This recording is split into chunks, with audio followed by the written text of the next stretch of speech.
so small. Watch the clock ticking off the wall. But tonight I'm letting it go. Spend my coin for sure. I'm gonna be myself, or I could be someone else. No one's stopping me now. I'm gonna skip my breaks, I'm gonna make mistakes. I just wanna feel alive. It's just what I do when I'm out, so try not to hold me down. Feel alive when I'm in this town. Look at those beautiful stars. I wanna drive a faster car. Nothing can break me, no, no, nothing can break me. Try not to hold me down. Feel alive when I'm in this town. Look at those beautiful stars. I wanna take a trip to Mars. Nothing can break me, no, no, nothing can break me.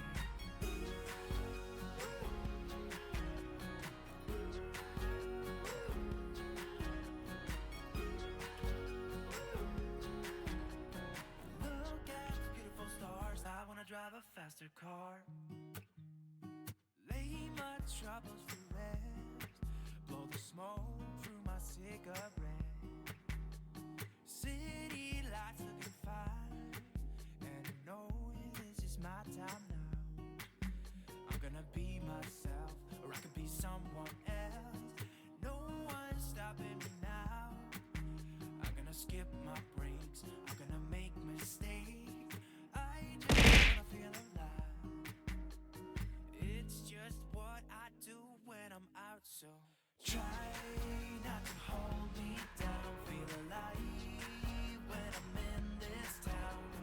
Look at those beautiful stars. I wanna drive a faster car. Nothing can break me, no, no, nothing can break me.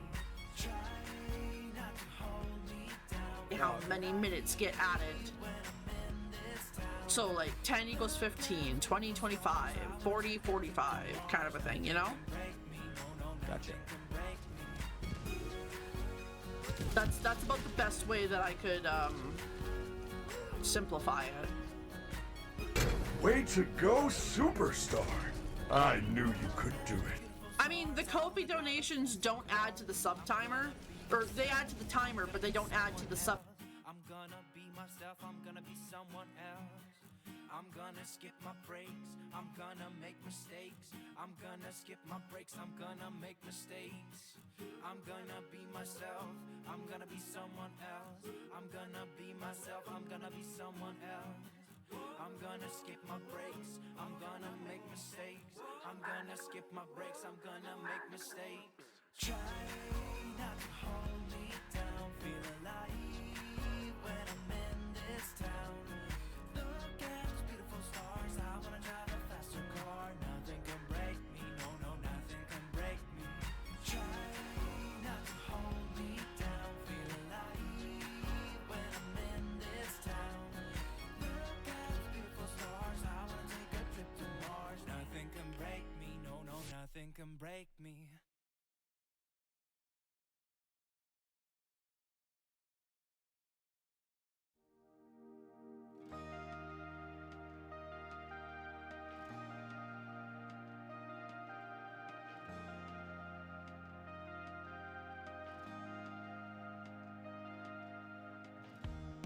I was a rebel without a cause, living out of the blue. Used to think I knew it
Hey guys, welcome in everybody. How you doing? How's it going? Hi Raven. What kind of pizza? It's pepperoni pizza, pan pizza from Pizza Hut. I almost always get pepperoni pizza. The Pizza Hut deals for $7 only cover a single topping, so I get pepperoni. If I can get a second topping, I'll go either hot peppers or sweet peppers or black olives. My pizza only got here at 1:15. I ordered it at 8 and it was like 25 to 30 minutes expected delivery, and then I pushed order and it was like not expected until 8:45. Well, that sucks. Just not just getting pizza and did not invite you to have a slice. You want some? There's still some left, Dusty. How you doing, Dusty? Third's still open if any of you guys want it.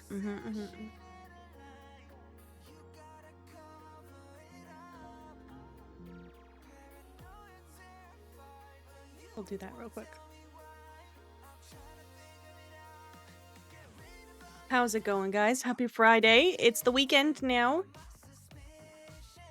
Right? It is the weekend, right? I'm not crazy. It's the weekend, okay? I had to double check.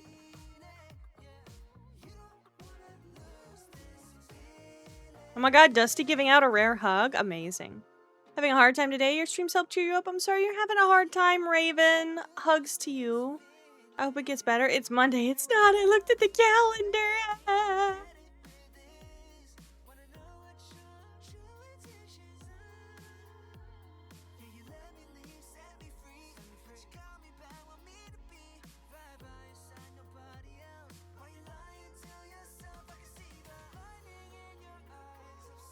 You slept through the weekend? I wish. I am so tired. I have not had a decent sleep in days. I would very, very much like to, sleep. Just please let me sleep. Thank you for the hand pats.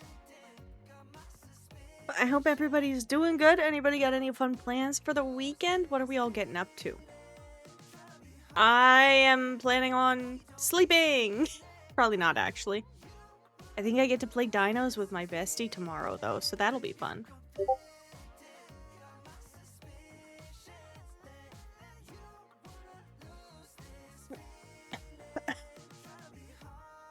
Be gay, do crime. Let's go. That's the way to be, honestly. Being gay and doing crime is where it's at, you know? Truly my favorite thing, honestly.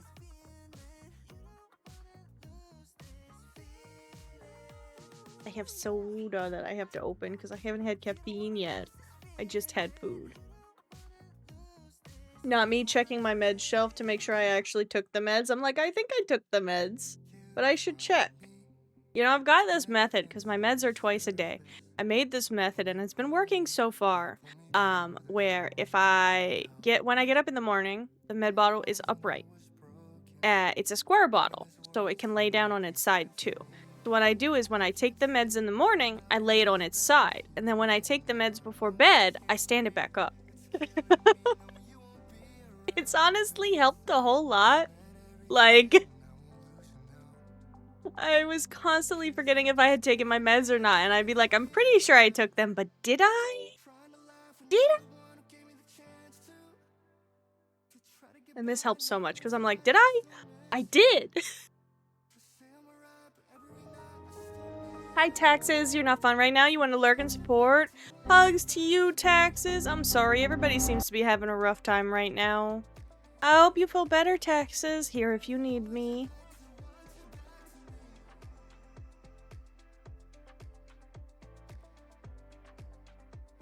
Would you guys be mad if I sat and ate a cheese stick here while we chat before starting the game? Because, like, I got breadsticks, they're the cheesy breadsticks with the garlic. Thank you for grabbing third, Texas. And, I didn't get to eat any of them yet. And they're so good.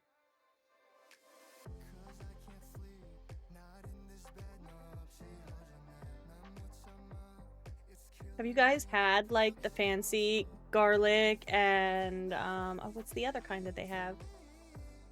There's the garlic one, but I can't remember. There's another kind that you can get as well. And it's escaping me now. But they are so good from Pizza Hut. Absolutely delicious. Why don't you just say you hate me already? Dusty, do you want a breadstick?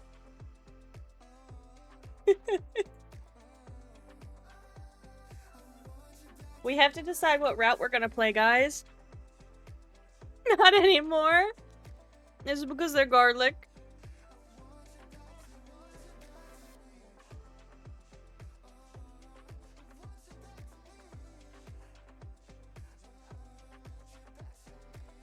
No.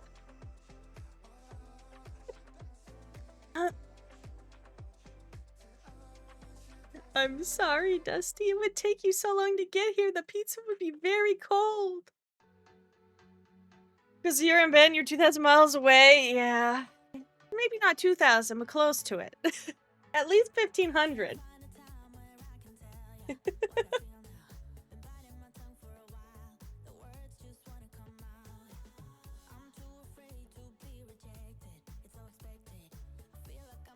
You would eat cold pizza?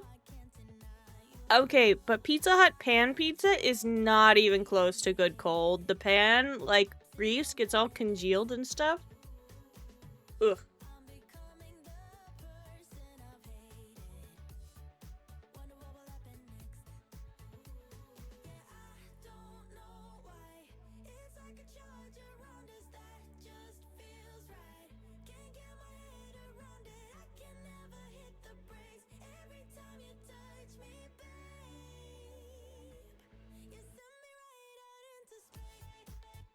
Chat, I need you to make an important decision and figure out what route we're playing tonight, okay?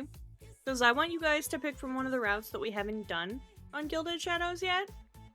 And, I don't know who to pick.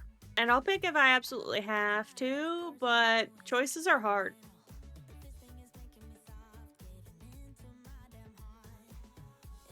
I'm talking to somebody who eats pizza sitting out for 2 days. I mean, I could totally do that, although I oven it. If it's been sitting out for 2 days, or even a day, I go and I take it and I put it in the oven. I don't like cold pizza. Making us make the hard choices? Exactly. You don't oven it? Ugh. Can't do cold pizza. The texture of the cheese gets all weird.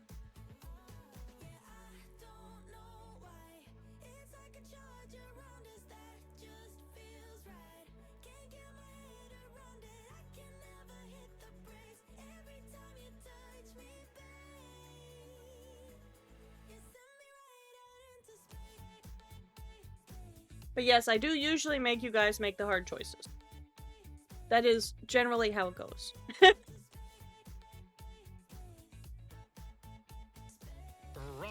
You are late, but you are here. Hi, Kate. No such thing as late. You know that.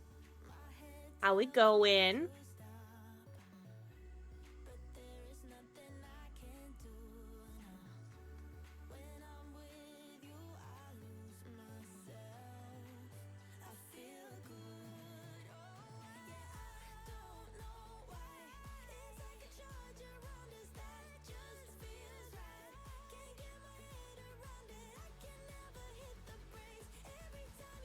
Sylva's late? I started on time.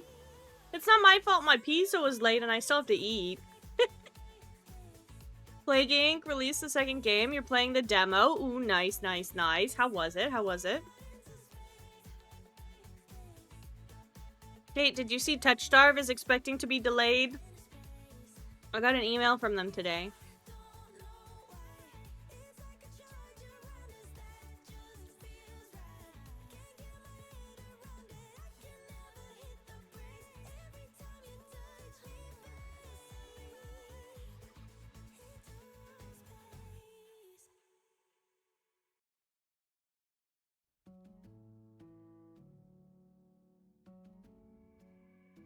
The game was fantastic. Let's go.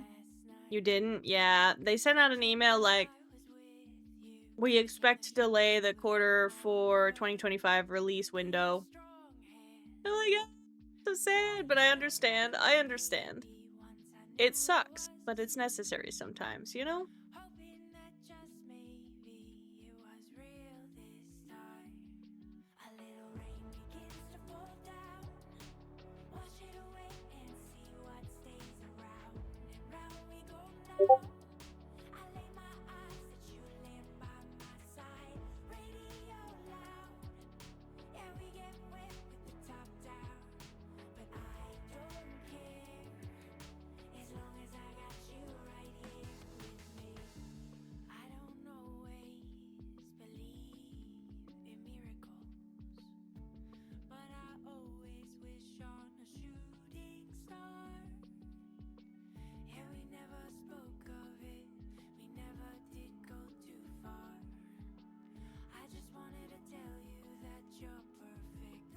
Rather it be good than be rushed, but still sad, exactly.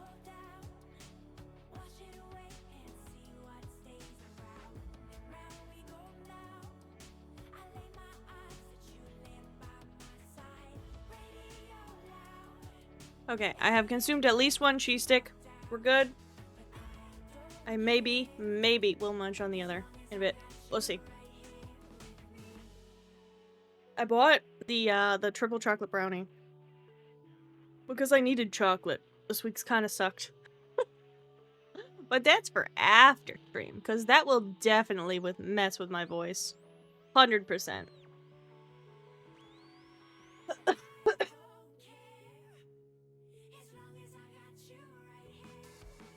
But we need to figure out. We need to figure out what route, guys. Because there are many choices left.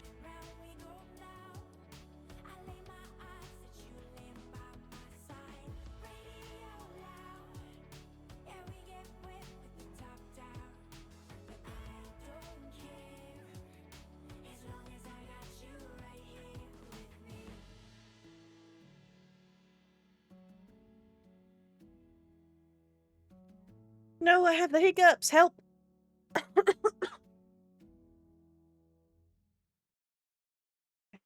okay.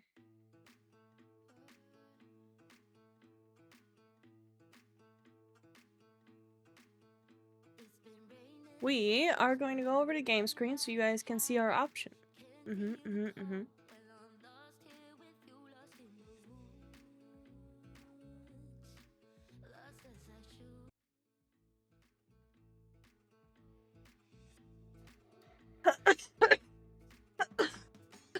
Ow. I apologize, guys. Only mostly did. Okay. So, guys. We have done Jack's route. He's blue hair. Because you can't see my cursor. Apparently it doesn't pick up. I don't know why it doesn't pick up. It picked up on the other game, didn't it? It's fine. Hey there, Ziz. How's it going? How you doing?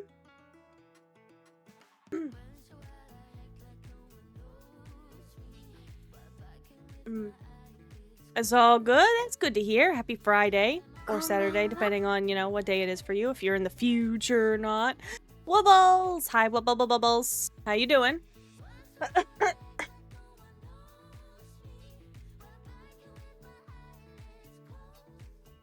Know what sweetheart means? Those are the candies that you get around Valentine's Day that taste like chalk.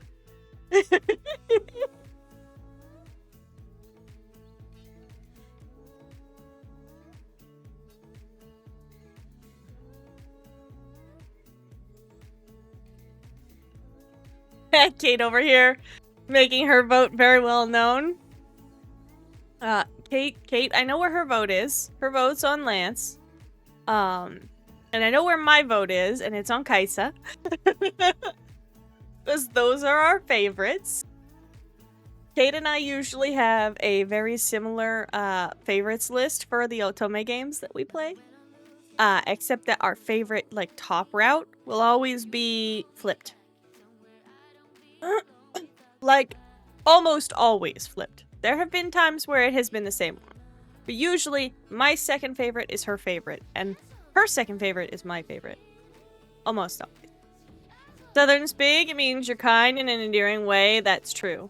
Or, it means you're very head empty, depending on, like, how it's said, you know, in Southern speak. Hi, Nevers! Hi!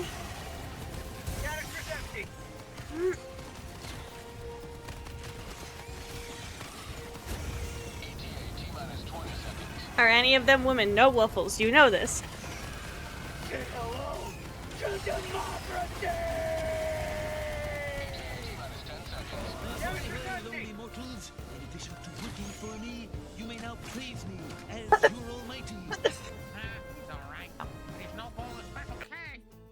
There we go. We have... I was waiting until the clip was over because it was loud, but we have exclamation mark Steam, Raven. Anytime I'm playing a game, you can exclamation mark Steam, and it'll show you the current price of the game and the link to it on Steam. In the penthouse for some cock down in the hen house. Have you ever been fucked by a country boy rammed by a red? You're good, Ma. You swear. Honestly, Kate, most of our commands got deleted anyway, so it's fine. Because it used to be exclamation mark game. But it's default Steam on Firebot, and I haven't changed it yet. But Kate is right. It is worth every penny. And you put in your mouth. That soundbite, that would be my friend Woofles singing. That's his walk-on sound. And there's a good example of Woofles in the corner. Yep, that clip is perfect example of woofs, honestly. How you doing, Nevers? Happy weekend. I hope you're good. No bitches, woofs. Sorry, no maidens for you. Bless your heart is for head empty. True. But, you know, if you say it like, oh, sweetheart, then also, you know, also works. Bless your heart is always for head empty.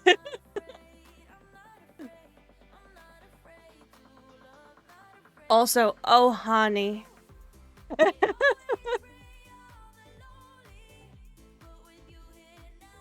hello, I'm normal. He's so normal. Kate is a good mod. She is. She deserves head pats. Doing good avoiding the heat. Bless your heart. I'm glad you're avoiding the heat, Nevers, and that you're good. You have a rule? A game has to have 1 hour per dollar? Yep, I have the same rule as Kate, which is funny because we both had that rule before we met each other. This is why Kate and I are, like, naturally destined twins.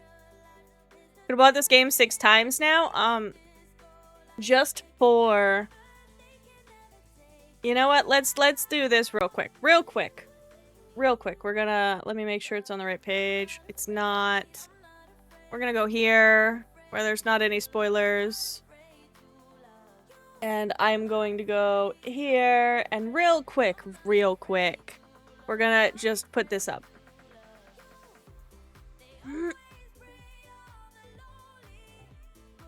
If it decides to capture. Hi, hello, theme, are you there?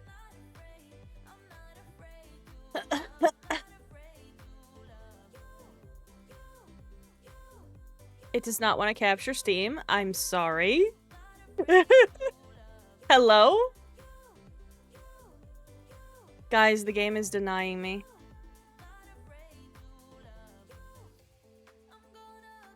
Well, then not game. Steam says no.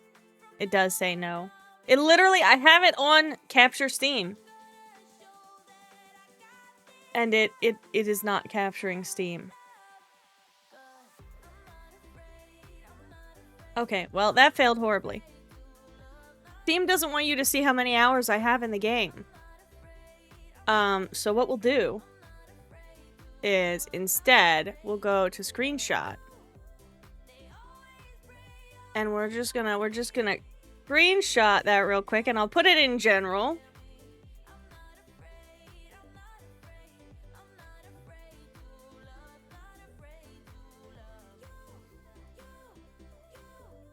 And there you go. There's the screenshot in the Discord for anyone who's curious about how many times I could have bought Gilded Shadows if I did the $1 per hour rule on this game.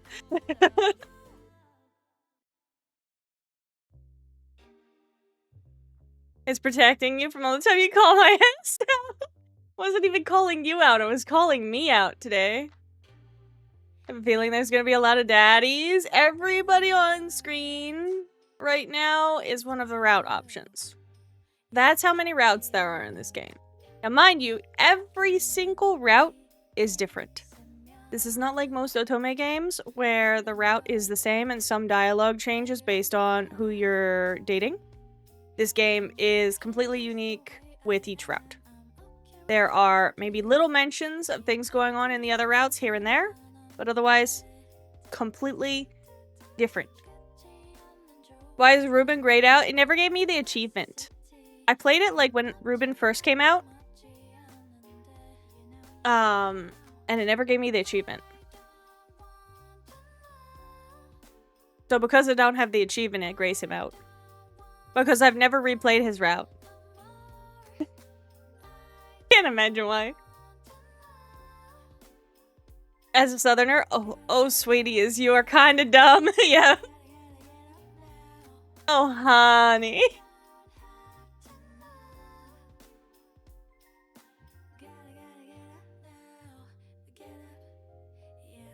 When you join streams too frequent, you have to resist the default. Hey there, sweetheart. If you don't know what it means to come off as flirtatious, I see, I see.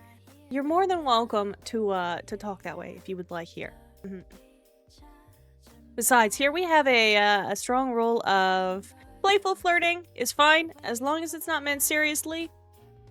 Because I am a notorious flirt. And I never mean it seriously. My flirting seriously is very different from my flirting for play. And, so if I'm gonna play flirt with you guys, you're allowed to play flirt back. You're a sucker for girls with short hair? Girls with short hair, huh? How short are you talking, though? How short are you talking? No, that's not the right spelling of his name. He's your least favorite. I'm sorry, Ash. He is also my least favorite. Like I said, Kate and I usually have almost the exact same order of which ones. Although I will admit that sometimes our least favorite route also flip-flops. Where her second least favorite is my least favorite. Force the southern charms on her. Except with you. That's true. That's true. Kate is mine. I won't share. I only share with her husband, and only because he was there before me. The blonde in the middle left. Left, middle. You? He's a scientist. That is a good haircut, though. That is a good length haircut.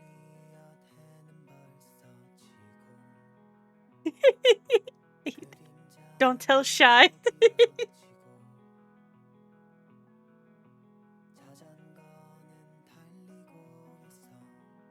So, he uses big words, makes me feel dumb, but I still love him. I will play his route if you guys choose his route. He is one of the options tonight. However, like Kate said, he uses big words. And I will say them wrong. He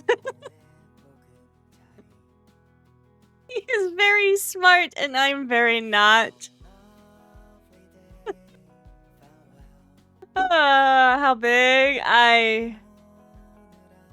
I didn't know a lot of the words in his route, and I had to Google them. It's a lot of sciencey terms. It's not supercalifragilisticexpialidocious big. It's like the big technical science words. Like what does he... There's a thing he talks about right in the beginning, and I can't remember. Is it like... Not skin, is it? Face? I don't know. He uses the scientific term for something right away, and then, like, it's a running joke. Most of the words in his route, you're very much like, well, that's a word and moved on. What realm of science is he in? Well, this is a solar punk game. So this is set in a, like, world that has, like, a bit of magic, but also, like, a lot of technology. The magic is kind of intermixed with nanotech. And so he's a medical doctor, but it's a lot of medical and nanotech stuff. Wanna have a clue what he's saying? Yeah. It leaves me feeling very head empty. So of the routes, I can't remember if we've done Ari's route. Ari's route is the one right above you on the left. I can't remember if we have played his route on stream before or not. Kate thinks we have. I don't remember it, but I don't remember a lot of things from before my medical episode in 2023. So, I can't say if we have or not. In the medical world, the insurance side, you need to know all the terms and you had no idea. You're a biochemist? Ooh, fancy. You take things apart, not put them back together. Fair. What was that long ago? If we played Ari's route, it was that long ago.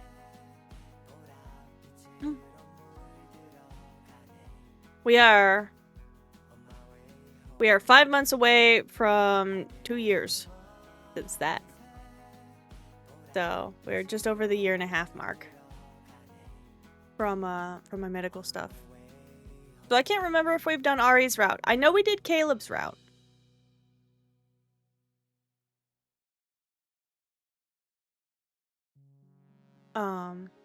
And I get picked on for how I say Caleb. But, you know. Like 99% sure he was the first one, and then Quill, and then Caleb. That makes sense, because Caleb would have been right after my medical stuff, yeah? And I know we did Quill, but we didn't quite finish Quill, because that was when my medical episode happened, and I didn't want to pick it back up after like 4 months of not doing it, because nobody would remember what was happening.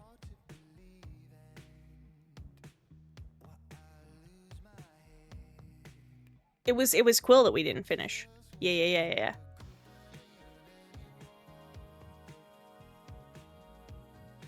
So it would have been Ari, Quill, Caleb, probably. Because I know Quill was the one we didn't finish because of the meds. Hey Sleepy, how are you doing? How's it going? Magnus we have never done. He is the bottom left blonde. So everybody on the left is open as options, except for the very top one, Caleb. On the right, we've done the top one and the bottom one. So the two in the middle are also options, and then the bottom center is an option. And I can tell you guys personality stuff about them if you would like to hear, if you are interested in one of the characters and want to hear what their personality is like. I can explain a little blurb about them. Figure out where we're going, because we're trying to figure out what route we're playing. How are you doing, Sleepy? Happy weekend. I hope you're well. Almost every one of these routes will take us to a different place. Almost. Tell you how great Lance is. Oh my god, Cade. You get drunk enough, looks like a lady. That's true, Woofs. That's true. I'm good. You doing all right? Doing all right. We're chilling. Who's the long-haired dude? That is Magnus. He is the leader of one of the 2 factions within the game. And he is a empty-headed, but actually really smart and manipulative gadfly. Hydrate. Hey, DG, how you doing? How's it going? Yep. Oh, hydrate. Jesus Christ. I just Superman lunged at her. It really does like this clip of you, doesn't it? I swear, every time. Every time. How you doing? How's it going?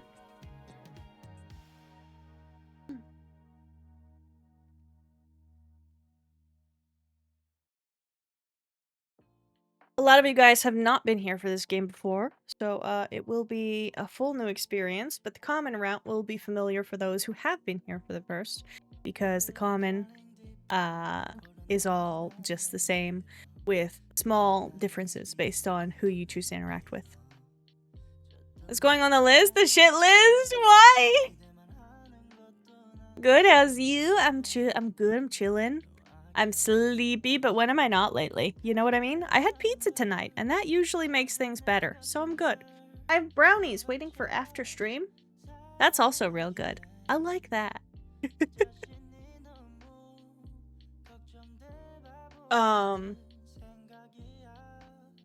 So Ari, who's the topmost blonde on the left, is the reason that everybody here calls me the responsible one.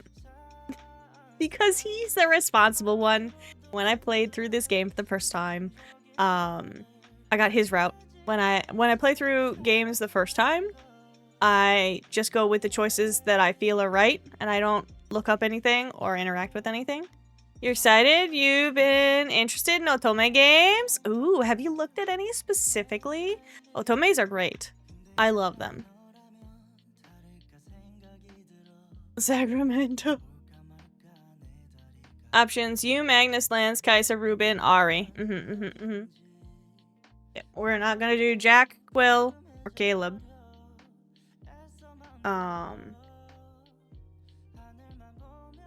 No, Twitch, not Sacramento. You meant save? That's beautiful, Peachy. Oh, everyone is bullying you hard. Still not a lot of fun, but funny, not so funny thing. Let's hear it, Taxes. Share with the class.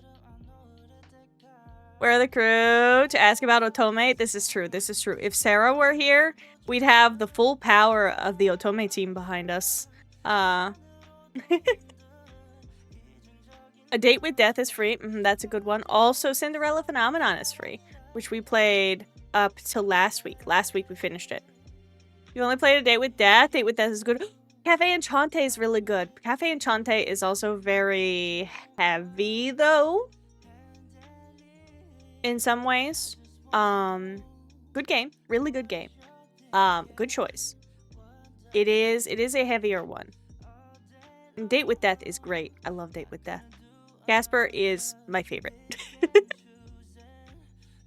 You know, if you drink around 150 milligrams to 200 of caffeine for a few weeks and suddenly stop for a few days, you go through withdrawal. Yes, that's true. If you drink any amount of caffeine, really, and then suddenly stop without any weaning off, you will go through withdrawal symptoms. I am sorry you are dealing with that, Taxes. Hugs for you. Day with Death was so fun. You could check out Cinderella Phenomenon. Cinderella Phenomenon is also free. And it is on Steam. It is very good. It is based in a fairy tale. Well, air quotes fairy tale. But kind of like a dark fairy tale of sorts.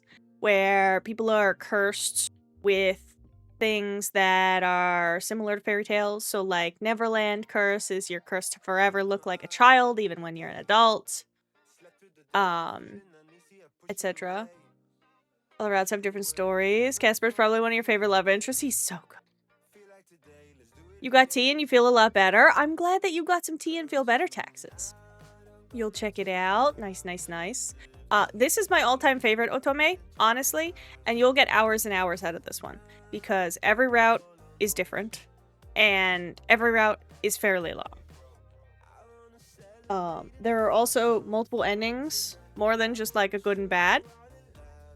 And the creator of this does have a free game. 2 free games. I think they might be pay what you want. I can't remember. The one is coming out in chapters and is not fully finished yet, but there are several chapters out. And that one is called When Stars Collide, and you can get it on itch. Itch.io is the website for that. And if you look up When Stars Collide, it should come up. If not, we can get you links. The other one is A Fairy's Tale. We played through that, what, like 2 months ago? 3 months ago? Something like that. And A Fairy's Tale has 2 routes. It will eventually have a 3rd. That will be added later in when the dev has time. She's currently working on several projects. And A Fairy's Tale is really good. It's fairly short, but really, really good. New mod tools for Android? Oh, finally? Let's go. Hi, Pink. Feed your addiction or your body will make you suffer. Yeah.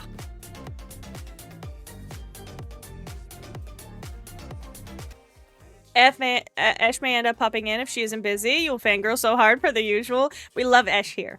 Ash is the dev for this game and several others that we play and love very much. And she is one of the community members. She comes in sometimes.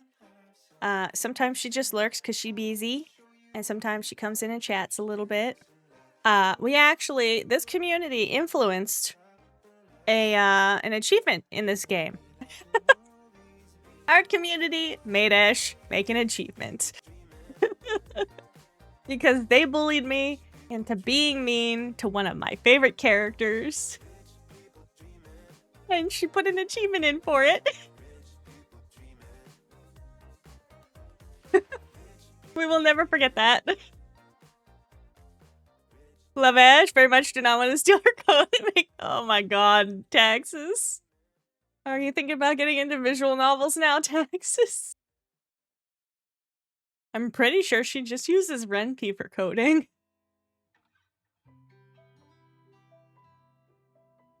But yeah, this is one of my all-time favorite games, and like I said, I did put a screen clip in the Discord of my hours in game. I have 541 hours in the game.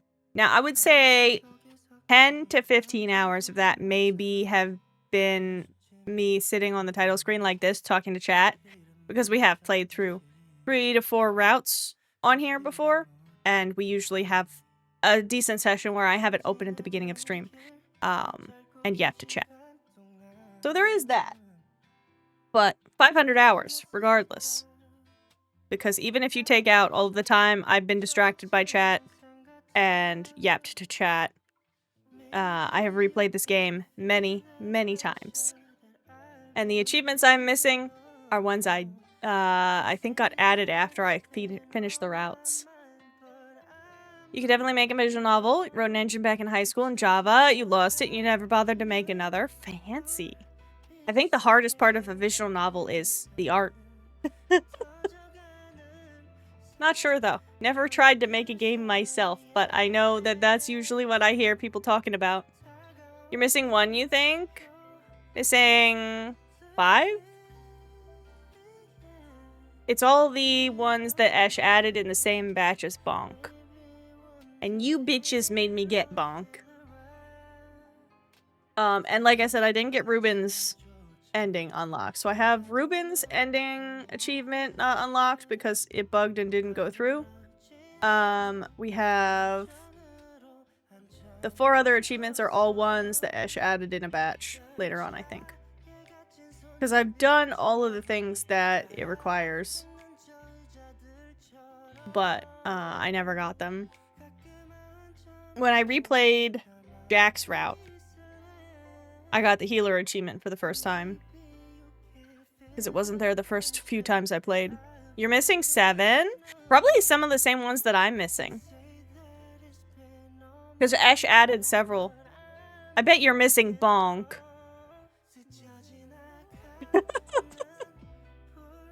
That's why the engines are relatively simple to make. They're just playing images, some visual effects, sound, and fancy looking controls. Fair, fair, fair. So chat. Are we feeling responsible? Are we feeling science-y? Are we feeling manipulative? Soft? Smart? Or mafia-like tonight? You got Bonk and reloaded this thing.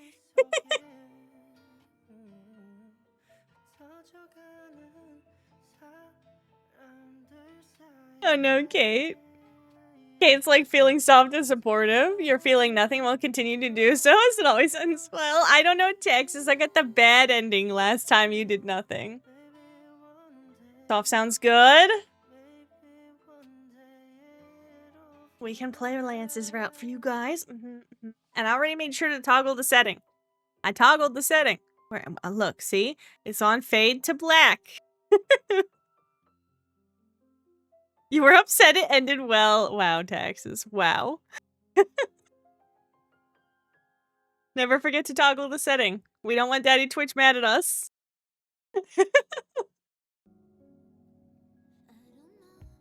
Okay. We're gonna have music on as a really low background noise because we are keeping the game volume on here. Okay, I gotta go pull up the guide. So, we actually get the good ending this time because I can't- my heart can't take another bad ending, guys! Can't do it! I'm not gonna let you guys do it!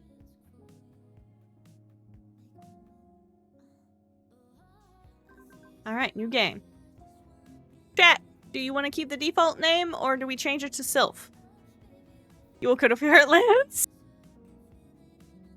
We're not hurting Lance, it's not allowed. Lance and Kaisa have to be protected at all costs. The other boys, I will swallow my feelings in order to let chat be chat, but Lance and Kaisa are the top 2, and they don't get hurt. We don't hurt the boys.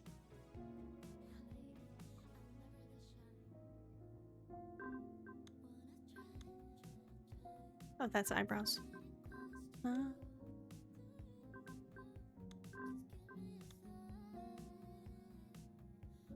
Ooh. Kate, do you remember if there's a silver hair variant in this? In Lance? I don't remember. If you ever make a visual novel with steamy scenes, add a ban roulette mode. Each scene has a 5% chance of showing up and skipping to an immediately bannable shot. Wow, taxes. Noted. Don't ever stream anything taxes makes. Got it. Guys, bad ending broke you so bad you'll never see it again. I still don't know how you managed to play through most of the bad endings. You think so? I feel like it does.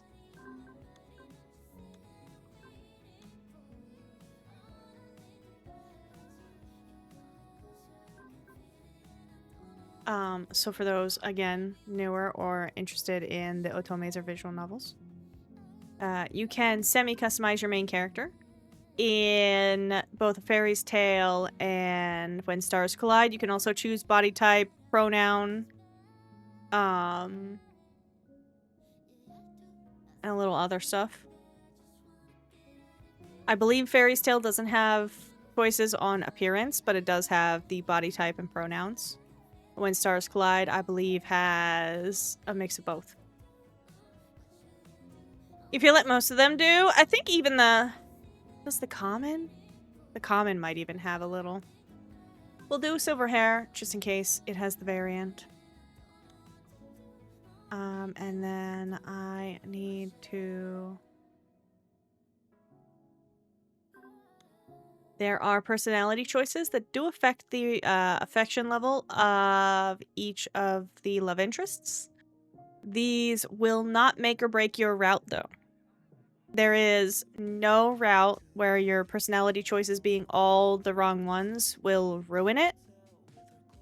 It simply adds a little extra buffer, and you get a little boost at the beginning if your personality lines up with theirs. So in this case, you get to go through and choose the cautious or confident, and it gives you both the pros and cons of cautious and confident. There's flexible and stubborn. I think we're flexible. Yeah, we're flexible. And I am choosing the one specifically for Lance here, because we are intending to just play by the guide for the best ending. Sometimes you have special choices for your personality types. Yes. And that is the main reason why the choices are there for this. You've written the main character, Sylph the cat, has blue hair and two tails. No relationship to existing character. Wow. Wow. You made a Nekomata version of me? Amazing. Silly Texas. There are usually more than just one, like the two classic. It's Sarah. Hi, Sarah. How are you doing?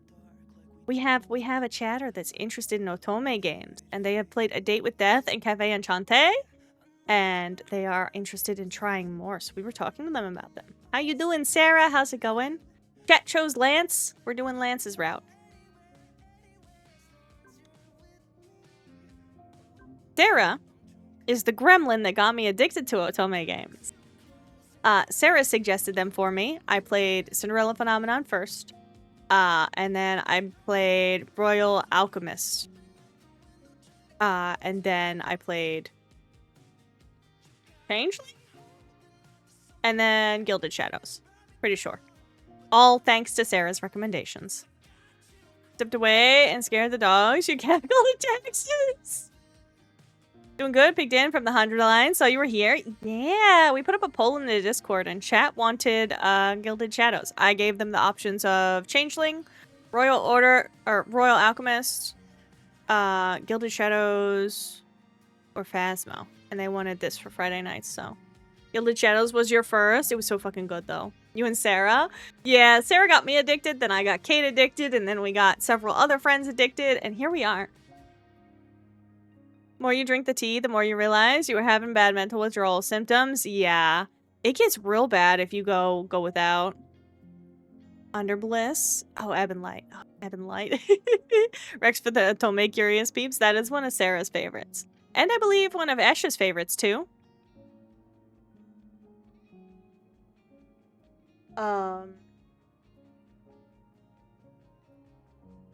Sarah, I saw Killer Chat is doing a Kickstarter. Killer Chat's one you recommended, right? I think I remember you recommending it, and I remember Z recommending it. And I saw on, I think, Blue Sky, they said something about doing a Kickstarter.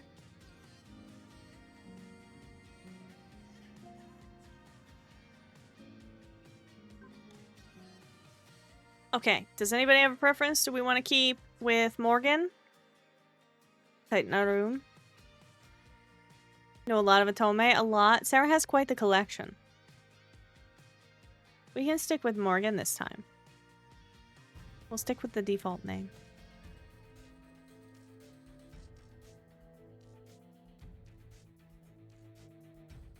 Killer Chat is full game now, but they're also doing an updated remake version thingy, which is super cool. Alright, happy to see the boy Lance. We gotta make sure we get through the common tonight, then. The version on itch, unless they took it down, is the complete game, and you love it. Interesting, interesting. Yeah, chat wanted Lance, so we're doing Lance. I gave them all the options that we haven't done on stream yet. Sarah, do you remember if we've run Ari's route on stream? Kate thinks we might have. I don't remember doing it. But also, I don't remember a lot from before the blood clots. So, I don't actually know if we did Ari's route on stream. You think I did? Okay. Because I know we did Caleb. I know we did Quill. And Kate said we did Jack, and I do remember that now that she said that. So, those are the ones I remember. But if you think I did Ari's route, then we probably did.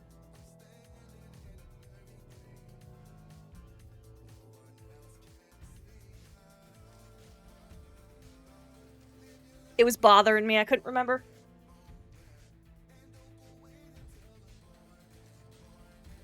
Alright.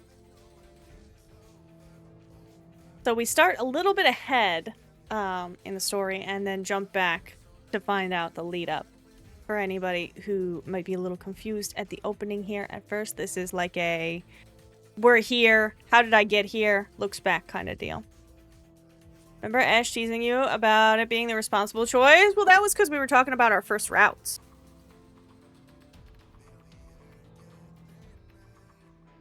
We're talking about first routes, and I do remember Ash teasing me about that. And I remember, too, that we ended up meeting him on the common, and Ash teasing me about that, too. You remember if you first tried to stream it, or if it was just the first you did? It was just the first I did. You don't remember much from before? You're a 5-star chef that owns 5 restaurants in New York. Texas, it's been a year and a half. I know... I know who you are. Silly. Reality untwisted itself, and I felt the ground beneath my feet again. Nausea hit me hard as soon as everything stopped spinning. I doubled over, my stomach clenching painfully in protest of whatever had just happened. No, you don't? Yes, I do. I do know taxes. I vomited, gagging against the bile in my throat as my stomach violently emptied itself. I tried to get a hold of myself, desperately aware of the combined presence of the 2 men watching me retch on the ground. A pity I missed them. The thought flitted through my head as my legs finally gave up. Even tempting to stand. The floor tilted towards the ceiling, and I hit the ground, gripping my stomach with one hand while I caught myself on the other. I was still choking on the taste of acid and whatever was left in my stomach. Definitely not having the best of days. One of the 2 men finally crouched next to me, and his hand passed over my back. A surprisingly gentle gesture from a damned kidnapper. Really? I'm just a teenager deep down, aren't I? I mean, I am too. I have realized that the, air quotes, inner child isn't so inner for me.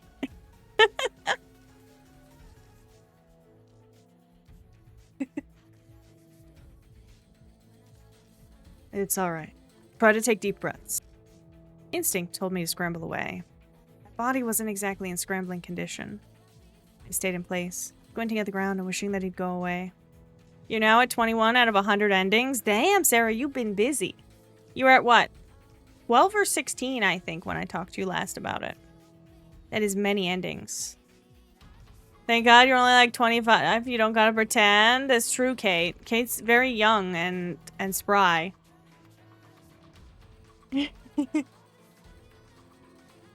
If only I was as young as Kate. Yay for jumping back in the flowchart. That is really nice for you. The first jump could be a little disorienting. It'll pass soon.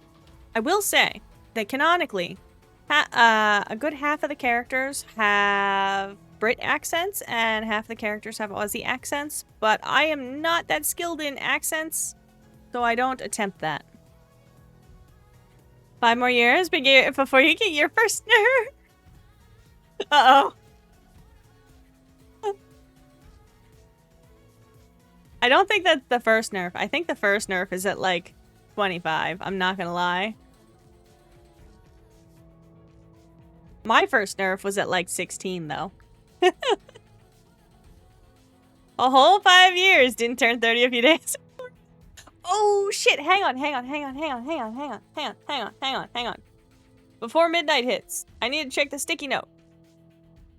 Guys, we need to poke the vampire. I gotta poke the vampire real quick. Hang on.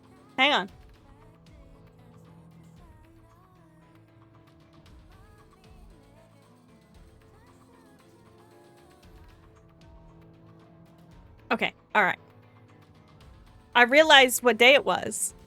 And Kate saying turning 30 a few days ago made me go, oh shit, that's right. We have several birthdays in a row, don't we?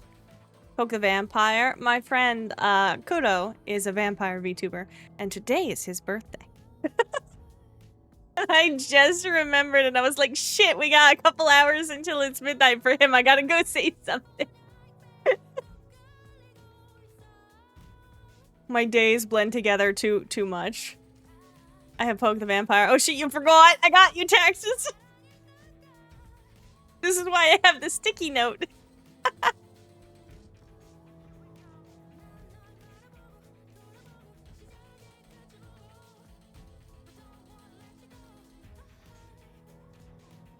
I should probably do that too. That's why I said it out loud, because I could have just been like, hang on guys. But I know several of you guys are friends with Kudo too. I would want to wish him happy birthday.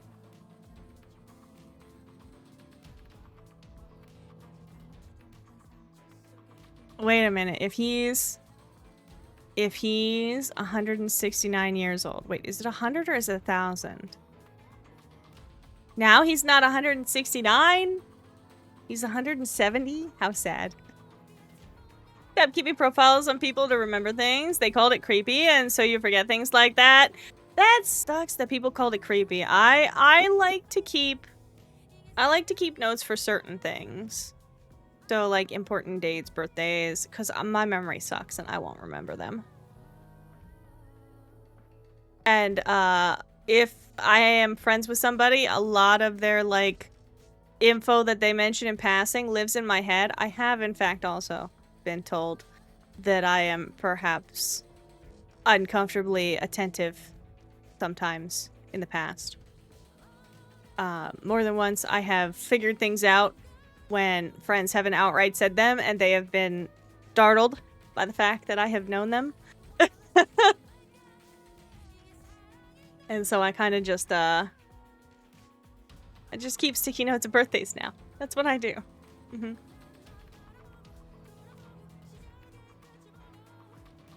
This is what happens when you're neurospicy and hyperfixate on your friends. I'm sorry, chat. It's just a thing. It's just a thing. I don't know if any of you neurospicies can relate, but hyperfixating on people is a thing I do. And it can be a problem.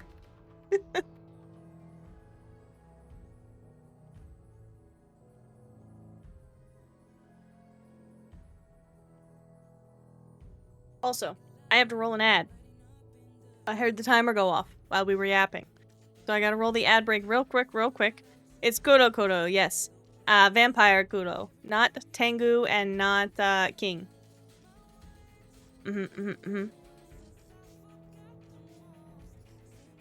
But I'm gonna roll a 3-minute ad break. We're gonna have these roll. I won't continue the story while we are in the ads, so you don't have to worry about missing anything, and we'll be back in 3 minutes to continue this. I'm just gonna yap and chat while we're in the ads.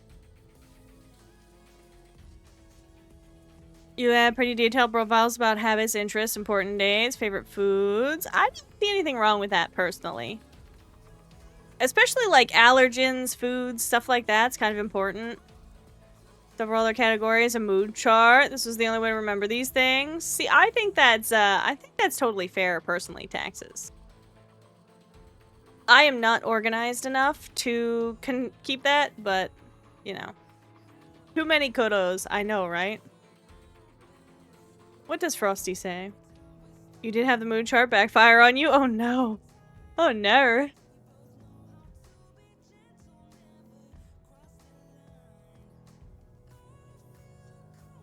In the shadowy corners of Silk's chat, a tale of lost visual novel engines and elusive achievements unfolds. Kate laments missing milestones, while Tax's dreams of a roulette of scandalous scenes. Sarah drops with homemade gems as the crew sips tea and ages like fine wine. Wow. Wow, Frosty. Beware, this is no ordinary stream. It's a scuffed saga for the 18+ crowd, where soft sounds mask the lurking sus. Wow. Wow. As your disorder progresses, you forget more shit. Really need to get a chart thingy, so you can remember better. Real. Only backfired on you with a few female friends. You think you can figure out why it backfired? Fair enough, fair enough. What milestone did you miss? Milestone? I think they're talking about the achievements, when you were talking about missing achievements in, Gilded Shadows. Also, Kate, I'm just saying, your 7 missing achievements probably means that it's time for replays, don't you think? Don't you think? You didn't know what you were tracking? You just knew you had to say and do different things at those times to make them happy. See, that's valid, though. That's totally valid. But yeah, Kate, I feel you on the, like, it getting worse and worse. I remember so little now that, I mean, like I said to Chad earlier, I have to put my medicine bottle a different way to know that I took my meds at the scheduled time. So I don't accidentally take too much or too little. You're thinking the same? You got 2 new ones you need to play? That's true, that's true. I also have several new ones I need to play. I think Despair is next on my list. You forgot yours? No! There. That sucks. Yes, Despera, yes. I'm finishing Karma's route, though. I've been passively doing Karma's route in Cinderella Phenomenon since chat got me the bad ending. I have to be nice to him and finish out his good ending. But I should finish that tonight. Probably, hopefully. Your memory is going too. At this point, you don't remember much beyond 4 years ago. Don't remember some of their exes or their names. Yeah, that's... It sucks when, like, whether it's health or just, like, trauma that eats away at your memory and you can't remember things, that people are like, oh no, this is absolutely a thing. And you're like, I didn't know. To put a board in the fridge so your husband can keep track of your meds because you forget. Exactly. Didn't open up your soda even? Oh no. You blame COVID for the memory issues? Honestly, I'm fairly certain that all of my issues come from long COVID. Because as we've said before, I'm pretty sure that COVID is what I had at the beginning of the pandemic. Before they actually knew it was in the US. And since I had that mysterious sickness that took me out for a month, I have been deteriorating unusually fast. For somebody who was fairly healthy beforehand. Both is not good, but I got it. To set an alarm on your phone for the same time every night. Got distracted. Yep. I also have an alarm on my phone for my meds. COVID took your sense of smell? Like a permanent one? Oh no. I'm sorry, Sleepy. I know some people who lost their sense of smell, but they got it back after around a year. Any memories beyond a year ago are suspect. Several been highly corrupted. You've been shown how wrong they were. Yeah. It fucking sucks, taxes. Your mom lost hers too. Your hubs became diabetic. COVID fucked up so many people. And it upsets me how casually some people treat it. Like, my blood clots, probably a side effect of the long COVID. My gallbladder going out, definitely partially caused by too much hot sauce all at once, but the damage that they found on the gallbladder showed that it looked like it had been annihilated for years, when it had been fine, like, 6 months beforehand. COVID. You know? Your smell wasn't very good to begin with after COVID had left. That sucks. You got high blood pressure now and memory borks. It's just... it's not fair. Still made fun of by the family for getting COVID, losing sense of taste and smell, and sobbing because you couldn't eat fried chicken ever again. Honestly, like... I don't understand how people can be like that.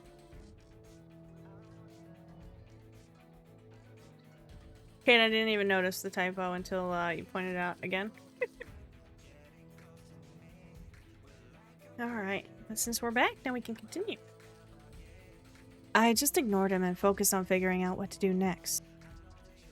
Just need to get a hold of myself. How had all this happened? More importantly, what did these two men want with me? There's the blue mic drop. That's another one I always expect Sarah to drop. Here we go. Now we're in the, this is how I got here moments. You started noticing the mental decline about 3 years ago. Highly suspicious you had a long form of mild COVID as you didn't get it for 4 years. Maging, you dodged that long working with doctors. Yeah. Like, honestly, like, the whole family kept getting it repeatedly once it was, you know, once lockdown was over. And I didn't get it. And I did take a ton of precautions. But I had the really, really bad bout of stuff in the beginning before anybody else had anything. And I think that it's just my immune system got to the point where I could keep everything out, you know? Fried chicken is true love, and so is misspelling. Fried chicken is great. The games you've linked in chat have been free or tippable. You did enjoy enough to eat money's at. And the holiday otomes. Blumake has 4 love interests and voiced fake calls with the love interests. The holiday otomes and silhouette. Do I have silhouette? I don't know. So, how did it go? Did you do okay? I don't know yet, Mom. I got out the exam 20 minutes ago. You have to have some idea of how you did. Was it hard? Did you feel like you were answering well? I kept one eye on the street signal as I listened to Mom's eager questions through the net connection, smiling slightly at the excitement in her voice. She was always like that after an exam. I do think I did well. The last round was worse, so I studied much harder this time. You always study hard, Morgan, and it always pays off. I'm so proud of you. I laughed quietly. Mom, I should remind you that we don't know how well I did. I'm not sure you should be proud just yet. Those people need the holiday otomes. It has an order. Each is a unique main character and love interest. All are connected. The game Silhouette was made for a bit of a silly premise. It's a genuinely good game. You have hundreds of otome. Sarah does have hundreds. I think you have over 100 just on Switch, don't you, Sarah? I remember you giving me a count once. You know I'm proud of you, no matter what happens. She paused, and I waited for the inevitable finisher to that sentence. But you definitely think you passed, right? The light switched, and I started across the street along with the rest of the crowd, marking at how predictable she was. I passed into a crowded pedestrian walkway and paused right past the dividers. Passing's never really the issue, you know. I keep telling you I have to score in the top 10% this time. Unless Dad is ready to do some major string pulling on my behalf. And we both know even if he tries, there's no guarantee anything will come of it. I'm certain you'll hear good news. You worked too hard to get bad news at this point. Her faith in me was sweet, but everyone else worked hard too. None of them have worked as hard as you have. I doubt that's true. We all work really hard every single time. Either way, I hope to hear good news as well. Over 20 physical on the Switch, some Vita, and then on Steam, around 100. Okay, it must have been the Steam library I was thinking of. Added some itch games in, and a few folders in the Otome folder for itch. Downloads and such. It never stops, though. We always add more. You're feeling better. The tea doesn't cure everything. You burn most of your social energy dealing with things. Have a good stream. Hugs, taxes. Take care of yourself. Thank you for being here. I hope you start to feel better.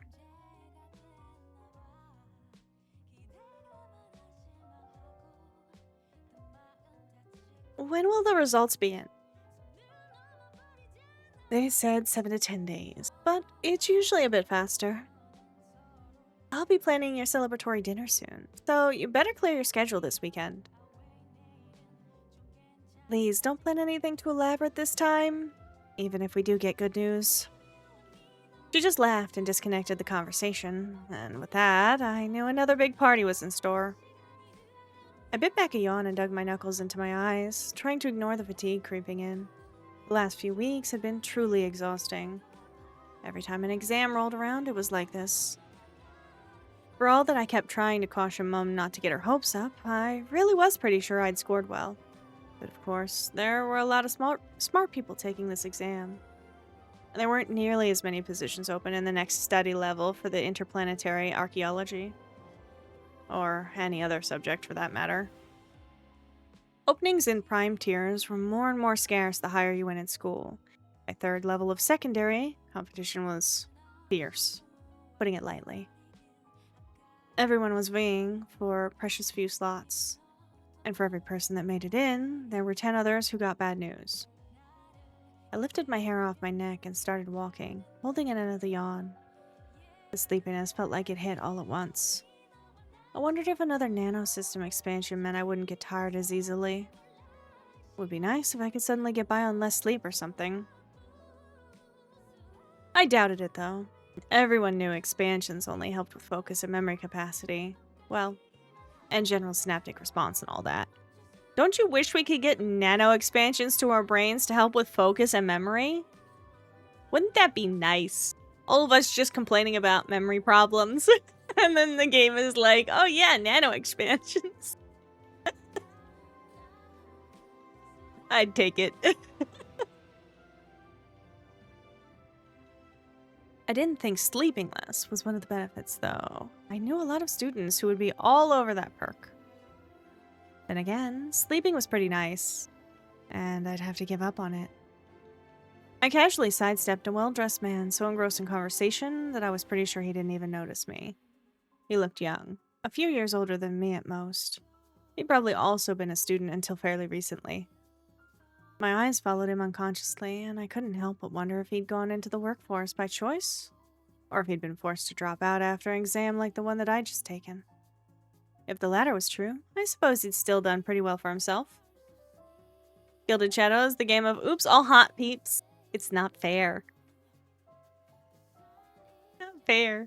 Although, I will say, I'm not as sad about the oops all hot peeps that I can't have in this one as Merle. I'm sorry, I'll never stop yapping about Merle from Changeling. I need him. Please give me the boy.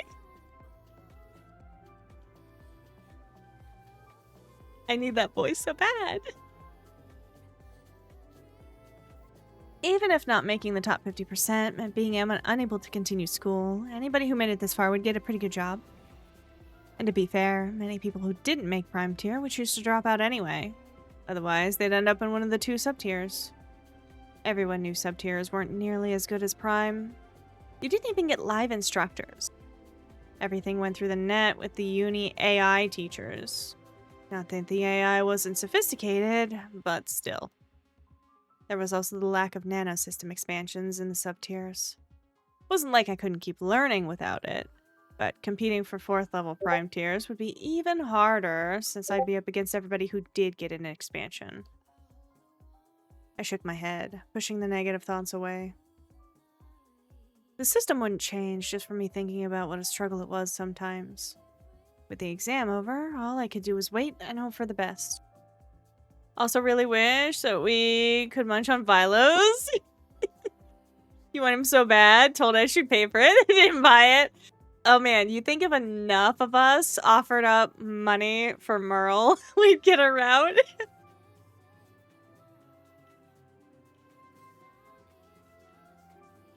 Just, Ash, I have 40 people that are willing to give you, like, $50 a piece. Please give us Merle.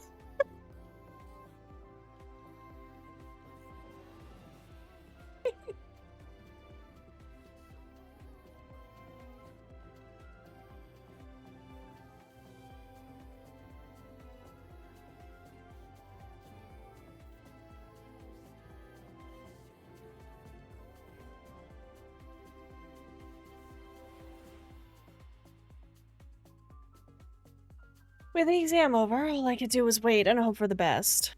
If I didn't make prime, then I would fight tooth and nail for as long as possible to get wherever I needed to get to make it into an off-world research team.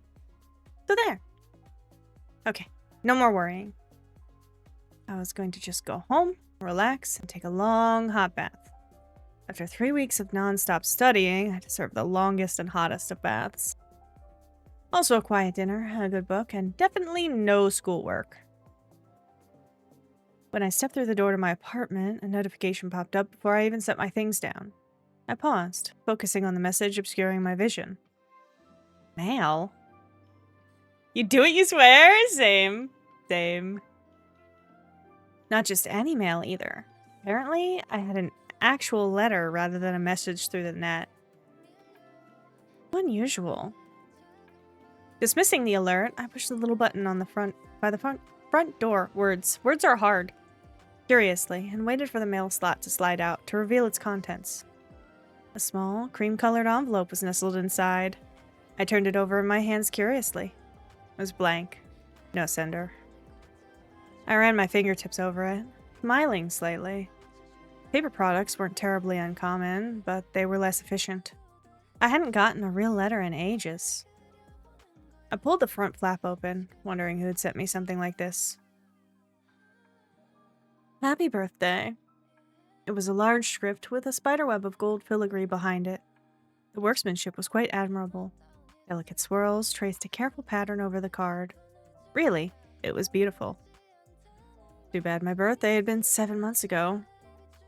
I flipped the card open and, with an uncomfortable flutter in my stomach, instantly recognized the familiar handwriting. Trent. It made sense.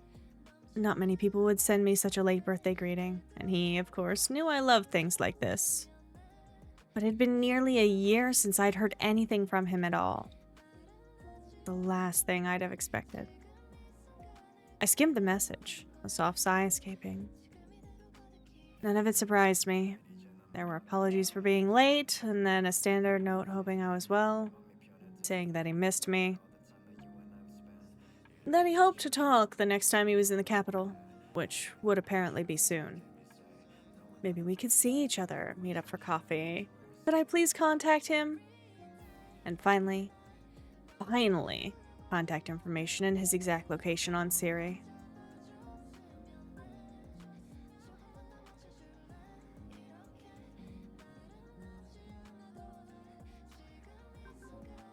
We burn this. I mean, the route calls for it, but even if it didn't, we burn this. Absolutely burn that. Ex-boyfriend sends you a 7-month late birthday card? Fuck that noise. How many of you would accept and welcome an apology 7-month late birthday card from an ex-boyfriend who disappeared without a word? I know I would. No matter how much I like that boy.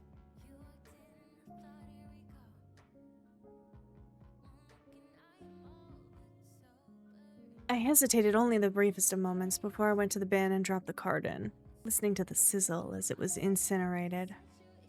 Regret nudged at my heart, but it was too late, even if I wanted to retrieve it. A year. It had been a year with no contact whatsoever. And he thought that he could send a card and suddenly we could meet and talk? Where'd he been a year ago? 6 months ago? I pinched the bridge of my nose, trying to swallow down the bitterness that I thought I'd already gotten over. When he'd left, I hadn't been angry at first. Not really. He hadn't done anything wrong, and being angry at him was unfair anyway. He'd wanted to do first-hand research on espers for as long as I'd known him. When he made the 4th prime tier, we both knew that there was a chance he'd be asked to join a program in another city. There weren't many places you could study the so-called fairy espers. When the invitation came, it wasn't a surprise. I mean, sort of. I just hadn't expected that other city to be on the moon. Even so, it's not like I expected him to reject the opportunity. Not for me. Not for anyone. But still. A year without a word? I'd gotten one message to say that he landed safely, and then nothing. Not a note saying where he'd be working or living. Not a single note to see how I was. He didn't even break up with me properly. Even if he didn't think that we could work something out. If he didn't think a long-distance relationship could work. I deserved some kind of closure. Instead, I got a quick peck on the cheek at the station, and then silence. I spent weeks hoping to hear from him. Something. Anything. Months, hoping that he was okay. Being torn over whether I should ask his parents, or if that would be creepy. And now, out of nowhere, he was asking if I wanted to meet up. Because he missed me? What about when I'd been missing him? A sour feeling clawed at my heart, and I took a slow breath as I pushed the bin shut again. No. I wasn't going to be prying back open that part of my life. Much less jumping back into it. Sounds sus? Yeah. Ex-boyfriend little sus. I like him. I like him. Friend Stinky. I shut my eyes and tried to quash the guilt. It was over and done with. No reason to regret it now. Any of it. Sorry, Trent. He'd walked away. And in the end, so had I. Happy birthday indeed. I made my way to the sofa, shedding clothes as I went along. And we get a beautiful CG of the main character, which does change the hair color and skin tone that you choose in the beginning. You'll get a CG to match. So tired. I flopped down on the pillows, letting out a soft groan. Now that I was down, I didn't actually want to move again. I could just sleep there for the next 7 to 10 days. I opened my eyes, staring up at the ceiling, a slight smile coming to my lips. Well, not that long. I'd never hear the end of it if I missed the party for my maybe having made prime tier. Besides, I was pretty sure if I didn't get up and find some food, my stomach was going to devour itself. I sat up and finally made my way to the cupboards to see what I actually had in the house that could potentially qualify as a quiet dinner. In the meantime, I flipped on the news with a small flick of my hand. Watching it in my head while trying to work out dinner would have been a nightmare. One ear was on what the impressively coiffed man was saying about another terrorist attack in New Albion. This time, much closer to the cities at the eastern edge of the Twilight Waste. And they'd shut down another drug cartel in Cecilis. Crimson got the blame for them both, as they usually did. Another reason to get off-world as soon as I can. I huffed in dissatisfaction as I stared down at my cupboard. It was pretty empty, to say the least. Unless you counted one foil packet of biscuits and a tin of mixed vegetables. Pathetic. I mean, to be fair, I hadn't really had time to place any orders or do any shopping before the exam. For the last few weeks, I'd been eating mostly toast or whatever stray pieces of fruit I could find. Mom would kill me if she knew. Or at least lecture me about maintaining a proper diet. Well, now what? Delivery schedules for the nearby market were predictably filled, which meant I'd have to go shopping in person or eat out. Haven't really done that much lately. There was a new bistro nearby that I'd been wanting to try. It couldn't hurt to put the shopping off another day and do something fun instead. That was kind of the whole point of tonight. Relaxing and fun. Though I'd been looking forward to dinner without pants, and then my much-anticipated bath with bubbles and candles, and most definitely a good book. Such was life. Decision made, I flipped the screen off and went to change before heading out again. The sun was still shining when I stepped back onto the street. To be fair, the sun was always shining in Sicilis, and the rest of New Albion, and the Triad. Well, everywhere on this side of the planet because of the whole tidal lock thing. But that wasn't the point. The point was that the biofield had only barely begun to darken and block the blistering light outside. The closest thing the city ever got to night. It would most likely be dark by the time I got home. If somebody ghosted you for months and tried to reconnect, they'd either get no response or bitching out, right? Right? That's what I'm saying. Like, you can't just fucking disappear and then come back and expect things to be normal again. It's not how that works. I'm sorry. Friendships and relationships have to be maintained. Even if it's just a hello every now and then. Just something. If you're dating somebody, living together even, and they just disappear after, like, changing schools, fuck that. Nope, they're not worth your time. Darkish, anyway. I started away from my apartment and towards the bistro. My mind wandered as I walked, glancing up at the sky. Though I guess it's not really the sky. The biodome blocked the view of the real sky and filtered out the harmful UV rays. It looked like the sky, so I suppose it was the same thing anyway. I wondered if it looked the same in Delphine. I really wanted to go there someday to see.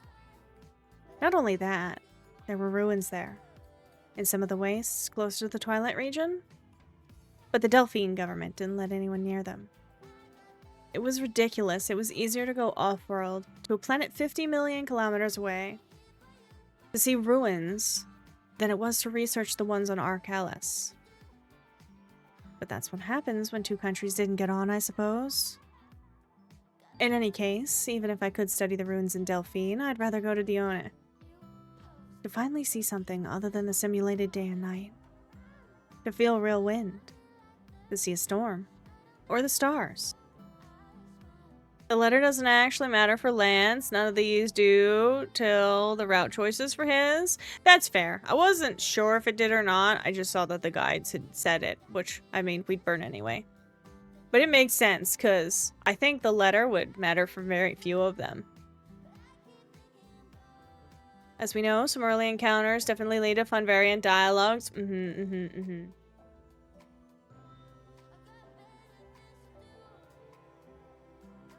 I think it lists the letter on that because it's the personality choice for confident. And Lance leans confident. So I think that's why it chooses that one. Though that would only be an option if I made it into Prime Tier and could continue my studies. So now I was back to thinking about the exam, which kind of defied the purpose of a relaxing evening. Probably, we definitely know why he leans confident. Wiggles.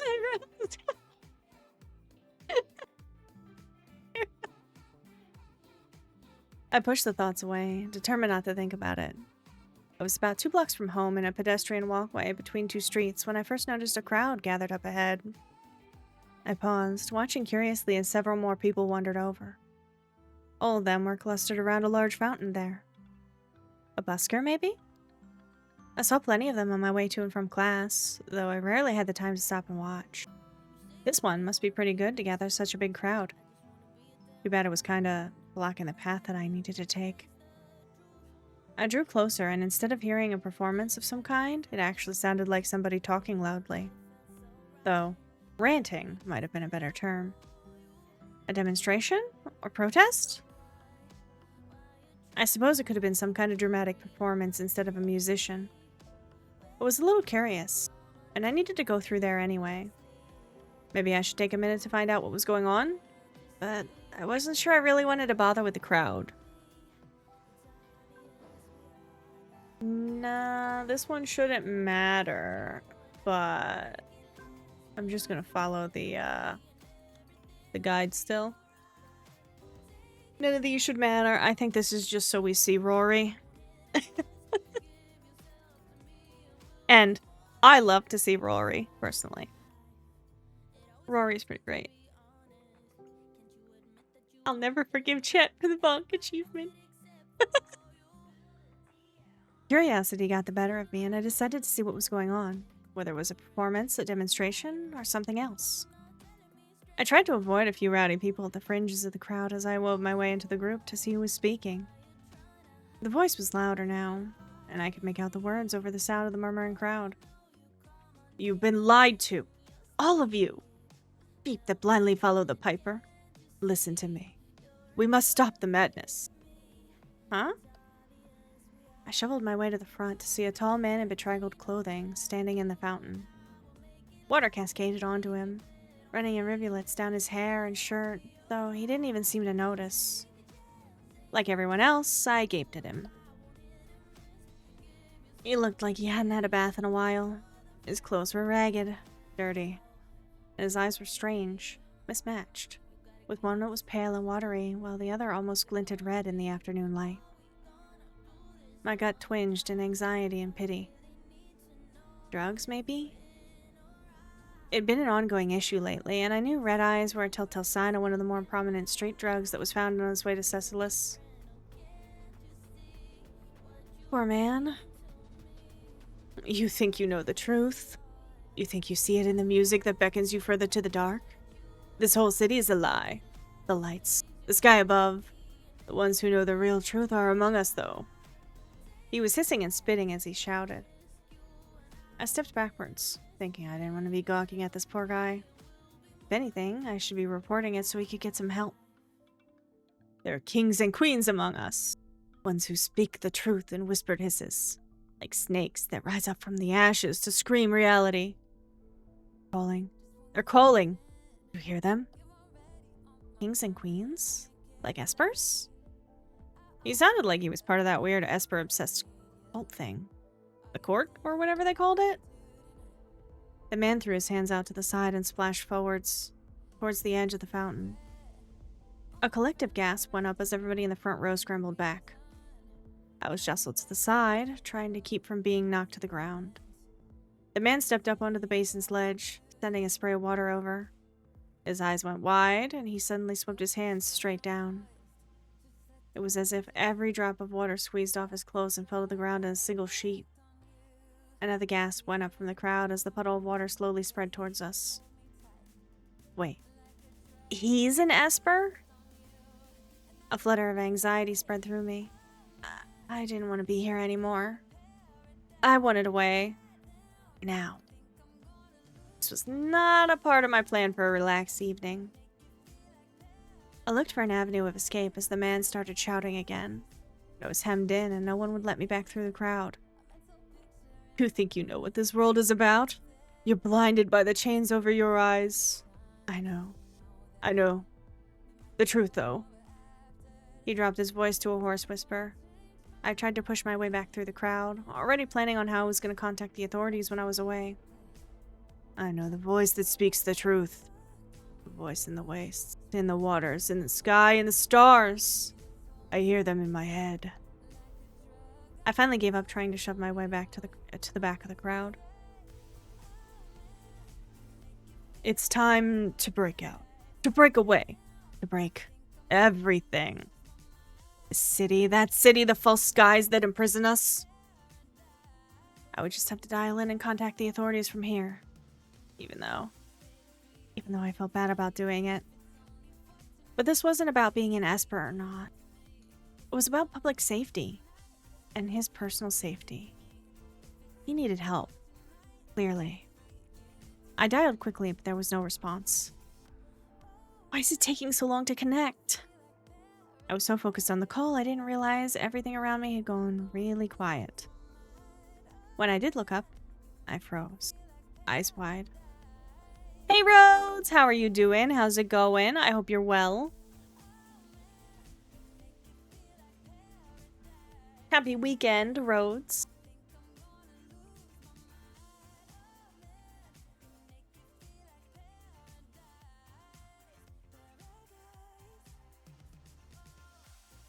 The man was directly in front of me, one foot still on the edge of the fountain and one on the ground. And he was looking right at me. Thanks, you've been staving off insomnia, but otherwise okay. Insomnia is a bitch. I feel that. I've been having so much trouble sleeping lately, too. Doing good? I am surviving. That is the best I can do at the moment. I hope your insomnia lets off soon so you can get some good sleep. A voice finally picked up on the other side of the line. But my mind had gone completely blank, even as they asked for my name and the nature of the problem. Surviving is valid. Glad you're succeeding on that. Appreciate that. I prefer surviving to the alternative for sure, for sure. I know you. I know you. You're in my head now, too. The fountain man was muttering, those strange eyes boring into me. Everyone else was staring my direction as well. I tried to back away, stomach twisting itself in knots, but there was nowhere to go. I'm sorry. You're mistaking me. You're mistaking me. You know me. You know me. I see the stars in your eyes. I am that merry wonder of the night. You know me, right? What now? That took a weird turn. You have really bad tips to help with sleeping if you want. You know the only major negative side effects of greening out is fucking your tolerance a little and being high when you wake up. Too many edibles will... Caro! Hi, Caro. And he left again. How dare he? Wow. Wow, I can't believe that. He joined and then left. Imagine. Too many animals will put you to sleep on the floor on the way to your bed. Oh no, bucket. Honestly, that's kind of what I used to do with alcohol. Like, before I had to stop drinking, that was the main reason I drank, was to quiet the brain for the insomnia. He left again! You guys hear that shit? He joined in, he screamed, and then he left. How dare he? How dare?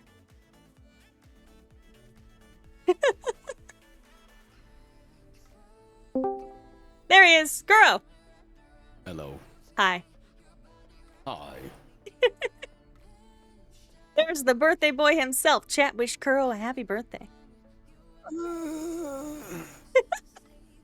Just another year on this mortal plane. Is it healthy? No, does it work? Yes. Should you do it? No. Relatable bucket. Relatable. How you doing, Kuro? Happy Friday. Happy birthday. Doing anything fun? Thank you, thank you. Went to go watch a movie with my father. Ooh. We watched the new Mission Impossible. Dude, that movie was 3 hours long. Really? I didn't think they even made movies that long anymore. Right. Jesus.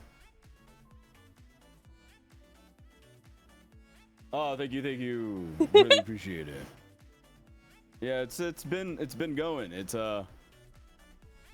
been going. Mood. We gotta catch up sometime, you know. man. Yeah. Stop being busy. You stop being busy, bitch.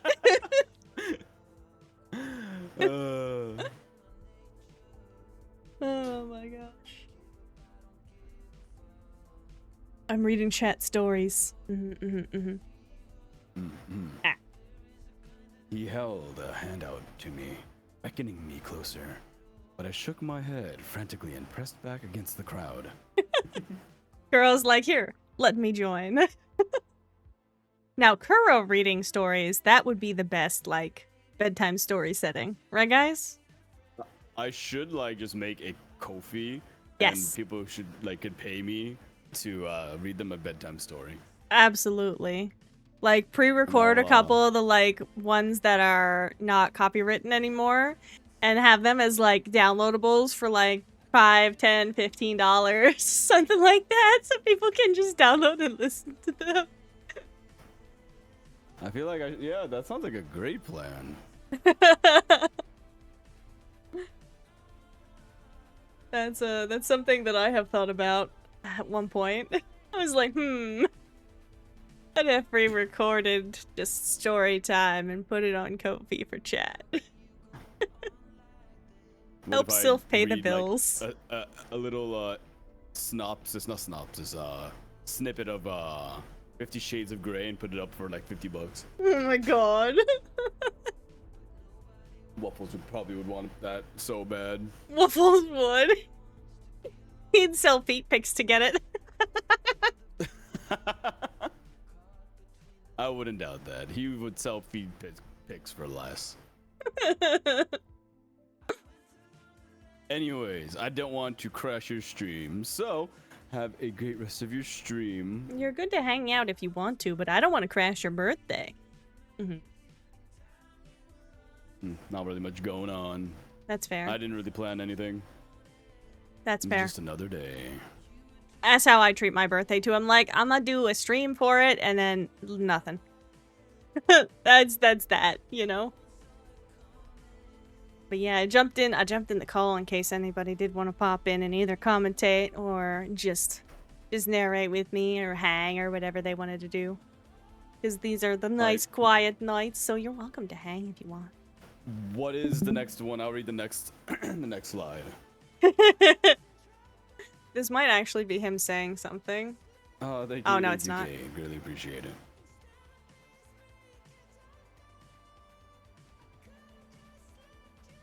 Oh. He hopped onto the... Oh, sorry. Let me get into my voice acting. Ugh. He hopped onto the fountain edge again, spinning in a wide circle, with his arms splayed outward. My air conditioning unit is making so much noise. Fuck. But you need that. It's hot there. There's the thing that you Yeah, could do on Fiverr, I bet. There's just so many people in Fiverr that I don't want to fight against those people. They have a market cornered over there, so. If you do it on Ko-fi, then you're just getting people that know how to find you or have encountered you somewhere.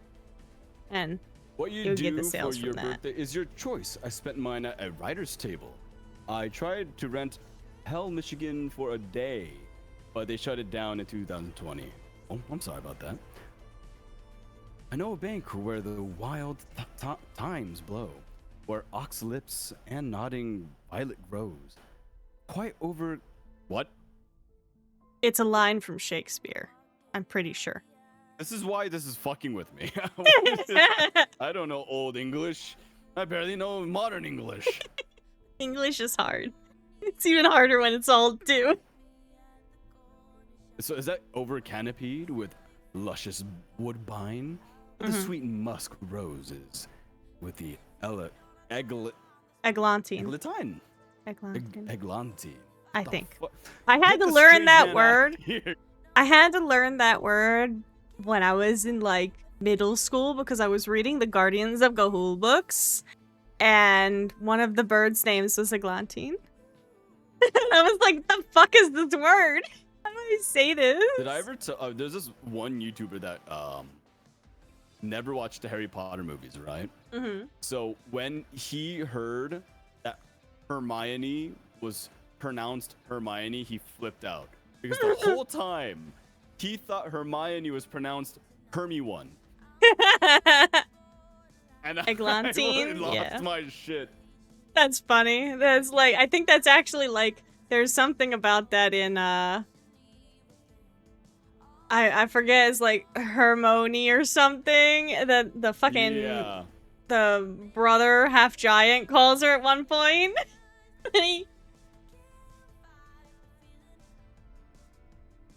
That's too funny. COVID ended so many fun things. Yeah, it really did. Eglantine is a Literally. plant, right? Now we have to go to Google. Your guess is better than mine on that one. Yeah, it's freaking hot over here, man. A sweet briar plant. It is a pink flower with a white middle.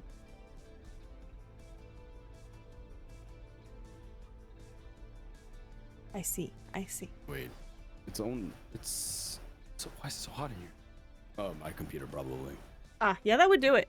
That would do it. Roughly means like a bird. You know, that would make sense why they called the owl that then, wouldn't they?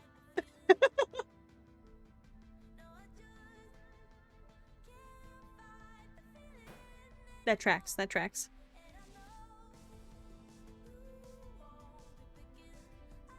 For a moment, I thought maybe this really was a performance after all. A really, really strange performance. But the man's voice raised to a shriek, and he suddenly lunged at me. I screamed as well, instinctively curling into a ball, as if that would save the day. My body went numb. At the same moment, there was a loud crack. The stone edge of the fountain broke away. Water flowed freely from the shattered basin. The man staggered and went down hard on the pavement. It was like a shot had gone off and startled a herd of wild animals. There were screams. Everyone started to flee. Someone shoved me to the ground at the same time I heard sirens.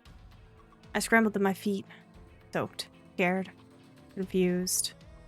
Weird, it comes from the word for needle. soaked. Weird. Ooh-woo? Imagine being soaked in public like that. That's crazy. The man looked up at me, bleeding from his face, and I backed off, unsure if he'd jump at me again. A hand closed on my wrist and pulled me away. What? And there's Jack. You guys who have been here for the previous routes we've done know Jack, because we did his route once. Come on. Kuro immediately picks up on Jax even though he doesn't have to. What are you? Before I could say anything else, I was dragged away. Rory, no! Poor Rory! Wait! The sirens were nearly on top of us. Either my call had been tracked or somebody else had called in. Either way, I didn't have much time to think about it. I was stumbling to keep up with the stranger who'd helped me to my feet. When I glanced back one last time, the fountain man was standing as well. You just reread, not both at the same time, separate instances, huh?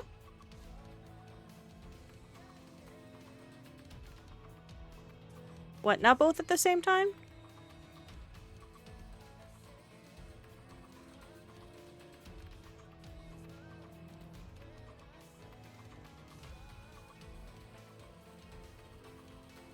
I was confusion. As a response to Bucket, I see, yes. Both at the same time, probably not a good idea. Our eyes met, and for a long moment, I thought he was going to come after me. Instead, he bolted away impossibly fast, as two cars of police officers drove up to the markers at the end of the pedestrian area. The stranger with the shock of blue hair pulled me into a little side alley where he let me go to catch my breath. I doubled over, hands resting on my knees. What the heck? Sorry about that. You look like you needed a little help. Thanks, Kuro. Yeah. Well, I don't know I needed to be dragged across the street into an alley. I thought you might want a private spot to collect yourself. That seems pretty scary back there. I glanced towards the opening of the alley. Well, it hadn't been not scary, but I hope he gets some help. Help? Well, I mean, you know, I think he was an Esper, and maybe on drugs. That had been a pretty nasty spill, though he hadn't seemed hurt when he ran off. He tried to attack you. You don't know he was going to attack. Maybe he just wanted me to stand in the fountain with him. I'm sure you look fetching, completely soaked. But I'm not sure that's what he had in mind. I mean, I wouldn't say no to seeing Morgan completely soaked. What? I'm just saying, he probably needs to be treated in a hospital, not hounded by SD officers. Whoa, what? I'm just saying, you're the one who nearly got attacked, and you're worried about someone else? I lifted my chin, shooting him an annoyed look. It's not like he hurt me, and it's a bit much to assume he was going to. There's enough paranoia to go around when it comes to unregistered espers. Especially now.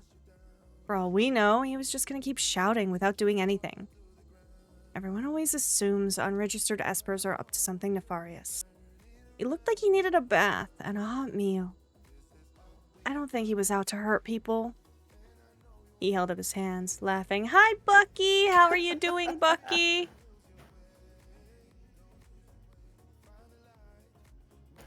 Okay. He was harmless, drug-riddled, homeless esper. Got it. Didn't say he was harmless either. I just don't think it's fair to make assumptions about what he was gonna do. Everyone has their own circumstances, you know? You mean you're down? What, Kate, you're down to see a soaked Morgan too?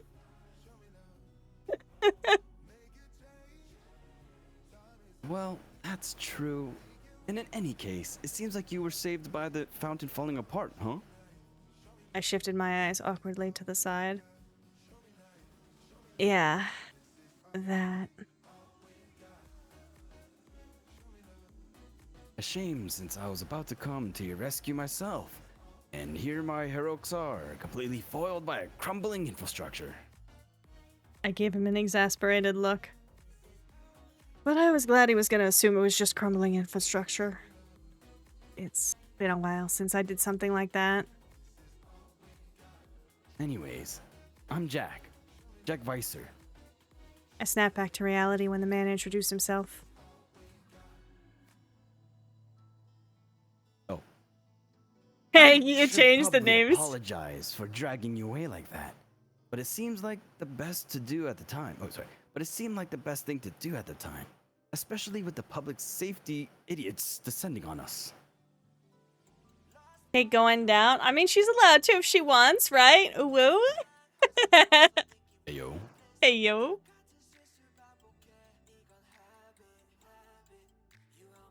Are you sure you're alright?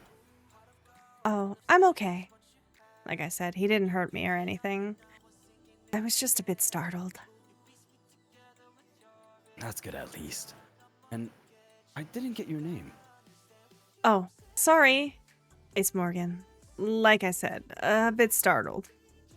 Now that I was less distracted by everything else, I realized there was something about the way he spoke. A faint accent. Wasn't all that noticeable at first, but now that I was paying attention, I started to hear it.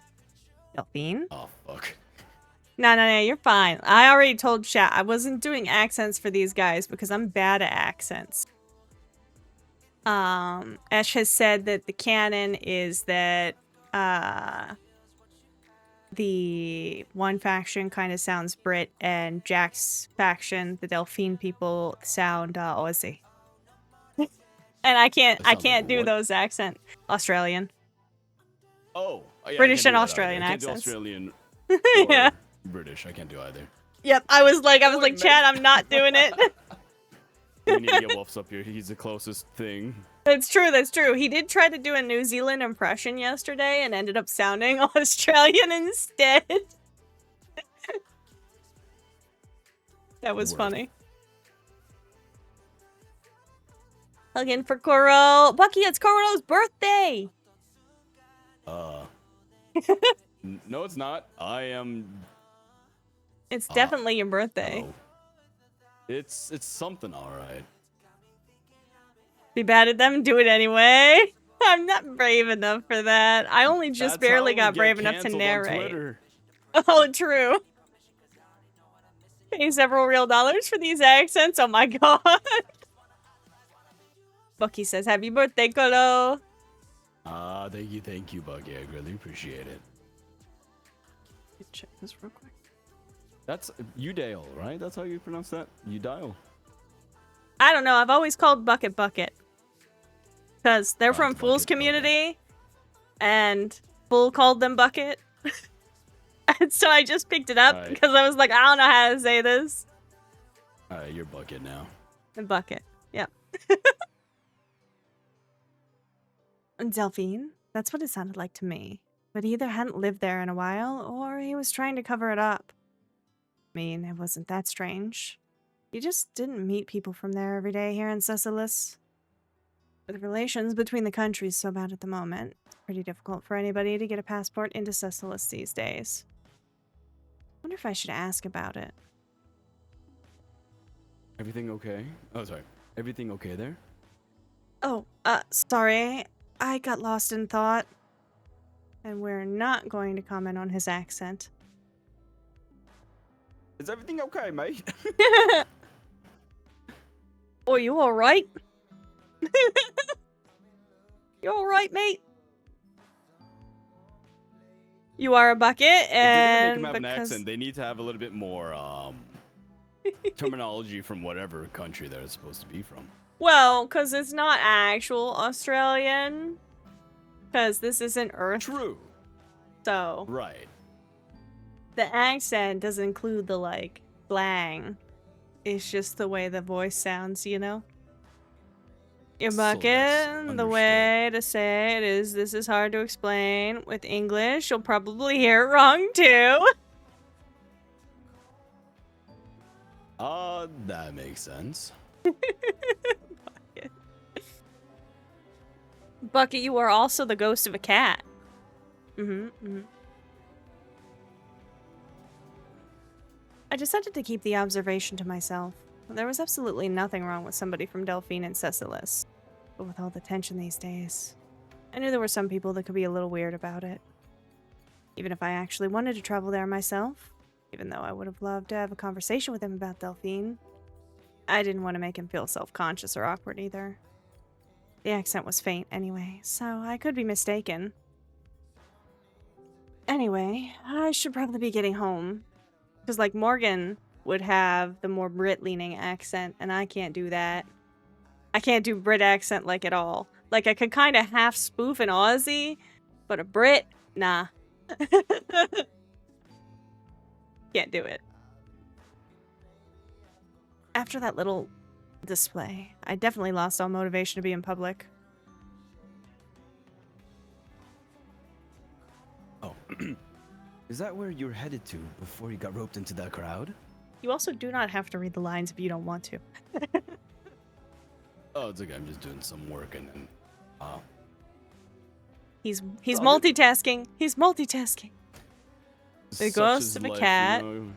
That was named by a child who could see your spirit after you learned how to speak human, having been dead for 1400 years or so. I didn't know that last bit. I did know that you were the ghost of a cat. Learn more bucket lore every day. 1400 years. That's my ad break timer. We gotta roll a 3-minute ad break, chat. I'm really sorry. We gotta do this to keep the pre-rolls off. Bear with me for a few and we'll be right not. back. I won't continue the story without you, I promise. Crow's not sorry. Quick, go, go, go, go, go, go. Did you do anything fun for dinner, Kuro? Didn't eat dinner yet because I had a big lunch. But That's fair. that is something I definitely want to do soon. You once fooled a British person who was definitely high into believing your British accent you kept up for 5 hours of work. That's amazing. Look at that. Frosty commented on your birthday too. A birthday bash for Kuro unfolds with hugs and well wishes. Oh, thank you. The bot has wishing you happy birthdays. You know, I'll take what I can get. Real. So real.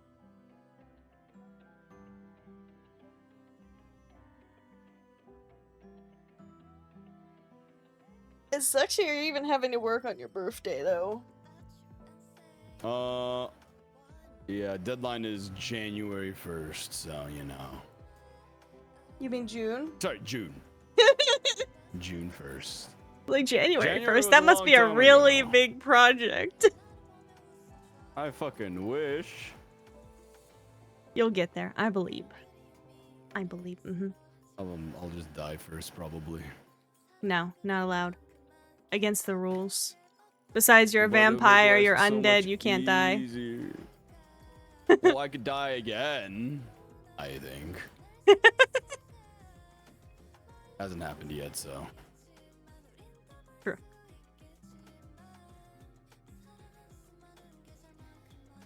We want to keep Kuro around, right, chat? Oh, I'll be right back. Okie dokie.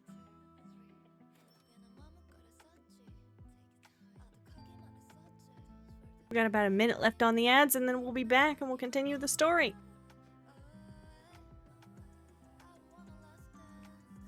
You know what was weird today, chat? When I launched OBS, my Discord decided to put the overlay on OBS. You know, like the game overlay that pops up and gives you, like, the notifications and shit? Yeah, put it on OBS. And then I accidentally opened a reply because a message popped up. A message popped up, and I was like, what the fuck?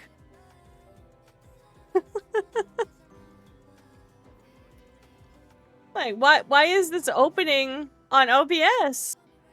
I have no idea why I did it, but I turned it off because fuck that noise.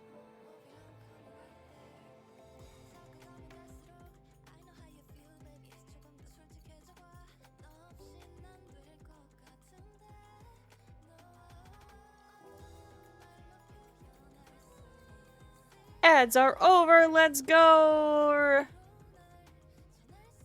Alright. Dinner, actually. But I think I might just get takeout. Not really feeling the whole social engagement thing at the moment. Thank you for the head pats, Hero! How's your Friday night going, Hero? I hope it's well. Want an escort home, then? Bucky. I glanced back at the opening of the alley. I had no idea if they'd caught that man. But it wasn't like I was really worried he might come after me. And I didn't know Jack either. I mean, it's my apartment. I can go back alone. Didn't expect you might get lost, Butterfly. Though I've known some people who are pretty bad with direction. Was more worried about your safety. Eepy, are you gonna go sleep soon? Was a good but a long, busy day. Oh, I'm sorry, Bucky. Did you get any time to relax soon? I know you said you normally work weekends. I feel like you've been extra busy for a while now. It's Thessalos, though. Which is like any other city. Sometimes safe, sometimes not. Not gonna force you. It was just an offer. Weren't you heading somewhere else, too? Nowhere important. I chewed my lip uncertainly. I didn't want him to go out of his way, but company would be kinda nice. You're always busy, it's what keeps you going. That is understandable. I get it. I do. I'm that way. I indicated the general direction of my flat. Even better. That's the direction I was heading anyway. Are you sure you don't mind? Jack laughed and took my arm, steering me in the direction that I pointed. You always worry about imposing on people? Don't get me wrong, it's cute, but it must be pretty exhausting. Not always. It's just that I'm not in the habit of having strangers walk me home. I assume you're also not in the habit of being yelled at by fountain-dwelling, Shakespeare-reciting weirdos. Oh, you recognize that quote. Jack gave me an appreciative look. I'm surprised you did. Ancient Earth literature isn't exactly most people's forte. Well, I've taken a lot of history courses, and I like learning about Earth. Earth, the third planet of a rather ordinary yellow star. I shook a finger at the air, mimicking one of my professors as I spoke. The planet that birthed our people and sheltered our kind for millions of years, the mother world of us all, now millions of light years away, but forever engraved in our genetic code and history. Jack laughed at my little performance. The tension from the previous incident began to drain away as we walked together. They really teach it that way? Some of them do. But I actually do find it pretty fascinating. I mean, it's part of our history. It's nice to learn about. What about you? Why do you recognize Shakespeare?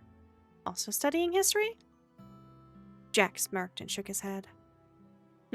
Do I look like a student to you? I didn't want to assume. So I don't look like a student? I shrugged. He didn't, to be totally honest. He had the air of somebody who'd already been out in the world experiencing things. Not locked away, desperately burying their head in a book so they could try to achieve the next tier or pass the next exam. I just know some dork who's always got a book glued to his face when he's not otherwise occupied. Somehow he managed to trick me into reading here and there. Sounds like a good friend. Though I worry a little if you actually have to be tricked into reading. It's a fairly basic skill, you know. Huh, I don't mind reading. I just have other skills I prefer to focus on. Ooh, woo.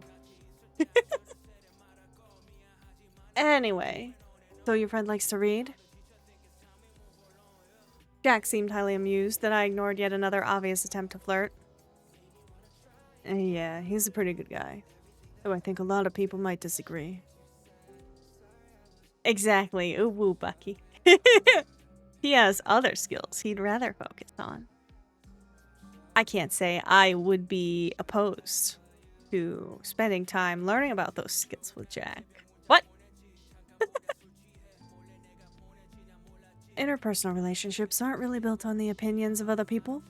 If he's a good guy to you, that's all that matters. Yields, exactly. Learn that. One of your classes, too? I lifted my chin, giving him a look of mock offense. I learned it on my own. Thank you very much. He just laughed again. It was kind of nice, having an interaction that had nothing to do with classes or studying. That wasn't just a family member. Felt like it had been a while. I feel that. We walked quietly for a while, and soon my building was a little ways away, so I stopped and gave Jack a grateful smile. Thank you for walking me back. I appreciate it. And now at 22 endings, you're just blowing through that, Sarah. Look at you go. Supportive can do work.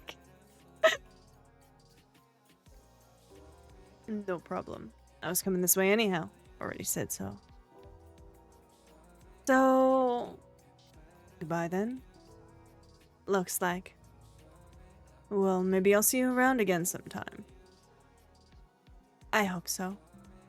Goodbyes were awkward usually, but Jack didn't drag things out.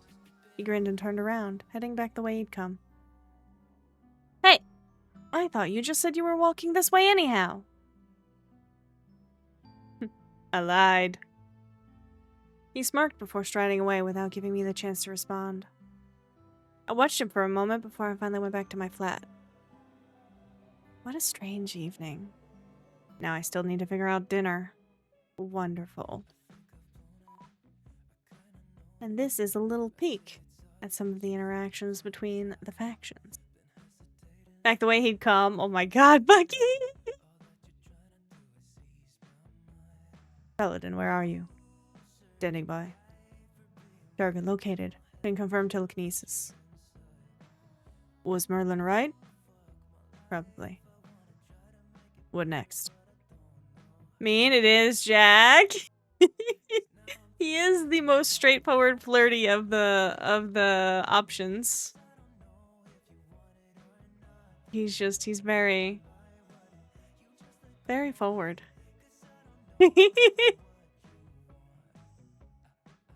Contact Ivory Tower. Merlin will make the call. Alright, understood. Paladin. Other factions are moving in. Think I saw Jackal. Are you sure? Not sure, damn it. Understood. We'll advise soon. End communication. I lay on my bed staring up at the ceiling, unable to sleep. I kept replaying the evening's events. The man. His face. The look in his eyes that he looked at me. Wow, I failed that sentence. The look in his eyes as he looked at me. There we go. Words are hard. The way the fountain broke like that. I rolled over, trying to find a comfortable spot to no avail. I flipped my pillow over, pressing my face against the cool fabric, but it didn't help at all. Somehow, I felt strange. Feverish. It'd been a while since something like that had happened. It had never happened out in public before. Is your eye looking back at him? Well, she's thinking about Rory, not Jack. She's thinking about Crazy Fountain Man. I mean, I wouldn't mind looking back at Jack. I enjoy Jack. He's definitely one of my top routes. I suppose I didn't usually have that frightening of an experience in public either. I just wanted to stop thinking about it. I finally flapped on my back, staring at the ceiling. Query. There was a little chime in my head, acknowledging the command. Cross-reference. Shakespeare and Merry Wanderer of the Night. Information floated through my head, and a soft ping alerted me the search had found something. Transfer to display. I rolled over and picked up the display screen from my table as I propped myself up on my elbows. My eyes narrowed slightly as I read the writing there. A Midsummer Night's Dream. That's what the name of the play was. It'd been such a long time since we'd covered Shakespeare. Titania. A queen of fairies. Words are hard. Sorry for delay. Husband challenged you to poke a rogue match. It's chaos between you right now. Oh my gosh. Nice. I hope you're having fun. I knew Sarah would be like, poke it, rogue. I knew it. Anxiety stirred in the pit of my stomach again. Fairy espers. I didn't know much about them, except that their genetic markers and brain structure were a bit different from the norm. And queens were one of the top-ranked esper levels.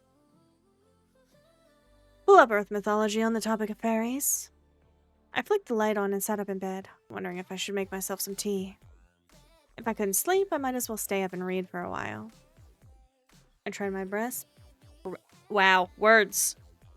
I tried my best to drown the anxieties by immersing myself in the ancient stories of a world millions of light years away and thousands of years old. I don't know how long I read before I finally set the display aside and went to sleep. Morning came way too soon. I didn't have to be up early, but my brain was trained to wake at a specific hour. Even without my alarm, my eyes popped open an hour after daylight. I was just lucky I didn't have to actually get up and go to class. I rolled over for the 20th time, mashing my face into the pillow in the hope that I would suffocate myself back to sleep. Or maybe just into a coma. I wasn't picky. I lifted my head and glared at the display panel on my bedside table. I had stayed up far too late reading about Earth's fairy mythology. It'd been a pretty fascinating read, really. But as I flopped onto my back, bringing an arm across my eyes to block out the daylight, I was definitely doubting the decision to stay up until who knows when. 4 a.m. hadn't been the best time for reading, but it had gotten my mind off the evening's events prior to that. That kind of been the point. Still probably hadn't been a good idea when I was going to wake up at 7 a.m. I finally gave up and rolled out of bed with another groan. I'd just have to catch a nap later on. Might as well throw my entire sleep schedule out while I'm at it. I yawned as I stumbled to the kitchen for a glass of water. Because I still didn't have anything else in the house. Me too, Morgan. Me too. Last night had too many distractions. I've been too freaked out to place an order for groceries, which meant the kitchen was still empty. And a quick check confirmed all the morning slots were already taken. That meant going shopping in person, even though I didn't really want to. I turned on the news as I leaned against the counter and yawned into my glass of water. A woman's face fuzzed into view, hovering over the image from last night. Image was of the broken fountain basin, mostly drained of water, Several officers stood around it, talking to one another and members of the crowd. The anchor began to discuss the young woman nearly assaulted in front of the stunned onlookers, and heat crept into my face as they showed footage of the man leaping at a blurred out and censored figure that I knew to be myself. Just the image of myself I wanted to wake up to. At least they edited out my body. Even so, I set the glass down and pulled up a visual of any messages received while I slept. Sure enough, there were 2 from the safety department. One was a response to my report, or rather, a notification to let me know I sent it. As if I hadn't been present when I, sent it. The other was a notification identifying me as a witness and requesting me to come at my earliest convenience to answer some questions in person. There was no convenient time for this, but I should probably get it over with as soon as I could.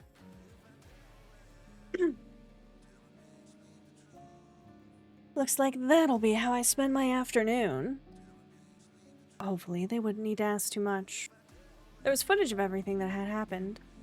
What more could I add? Besides, the whole part where I was pretty sure I destroyed public property with my mind. On accident. I wasn't going to be bringing that up anytime soon. I closed the interface and frowned at the news report, catching the tail end. Weirdly, they didn't discuss the fact that the man in the fountain had been an Esper. An unregistered Esper would normally have been a bigger deal. Maybe it was for the best, though. Not as if his behavior was due to being an Esper, but that would have been the inevitable slant, even though he'd clearly been on something. Usually, they'd have taken every chance to sensationalize the danger of unregistered Espers. As it was, they were pinning it all on the drug use, suggesting it was evidence of another small crime ring in the city related to Crimson. Then again, they like to pin nearly everything on Crimson, if you believe the news networks. Every crime in Delphine had its roots in Crimson, and the organization had its claws pretty deep in New Albion as well. Never thought I'd be grateful to Crimson for being so horrible that they took attention off another issue. Because if the media was keeping Espers out of the story, it hopefully was an indication the safety department was thinking along similar lines. I didn't want to have to lie to anyone. I was awful at it anyway. Hopefully, one interview was all they'd need. Wasn't like anything terrible had happened to me. Not really a competitive person unless it's against your other half and then it's war. It's quite cute, honestly.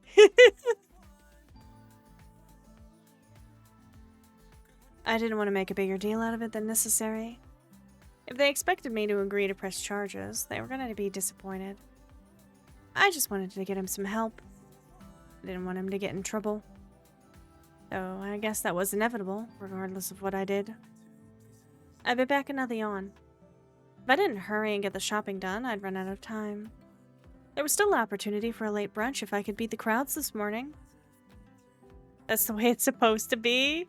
I don't know, Kate. I feel like you're pretty competitive against anybody that shows an interest in me, too. You know?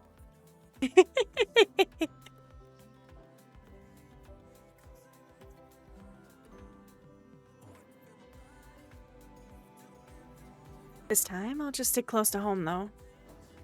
There was a grocer at the end of the block, and they had a hydroponic garden, so you could pick your own produce, which was fantastic. After that, I suppose I'd have to go give my statement in person. I leaned on the counter, rubbing a finger against my lower lip. I needed to be careful. I needed to carefully plan out what I was going to tell them. Though I didn't think sounding too rehearsed was wise. I didn't want to reveal I was probably the one that broke the fountain. I'd managed to keep that little fact swept under the rug for so long. Far too long to be outed now. It wouldn't exactly have been the first time I'd caused something like that. That was for sure. Lower lip? Yeah. You don't rub your lower lip? Not the lower lip, not that lower lip, the other lower lip. The one attached to your mouth. It took me a minute to understand where Bucky was going with that.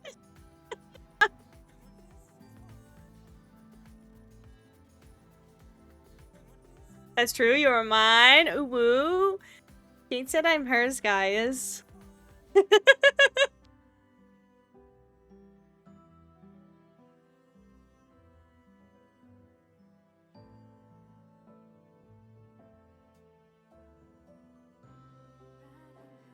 I placed the glass in the sink and went to go get dressed.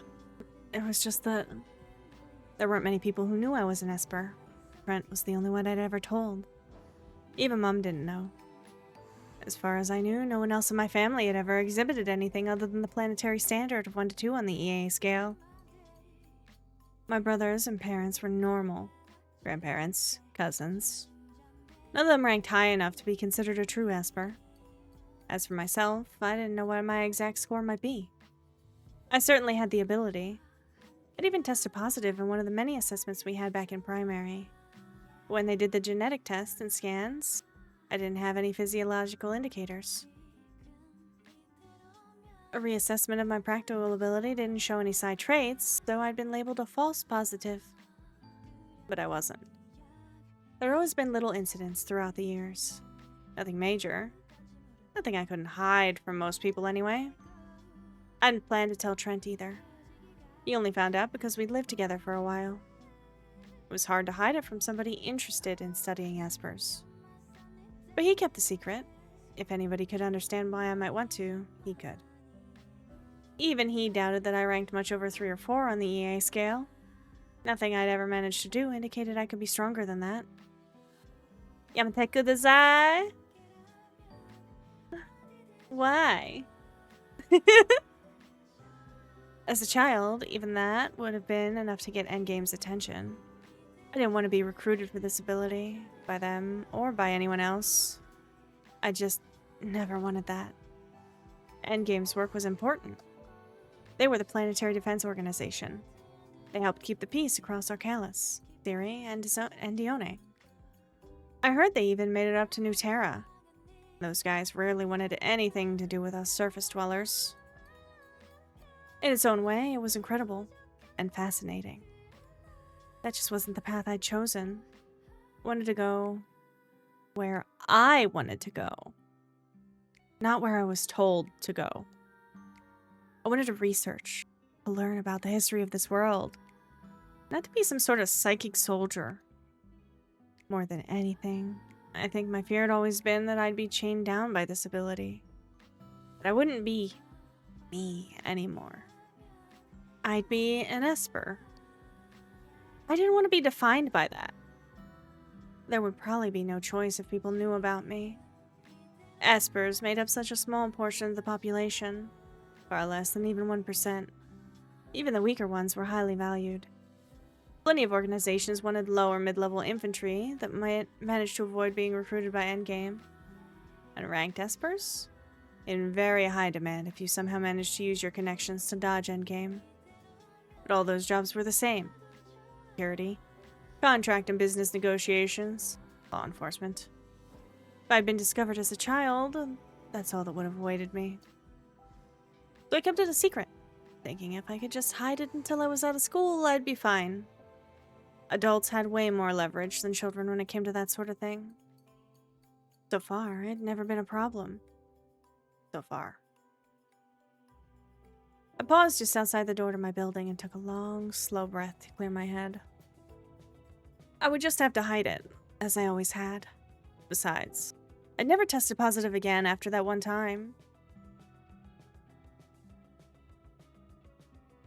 With the situation at hand, they had no reason to jump to any specific conclusions about me. It would be fine. I would be fine. Telling myself that, I decided to get on with my day and not dwell on it. There was a man talking, or arguing, with the building security when I stepped outside. I might have completely ignored them as I stepped around them, but there was a second man nearby, his hair fading from silver at the roots to pink at the ends. I nodded politely as I passed, my thoughts turning towards shopping and the things that I was going to purchase. I didn't get very much further down the footpath. Hold on, wait. Miss, wait. My heart started thumping against my ribs at the sound of an unfamiliar man just behind me. Even though he wasn't strange or bedraggled, and he wasn't threatening me. I turned back hesitantly. And here is one of the forbidden snacks that we can't have. He's beautiful, he's gorgeous, and he is forbidden.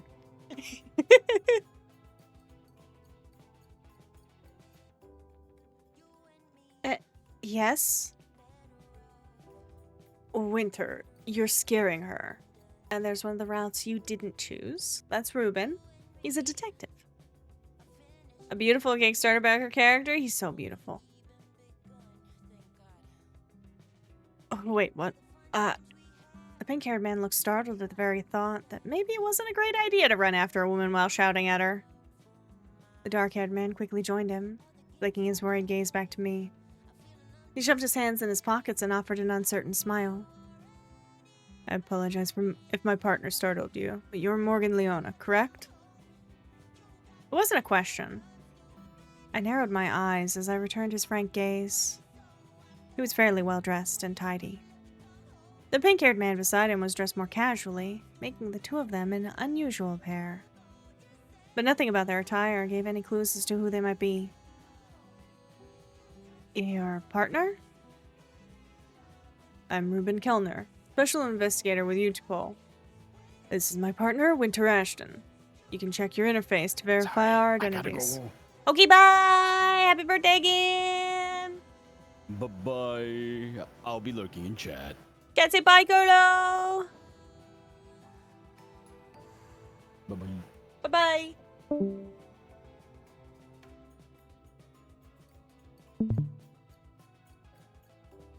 I bit my lip and did just that. Sure enough, like all public employees, their identification was openly available.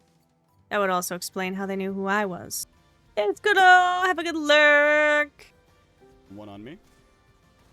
I didn't know there was someone on And the birthday roof. I wanted squidges, to all the climb up birthday there. squidges. Ah. We give the Colo birthday snuggles. Behind you, they're dropped.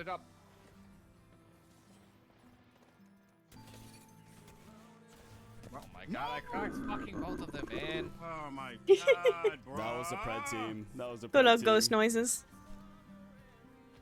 Oh my, like, come on.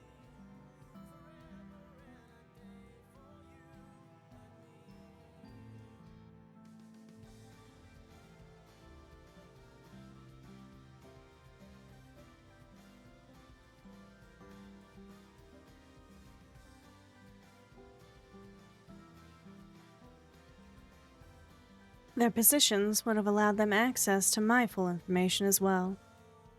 Special investigate. Words are hard. Special investigators, huh? I didn't mean to run after you like that, but your doorman wouldn't let us in. Ruben here had been arguing with him for 10 minutes already. When I saw you come out, I just followed without thinking. Update, you're at a tie. Next match wins the title. Godspeed, Kate, you got this. Kick his butt. It's Loopy. Special investigators, huh? Yeah, they're special investigators. Words is hard, though. Special. You got tied down. And probably Kate. What? Amazing. How was Repo? How doing? We literally got to play like one single round, and then Norn was like, "Oh, my supper's here. Gotta go." Valid. Basically, I'm a lot like Grumpy, where I have to have like my hands are doing one thing while my brain and my voice are doing another thing. 100%. So it's like voice working with server stuff, and then hands were just playing Repo because it's such a turn off brain type of game when you really think about it. Yeah. Very head thoughts empty game. Mm-hmm. Not just investigators, they're special because they're so hot. That's true. You need that, mans? Which one? Which one, Kate? Winter? Because, yeah, feel that. One day. Not really. He's somebody's character. But we can love him from afar. Damn. Maybe. Maybe one day. You missed Kodo by, like, 30 seconds. Oh, damn it! He did a couple lines for us when we had Jack on screen. And then he had to go. He had to run. It's his birthday.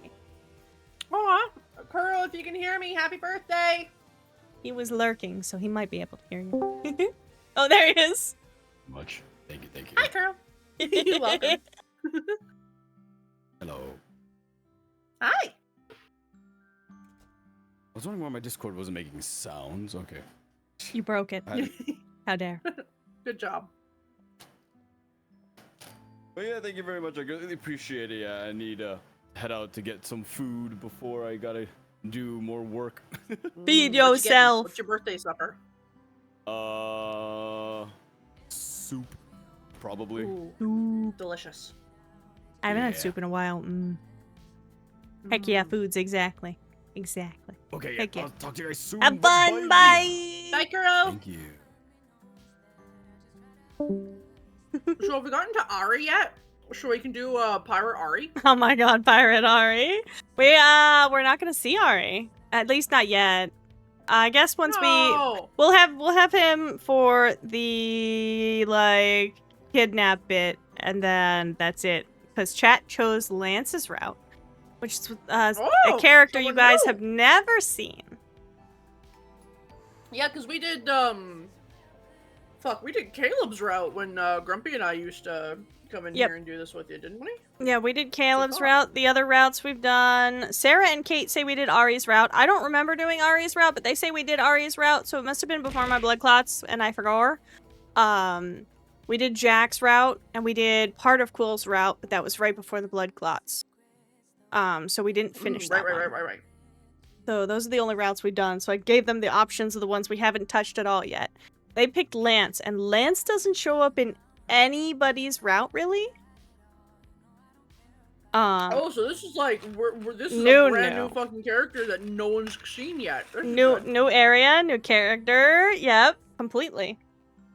Love Except that. Magnus is a little. Yeah, I was gonna say. I think he's at the end of Magnus's a little bit, right? Oh, well, we never did Magnus, so Yep. don't even fucking know. Sarah would be the one who would know. Magnus and Morgan, fuck on this cow. I forgot about that. Poor Lance. Damn it for Fade to Black mode. I know, right? We'll just have to play some days like off stream Mm-hmm. without Fade to Black. But yeah, we're mostly through the common now. I think we got to get kidnapped, and then we'll be on route choice, and it'll put us in new stuff fairly quickly. That's Because exciting. it branches at the cafe for this one.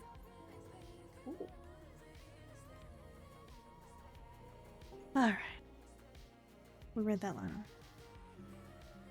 Building security is fairly tight, so... Are you here to hang, or are you here to voice? What are you doing? I'm asking simply because I don't want to start talking if you start. But I also...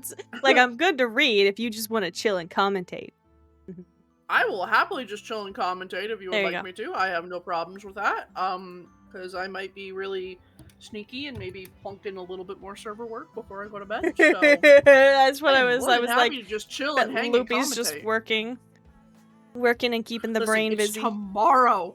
It's Oh my God. tomorrow for soft launch. We're busy. Oh my god, that's We've terrifying. got 26 out of 60 profiles uploaded. Woof. So they're only gonna be launching so many profiles at the beginning, then, huh? Uh-huh. And then Not as Loopy's many as what I noping would out. have liked, sadly. It's just like... Understandable. I feel that on a personal level. Truly. We'll get there. Eventually. You're a student living alone as well. I'm sure they're extra cautious when people come looking for you. I don't know about that. There's just a process visitors have to go through. That's all. You too, LDA Brand. You heard 26 and was like, oh, 26 endings? No. Just a quick little side tangent, I'm in the middle of working on a Path of Titans server, and it's a realism server, so you have to make profiles for each and every dino to tell people how to play the dino. And we've got 26 out of the 60 on roster currently uploaded for people to play on. So that's what I mean when I say 26. Sarah's playing a game with 100 endings. and is currently on 22 of them. Oh. Rest in peace, Sarah. Right? Just drowning. This unexpected meeting had me on edge. Why would they come looking for me if I was just supposed to go in for an interview anyway? I must have looked as nervous as I felt because Winter gave me a sheepish grin as he took a step away, tipping his head in the direction of the fountain incident. Reuben, I'll think I'll head down to the crime scene and have a look around if you don't mind. It's not that far from here. You can handle this on your own, right? Non-otome hybrid of a visual novel and a TRPG. That Sarah's What's playing. a TRPG? Tactical? Tactical roleplay game? I feel like Question that's the right mark? word. TT is obviously titty RPG with boobs, Of course. but just one is tactical. Like Fire Emblem, okay. Yeah. Oh, okay. Yeah. I'll be fine. We'll catch up later. See you. It was nice to meet you, Miss Leona. We also kept the main character canonical name this time. Oh, yes, Kate? Yes. Hi, Kate. He started away from us with a slow jog. Reuben watched him until he was gone before he turned back to me. Sorry about that, Miss Leona. We have a lot of ground to cover today. Though the abruptness with which Winter had left made it fairly apparent it was more for my benefit than anything. It's all right. But I hope you realize I already received a request to give a statement about the incident last night. I didn't realize somebody would be stopping by. This morning, they turned the incident over to our department. I'm not sure they'd have informed you before you scheduled your interview. Wanted to talk to you personally, so we decided to stop by while we were in the area. Unless you're too busy at the moment. This one, I think we say too busy. That's not creepy. Yeah, we say we are busy. I will come by later as planned. It is by the 999 Peeps, main writer. I don't know that one either. Danganronpa, character artist and main writer. I see. You forgot to tell you, Eagle had his checkup appointment today with what they can check without the crazy test. He is stabilizing. That's good. I'm so glad, Kate.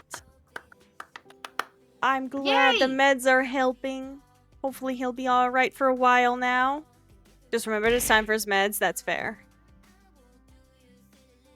Being a competitive bitch with the husband now? You gotta kick his butt. You know what? I feel that. You do you, girl. You beat his ass. You got this. $9.99 is Zero Don't let the Escape hubby win. series. Virtue's last reward. I don't know any of those. That person wrote, made Somnium files. I also don't know that. The name for that one sounds semi-familiar, but none of the others ring a bell at all. So I know absolutely zero about any of that. Sorry, Sarah. Could you be sounding a little familiar? Your audio dropped out and came back. The first thing you heard was boobs. Yes, TTRPG is titty RPG, right? It's definitely for titties. Surely. Basically wibbly wobbly, timey wimey, dimensional stuff. I see. Of course I was busy. Did he think I stepped out today just to talk to him? Ugh. They couldn't even wait for me to come by and had to stalk me to my house. This was ridiculous. I can come by this afternoon as planned if you tell me where. Unfortunately, my morning's booked, Mr. Kellner. He will need the meds for the rest of his life. He's doing good now, being comfortable, which is all you can ask for. I mean, I feel him on the need the meds for the rest of the life. It's okay, Eagle, me too.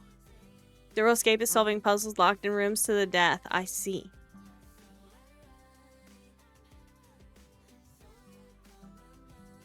Perfect playthings? I didn't quite manage to hide the exasperation, but his expression didn't change. I would imagine he was used to dealing with much worse. Of course, I understand. I'll send the details to you right now. We have temporary space set up while we're in town, so I'd prefer to meet there. My apologies for bothering you this morning, Miss Leona. I'm sure you understand. We wish to catch this culprit as soon as possible. I can words. Words are hard. Given that he attacked somebody, damaged property, and is still at large. I do understand. But I'm not sure my personal perspective on the incident is going to help much. I don't think it'll reveal much more than you can see on the recordings. But I will be in to give a statement. Later today. I understand. I'm sure you're a busy woman, so I'll let you get on with your morning. Thank you, Miss Leona. He held out a hand, and I hesitated for only a brief moment before I shook it. He nodded politely, and I turned around, leaving me standing there. I got the address for his office a few seconds later, and with great reluctance, scheduled myself in for a few hours from now. It wasn't as if I had a problem with giving a statement. I'd been planning on it anyway, obviously. But it would have been nice if I'd been allowed to get my mind off of things for just a while. Though I guess I should be grateful he hadn't been pushy. At least now I could focus on my errands in peace. After that, my morning was relatively productive. I'd gone to the grocer to get enough food to last a few days, so I wouldn't have to leave my flat again for a while. Most of that was set to be delivered later in the afternoon. I only had a small bag of tangerines and some other produce with me. And then, since I had something scheduled for later in the afternoon, I decided to stop by for lunch at a nearby cafe that was close enough to home I didn't feel anxious about going there. They also had a lovely open-air seating area I'd used a lot when studying, so I was able to enjoy the weather while eating as well. As I had my lunch and watched the passerby, I couldn't help but feel it was a little crowded today. It set me on edge a bit, and I was fine sitting at the cafe watching everyone. It's not like I can hide in my apartment because of one bad experience. Besides, the crowd yesterday wasn't even to blame for what happened. Still, they hadn't managed to catch that man yet. Wasn't as if I thought he'd stalk me or anything, but I'd feel better if he was in custody. I tried my best to push these thoughts from my mind. By the time I finished eating, starting to get even more crowded, I decided to head home. I had enough time to get there, check on my deliveries, and then leave again. I paid for my meal and reluctantly joined a crowd of people waiting to cross the street, mentally going over what I'd tell them when I gave my statement later on. I hope it doesn't take too long. I'd really like to get home and just read or something for a while to get my mind off of things. I was jostled to the side as a few more people joined the group at the curb. Being sandwiched between so many people brought back thoughts of yesterday at the fountain, and the man who'd attacked me. I tensed up in spite of myself. I knew it was irrational, but I couldn't stop the panicky feeling that started at the pit of my stomach and worked slowly to my throat. My chest tightened, and it was suddenly hard to breathe. I shut my eyes, trying to take deep breaths. It wasn't as if that man would be here again just because there was a crowd. Wasn't at all the same situation. There's no reason to feel anxious from trying to cross the street. Wishing you would be part of a sandwich. Oh my god. Right? I mean, I'd be okay with a sandwich, being, part of a sandwich of some of these characters, for sure. Maybe not all of them, Yep. but some of them. Another person smashed into me from the side, pushing me into someone else. I finally decided I needed to get out of the thick of them. I could cross after everyone else. I backed quickly away from the curb, only to crash into a man directly behind me. When I felt a hand on my shoulder, I whirled around instinctively, hard in my throat. There's my boy! Oh, is this Lance? No, that's Kaisa. He's my favorite. He's not our boy tonight. Really? Oh yeah. Because we've only done Endgame with you. Yeah. He's on one of the other branches. Hello, my OG Gilded Shadows love. I think you've seen him. We've done start of game. But the problem is that by the time we would have gotten to him, I would have been in bed for about 3 hours. Considering how long it usually took us to get started. Not just that, but I don't think we've ever taken the choice that brings us to him. Because this can either give us Magnus, Ruben, or Kaisa. And the first set of choices at the fountain gives Jack or Ari, or Caleb. Does it give Caleb? Yeah. Sure. Yeah, I think there's a Caleb one. So those are the sets. Even the game calls this man distressingly beautiful. He is distressingly beautiful. I love his roses. I see it. Tattoos and rings and tattoos. He has some really nice tattoos where you can't see them at the moment. Dude looks like he walked right out of fucking a vampire romance novel with Yep. that look. Like, seriously. Absolutely vampire romance novel main character. Lance is your favorite? Yes, but Kais is up there for you. And Kais is my favorite, but Lance is up there for me. First three are Ari, Jack, or Caleb, and the second is Ruben, Magnus, or Kai. Yeah. I was right. Kai's a good boy.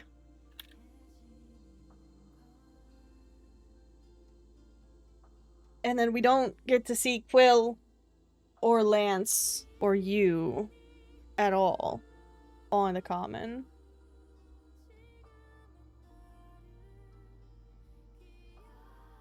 Of course, the man standing there was just a normal man. He was looking at me with confusion. Maybe a little irritation? Pretty sure we apologize. Yep. Wow. We love the start of Lance's route so much. Hype for Loopy to meet him. Yeah, because it's totally different from anything that anybody that's been here for Gilded Shadow stuff has seen before. It's totally different. Him and Quill are completely freestanding. And Ruben, I guess. Completely freestanding I'm routes. looking forward to getting to meet Lance and getting to find out what they are like. As long as we can get to the poor bugger before I have to go to bed.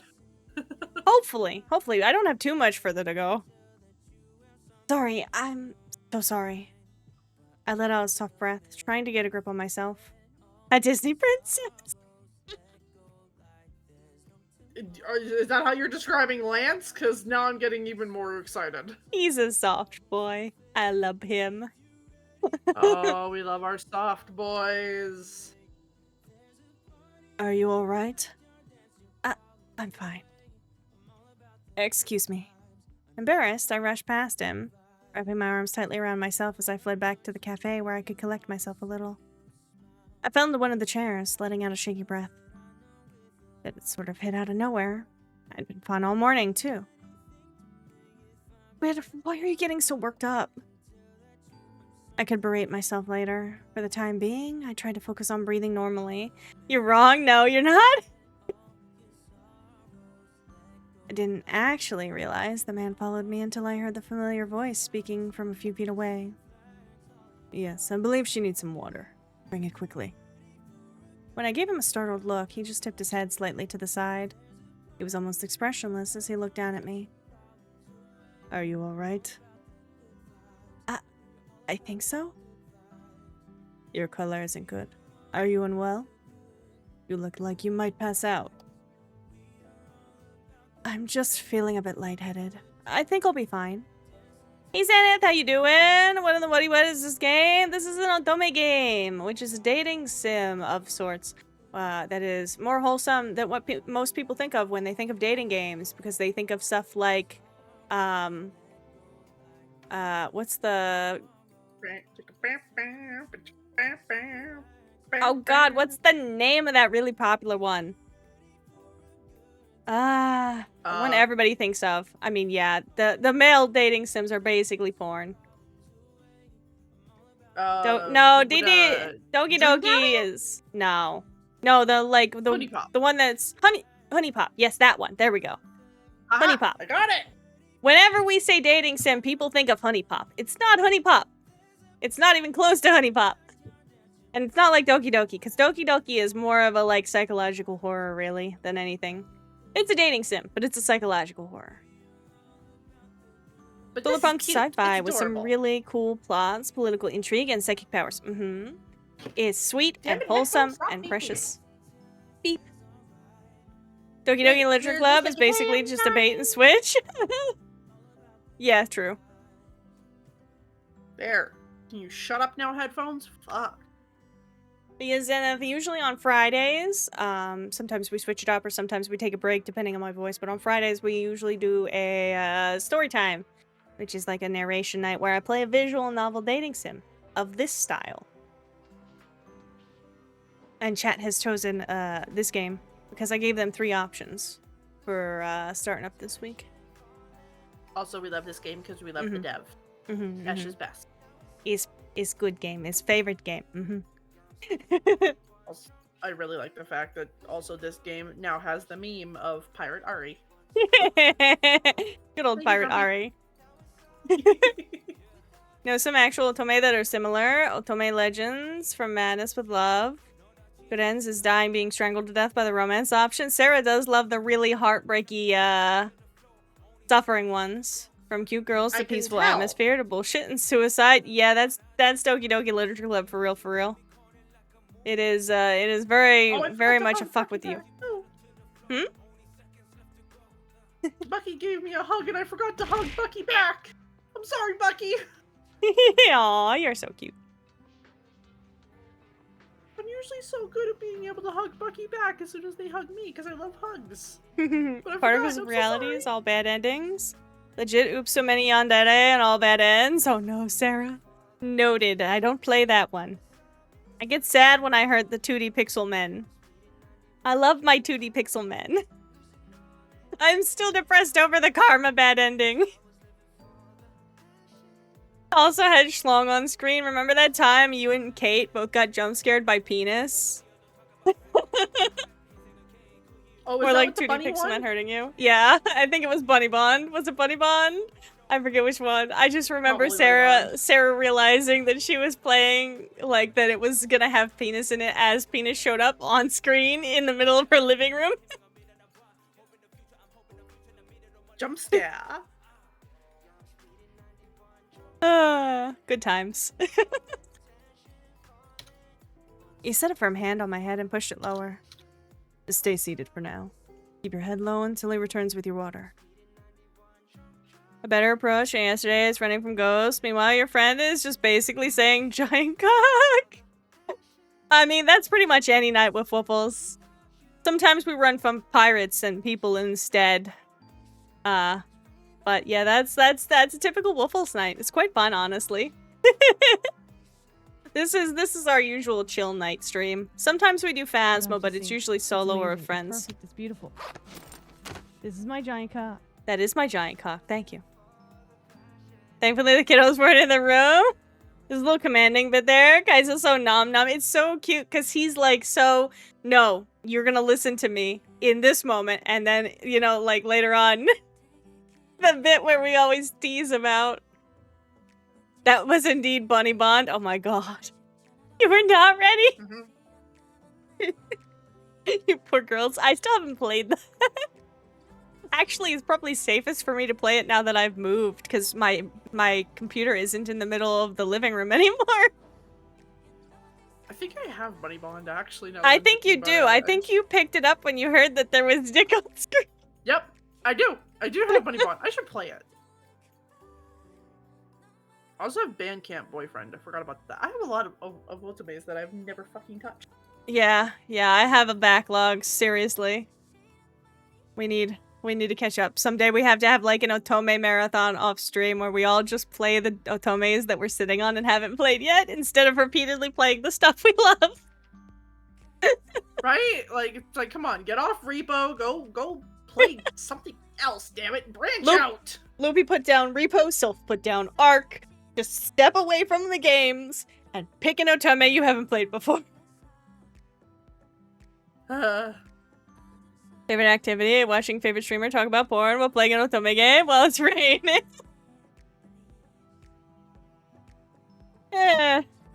This is normal here, I'm sorry. Yep. Finish the 3 other from Madness with Love rounds and get the new DLC. It's wholesome horny.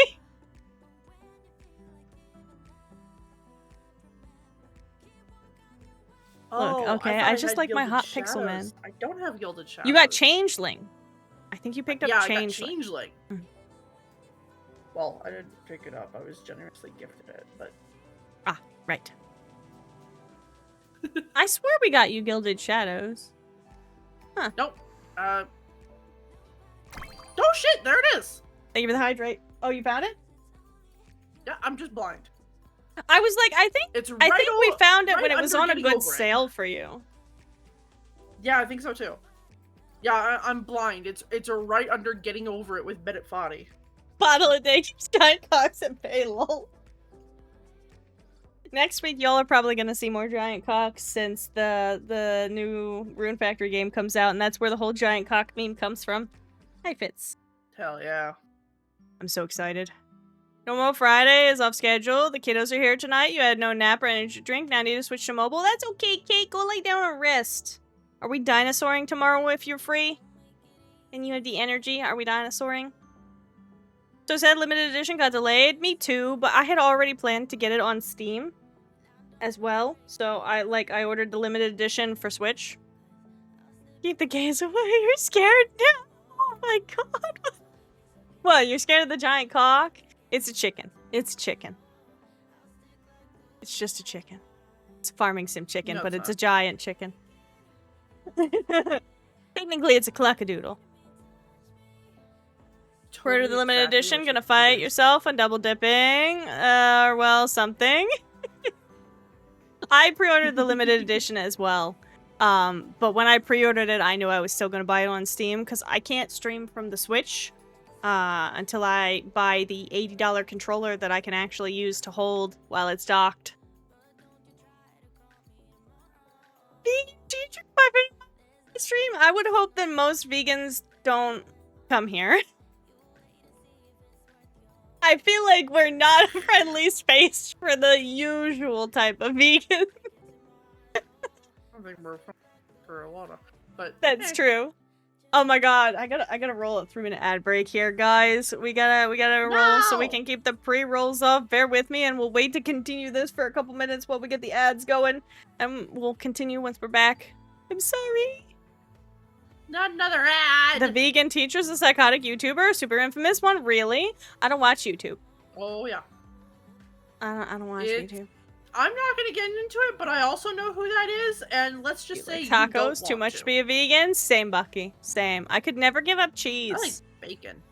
Yeah, bacon Bacon and and cheese. Cheese and bacon. Pizza. I Just- feel like can't we've give had up this pizza. conversation before. I believe we have. I think. Okay, I was gonna tell you a story. Oh, yesterday we were talking, Yes. and a couple of new people had joined chat, and I said something. I don't even remember what I said at this moment, but they were like, "Oh my god, don't say something so controversial," like jokingly, because it was something that like a lot of people get set off by or whatever. But it was just like Mhm. me being me. I'm like, "Oh honey, let me tell you." If they're here and they don't want controversial, they're in the wrong place. Because, you know, I'm a Native American, disabled, non-straight, furry. You want controversial? I Basically got every checking- flavor. Yeah, I was about to say you were checking all of them boxes off, you know?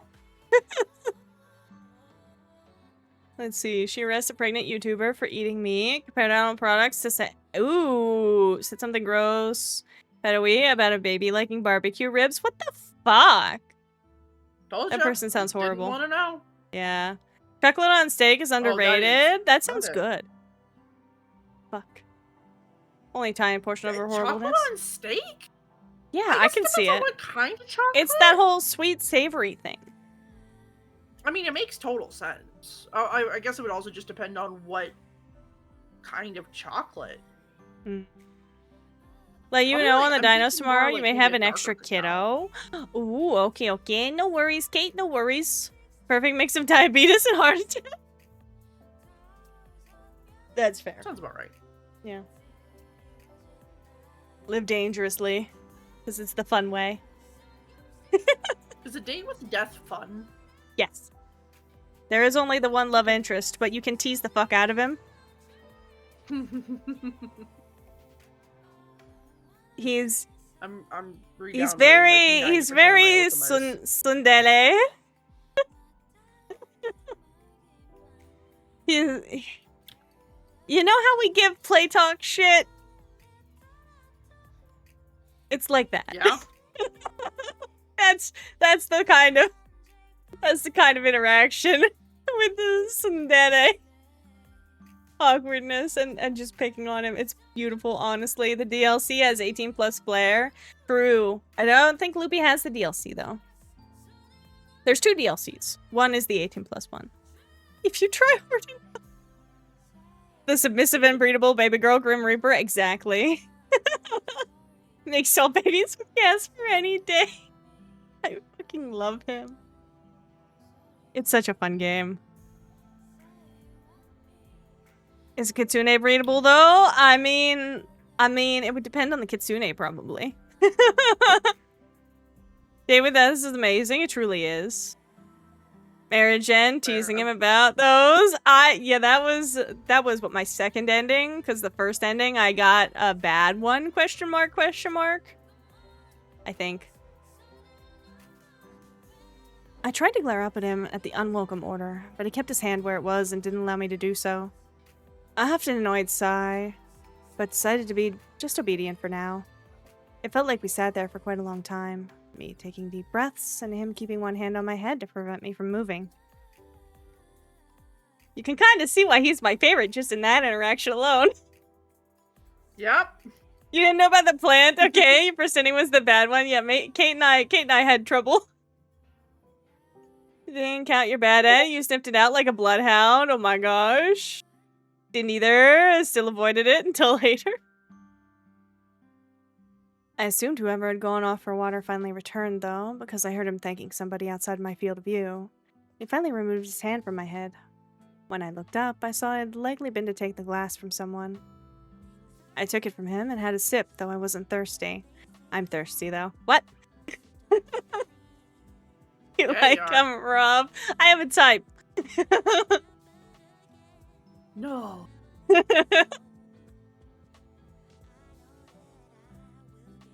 Only to you? It's true. Kate can do what she wants with me, woo. Bad End was pulling away from the mind thing. You need to test this out for angst. I mean science. Oh my god. Can we just say how naive Morgan is, though? Because this is a man that she bumped into on the corner after panicking about a man attacking her, and he's handing her a glass of water that he's taken from the waiter instead of having the waiter hand to her. And she's just like, yeah, I'll drink that. We don't talk about logic around here. It's a good thing Kais is a good boy, because Morgan is a little oblivious sometimes.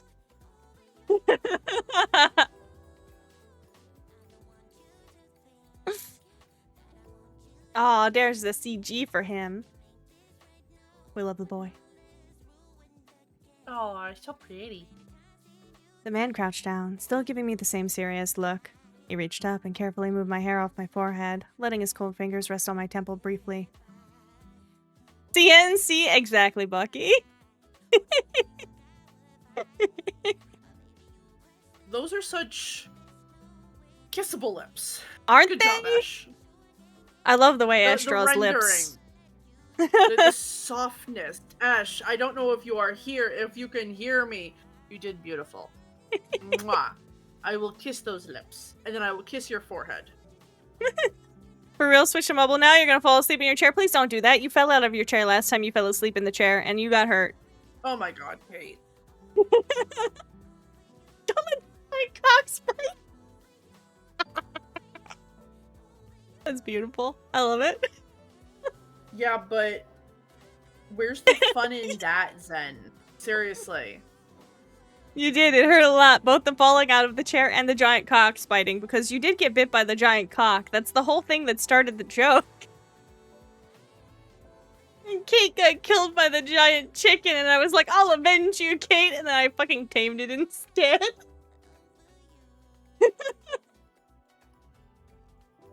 Stretch out and get comfy. Yes, go stretch, Kate. But lay down. Your skin is clammy. Are you really alright? I think I am. I looked away awkwardly, embarrassed by the attention from a man who was not only a stranger to me, but who was also distressingly beautiful. I hadn't noticed it at first, but he had such fine features, not to mention a beautiful complexion. It's hard not to just stare at him. Should I take you to a clinic? No, I'm really alright. I will stretch, Bucky. Now maybe for real, the biggest trail of your life today. I love you, Kate.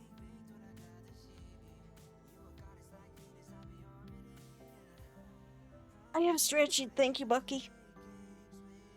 I pushed his hand away and gave him a shaky smile. I just haven't slept, and it's a warm day. Probably a bad combination. I suppose so. Really sorry to trouble you. It was kind of you to follow and make sure I was alright. If it was troublesome, I wouldn't have followed. Ah. His expression softened slightly as if he realized how brusque he sounded. What I mean to say is, it wasn't troublesome. You truly looked quite ill. I was concerned. Thank you. I really am alright, Mr. You can call me Chase. His name's not Chase. He's a little shit. In that case, thank you, Chase. I apologize for worrying you. The crowd was just a little overwhelming for a moment, that's all. I get like that in crowds, too. Crowds suck. He stood and looked back to where more people were gathering, and then back at me with a frown. I didn't catch your name. It's Morgan Leone. Is there somewhere I can take you, Miss Leona? I have a car parked nearby. I don't think it's wise for you to continue to your destination on foot. Fortunately, I'd calmed down pretty quickly from that little moment of panic. I shook my head as I stood. Thank you, but that's not necessary. I don't live far from here. I'll just take a less crowded path home. He seemed strangely disappointed. Are you certain? I am. Thank you for the offer, though. I really do appreciate it. Very well. In that case, I believe I shall allow you to continue on your way. Please do take care of yourself, Miss Leona. I will. Thank you again. He nodded faintly, and after what felt like a very brief hesitation, left me there. With the light about to shift again, he jogged quickly across the street. I watched him until he vanished into the crowd on the other side. I really need to get it together. I just needed to get home, check on everything, and get that stupid statement over with. Then I could maybe finally relax a little. I was so focused on getting back that I wasn't paying much attention to my surroundings after that. Ow! Lupa Witch think of Kaiser's failed kidnapping attempt? I was wondering when Sarah was gonna say it. I have a car. I can take you home if you want. Kidnapping attempt. So fucking soft. He was like, I'm gonna make you sit here and drink this water. But also, if you say no when I ask you to get in my car, then I'll leave you alone, I guess. It's okay. I'll try again tomorrow. I love him so much.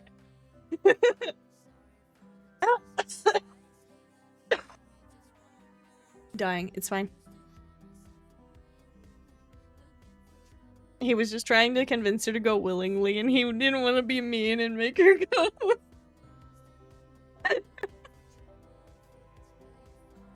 Looking back, that was definitely my first mistake. I just exited a pedestrian-only area and was passing a sleek blue car parked near the footpath when it happened. Out of the corner of my eye, there was a strange flash, and for a split second, everything went silent. I quickly turned, but there was nothing there. Sound flooded back into the world, and everything was normal. Kais is a good being, he is. He can't block awareness of others, unlike our two favorite kidnappers. That's fair, that's fair. He can't make you, make people not notice. No causing a scene.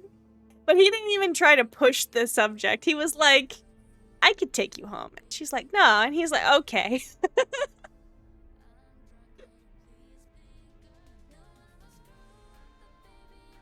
I stood still for a long moment, just looking around as if that would help me work out what had happened. Something's wrong. It was as if there had just been a glitch in reality. but no one else seemed to notice. What the heck was that? Didn't get a chance to finish the thought.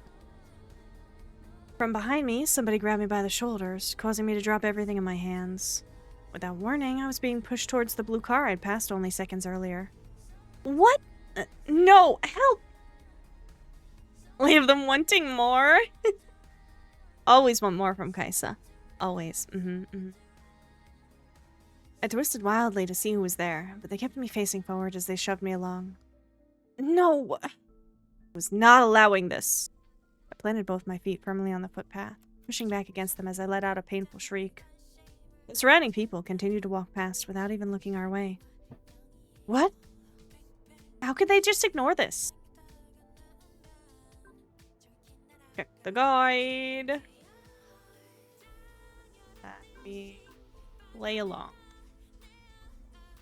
I decided to play along for now. As much as I wanted to get away, to fight, to run, I also wanted to live. I had no idea what was happening or what these people wanted. Might be best to just play along and then look for a chance to escape later on. I didn't want to risk fighting back now and getting myself into an even worse situation. Wake up chained to a radiator? No, because they didn't knock her unconscious. It's okay, and you know, there's a Otome game that I'm quite fond of where, you know, you wake up in a dog cage. Not that I haven't referenced that so many times. Naps are wonderful. I'm glad you had a good nap, Texas.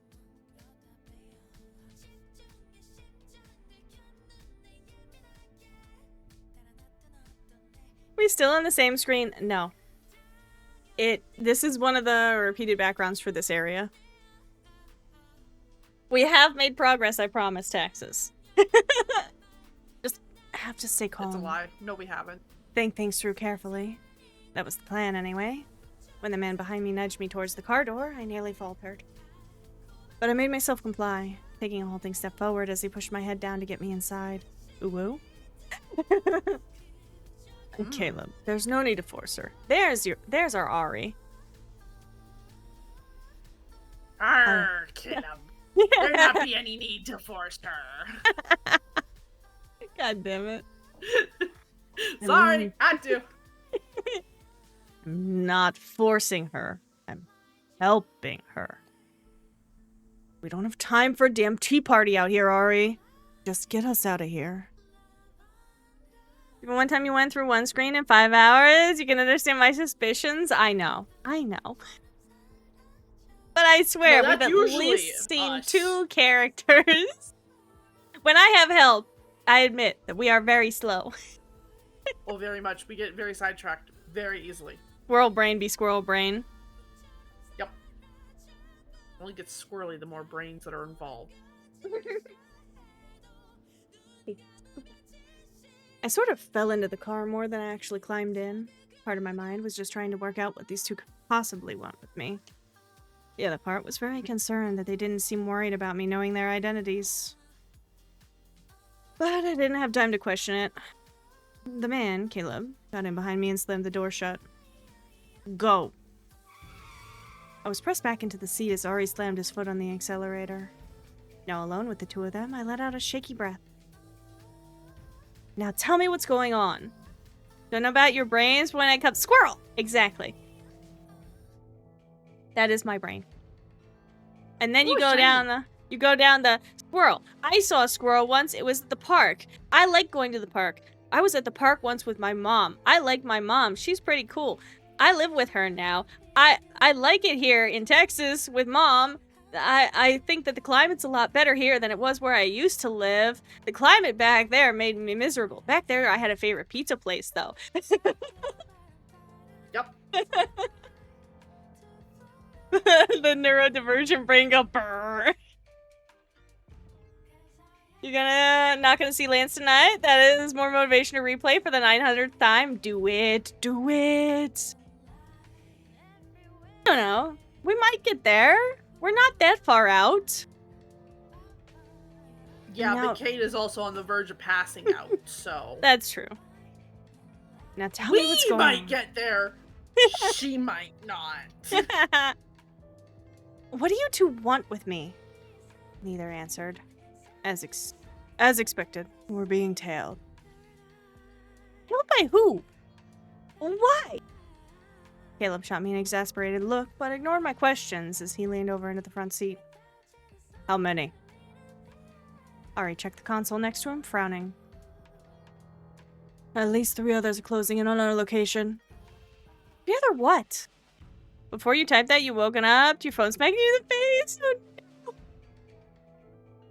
Case in no. point. Just proves my point. Yeah.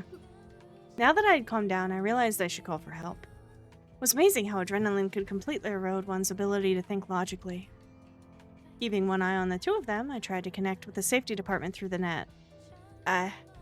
Wait, what? Couldn't connect? That was impossible. Ari made a wild turn, sending me headlong into the door. I only just managed to avoid slamming my head into the window. There was a flash of worry across Caleb's face as he pulled me back away from the door. Time for the contingency plan. Vaughn said she had an area cleared near here. Get us there. I am trying to do so. I glanced behind us, realizing there was another car that appeared to be following us. Just like they said. How did I get myself into the middle of some high-speed car chase? This was insane. The Sparrow drops, Mika is even voiced, and has some good feelsy bad ends. Not the bad ends, Sarah. My trauma. Change of plans. Get us out of here now, Ori. You realize if I teleport us out, they'll see the distortion trail. Teleport? Espers. And we have to get him off our tail first. I don't believe that's going to be possible. We need a way to mask the trail so they can't track us. Ari made another sharp turn, this time sending me face first into Caleb. He wrapped an arm around me as he braced himself against the front seat so we wouldn't slide around as much. I struggled against him, but his grip was too tight to get away. Well? Hold on, I have an idea. Let go of me! I gave Caleb a shove, but it was like shoving a wall. He didn't even look my way. Be playing that very soon? You've just been too tired lately? Real. Actually dozed off waiting for your Steam Deck to update so you could play it? Poor Kate! Go to sleep, Kate. My goodness. She's been so busy lately. She needs a break. We need to kidnap her for a week of just nothingness. Sounds beautiful. Can you kidnap me too, please? I was gonna say, what if all of us just disappeared together for a week? I'm sure we'd all feel much better after that. I believe we would. That's the dream? You can make that happen? Gremlin cackles. You figured, you can tempt more with the mention of the bad end goodness. That's one temptation you have on Kate that you don't have on me. I can't do it. I can't make the pixels sad. Instead, still holding me tightly, he moved us both aside as Ari apparently set the car to auto and climbed into the back seat with us.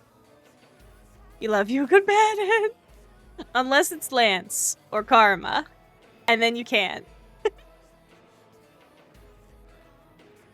The car abruptly slammed into high gear. I could hear the high-pitched whine of the power coil as we sped up. Sandwich time! I would not mind being part of a sandwich with these two. Mm-mm. They are 2 of my favorites. No, you don't get to come back afterwards. You'll spend the rest of your lives in Ecuador raising llamas and alpacas. Can I take my computer? As long as I get to take my tablet and my computer, I think I'm fine. Yeah. I'm good with going wherever as long as I have my computer. And my dogs. We can't leave the dogs. They have to be given new identities too.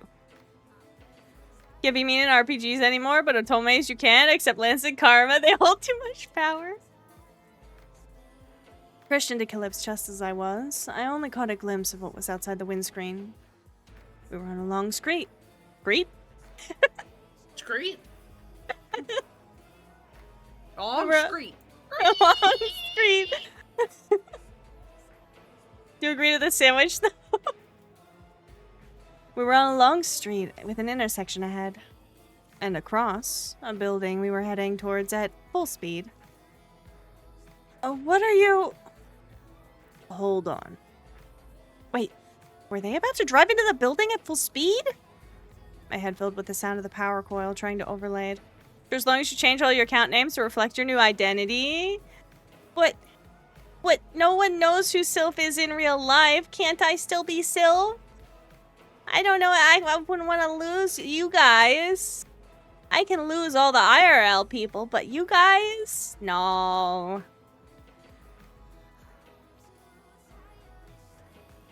I clapped both hands to my ears and screamed.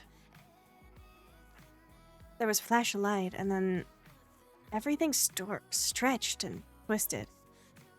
I couldn't see anything, or hear anything. It felt like my body was being ripped apart. Sorry for the flashbang chat. My scream thinned into nothing.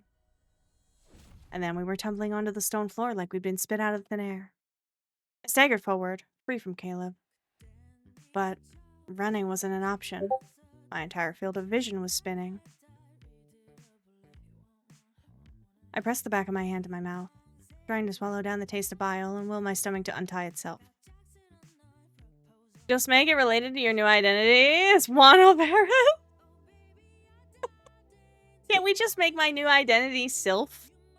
I know who Sylph is IRL. You'll keep it a secret. I mean, you're gonna go with me, so it's fine. As long as everybody who knows Sylph IRL goes along, then it's fine. That just means that all of the grapes have to go.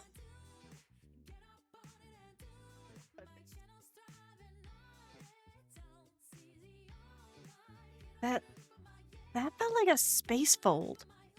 A wormhole or something. There was no technology I knew of to create any sort of micro wormhole. Caleb and Ari just seemed unfazed by what happened. As if they'd done it 1,000 times before. They were speaking, but their words were like an uncomfortable buzz in my head. I couldn't make out what they were saying. My stomach finally gave out and I gagged onto the floor, clutching my abdomen as it tied itself in painful knots. Everything tilted and I hit the ground, barely managing to catch myself. I was still choking on the taste of acid and whatever was left in my stomach. Don't know who you are IRL? You would for all of about 6 minutes before you get the fake passport and identity card, and then you'd know who you are IRL there.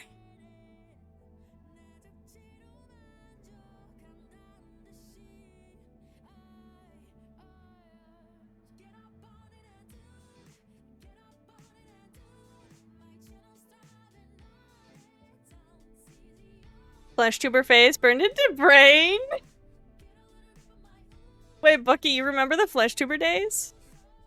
Or just from the photos?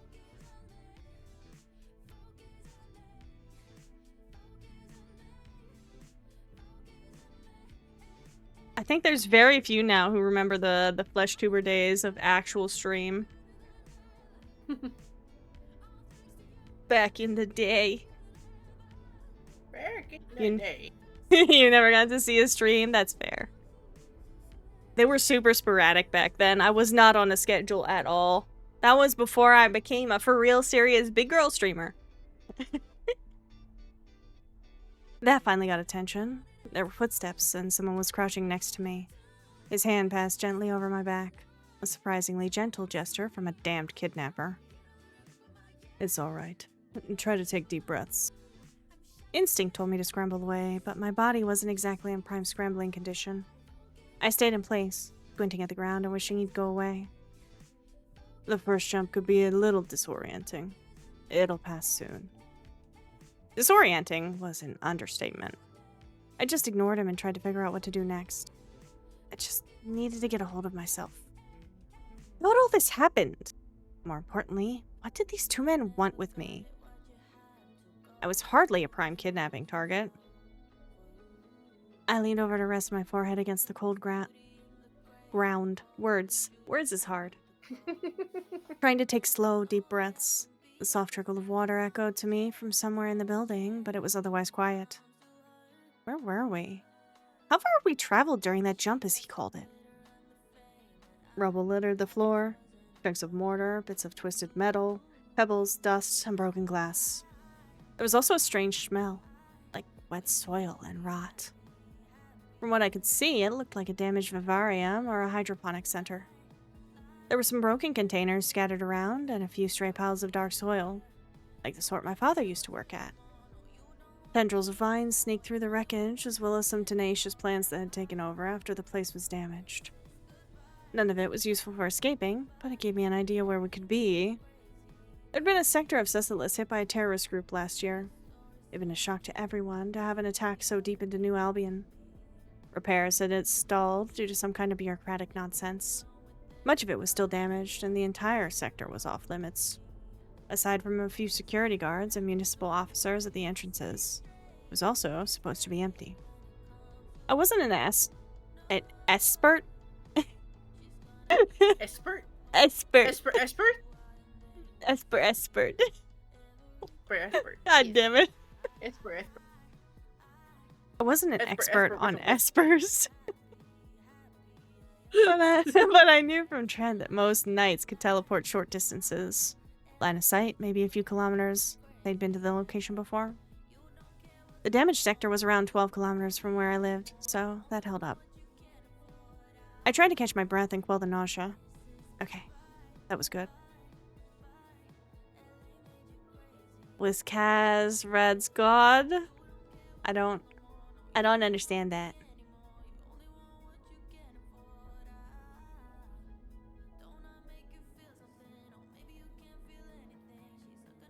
We can read good. Ah, yes. We can read good. Yes, that's right. We can read good. Yes. Can words goods too.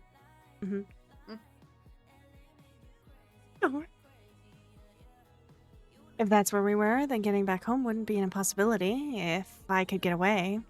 That was the problematic part, though. I shifted slightly, turning my head just enough to get a look at Ari and Caleb. Ari was still right next to me, but Caleb was off 2 or 3 meters away. I wasn't sure what type of Esper Caleb might be, but surely he was one if Ari was. And Ari was a knight, clearly.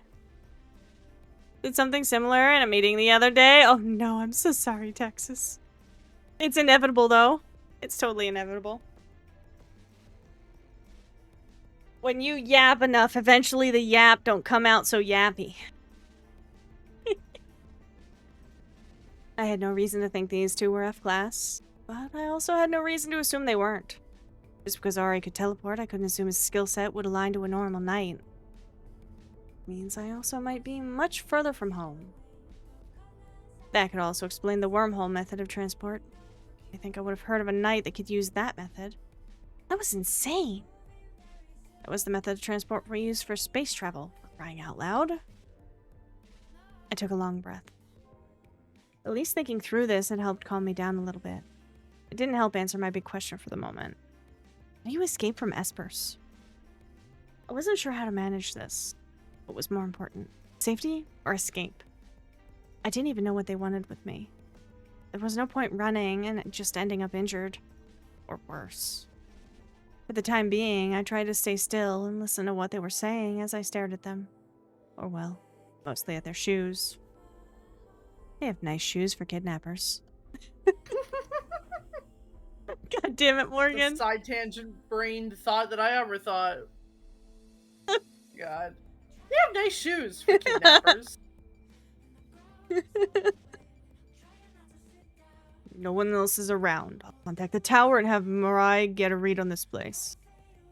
But before that, can you explain why you brought us here? No one else knows who we're with. If they do manage to track us this far, they still won't be able to determine who managed to succeed in acquiring her.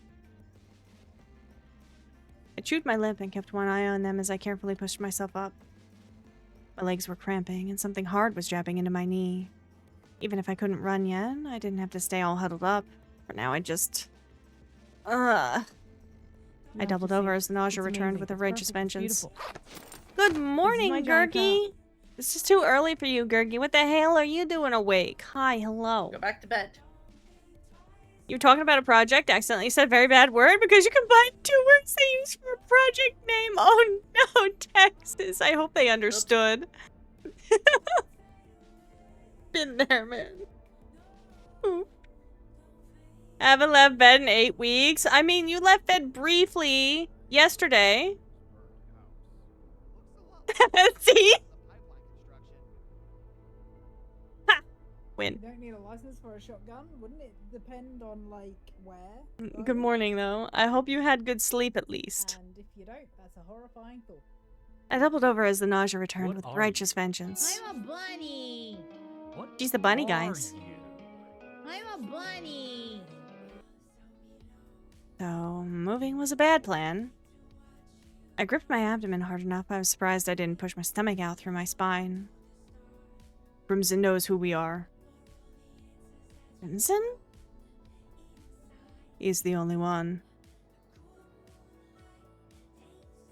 You're more upset with yourself? Trust me, if you said it here, you would get banned from both your chat and Twitch. It was so bad, they didn't care too much. They realized it was on them for the name. Are they changing the project name now? Because, wow. Like, oops. It's like when you have a project name and somebody actually tries to abbreviate it and realize it spells something really bad. It was ouchy, but tasty yesterday. I'm glad it was tasty at least. So you're hoping that if no one knows which faction took her, they'll just fight amongst themselves for a while? That's a long shot. I tried to listen in as I fought off the nausea, but none of it made sense. They were talking about factions and Crimson? All things that had nothing to do with me. I was a student. I can't stay here. If Crimson doesn't find out where we went, someone else will. We aren't the only ones with bishops. Let's go. He joined me in Ari, stopping a half-meter or so away. How is she? Not well.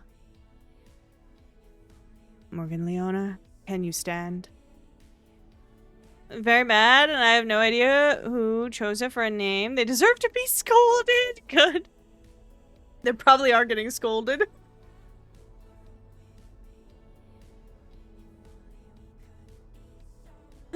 Committee for the Liberation and Integration of Terrifying Organisms and their Rehabilitation into Society.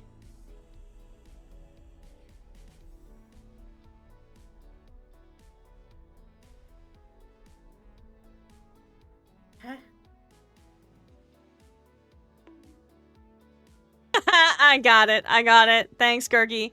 Did you come up with that, or is that a thing for anywhere? Because, oh my god. Hi, Man in a Bear Suit. How you doing? Thanks for the shork. Huh? If you take out all the words that don't, like, usually get added into the acronym or get, you know, usually not capitalized, when you shorten something down, it spells a word. 1 second. Does there count? Or there was... There is part of it. No? No, it's not. No, okay. There is out. Committee, Liberation, Integration, Terrifying Organisms, Rehabilitation... Oh! You got there. One of your favorite British comedies? Amazing.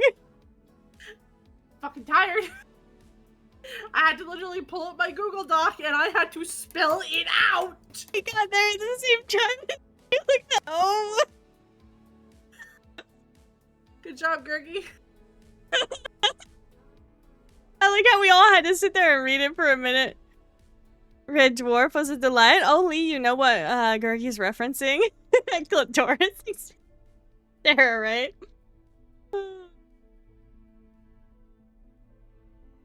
Oh, God.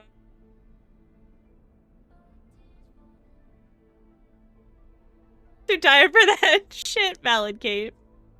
I managed to glare at him through my hair, gritting out an answer. Do I look like I can stand? I believe that means no. When it comes to Gurgi's joke, you're having trouble finding it. Shortening it down. I get it. I get it. Taxes. No, that's the... Give me a second. Give me a second. Damn it, Tex. Good job,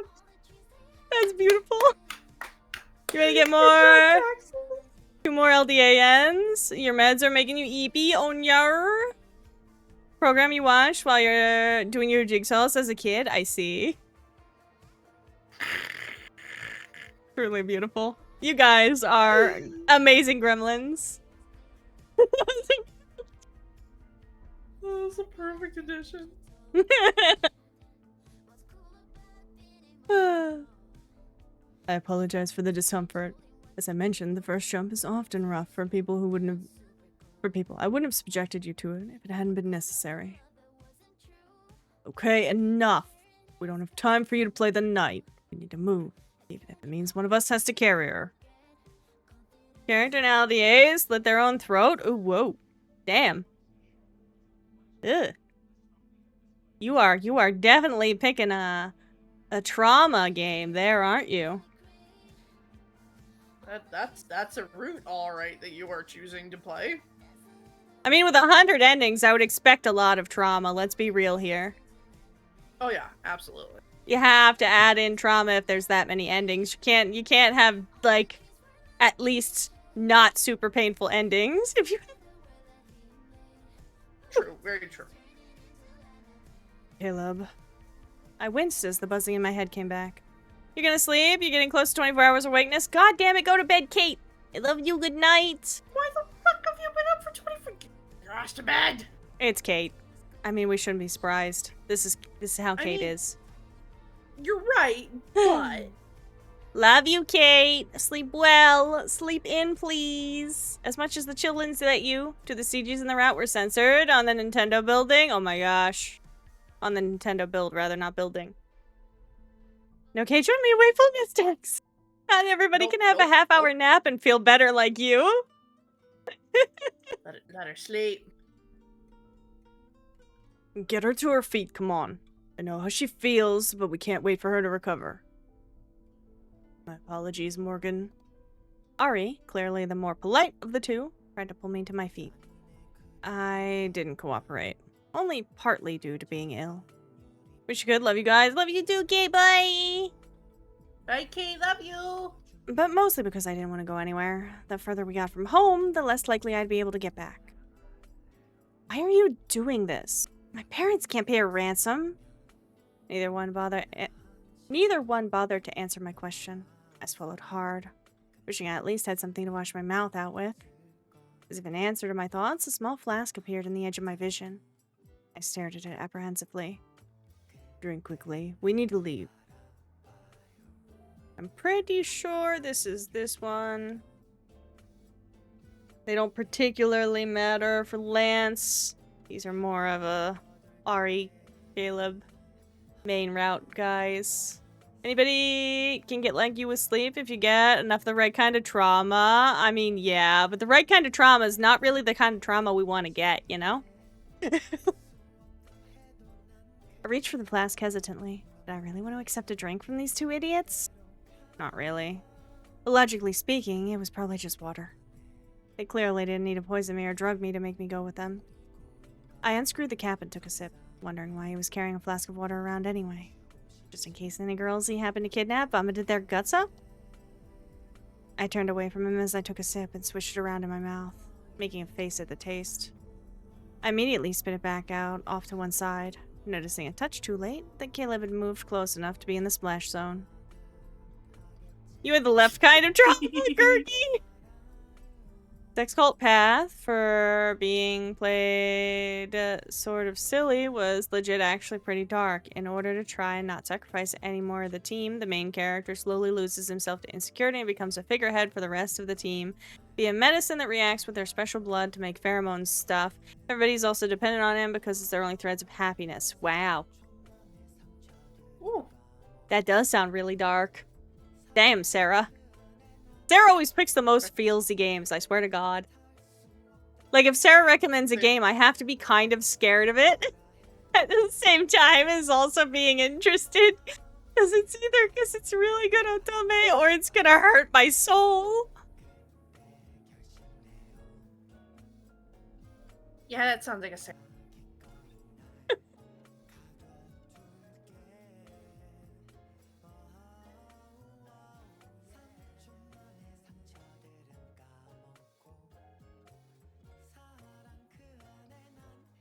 He just killed me. She sent me an autocorrect her phone just tried to do. What's it's a physical trauma, not mental. The mental is just a bonus. I don't know if I'd call it a bonus. Most feelsy game you ever played was Hand Simulator. Barefoot you played? I'm sorry, what? I suppose that would be very feelsy because you're a hand. You feel many things. Autocorrect for saying hi to you? Yes, that is correct. I mean, Taxes isn't wrong. It is a bonus, but no one said it's a good bonus. That's true. You were still listening to see if you'd get. I had to look because I saw it pop up in the thing, and I was like, I need to see what this autocorrected to. Oh my god. Not that I felt bad about splashing vomit water on his shoes. Well, not too bad anyway. He hissed in annoyance, not quite getting out of the way in time. I think she's well enough to handle a second jump. Caleb. Ari, we don't have time to wait. She can act like that, she can handle it. I ripped myself out of his arms and took a wobbly step away. No. No, I wasn't doing that again. Not because I had no intention of being kidnapped, then because I wasn't gonna endure my insides turning themselves upside down again. What do you people even want with me? Ari stepped to my side again and set a hand on my shoulder. Morgan. No!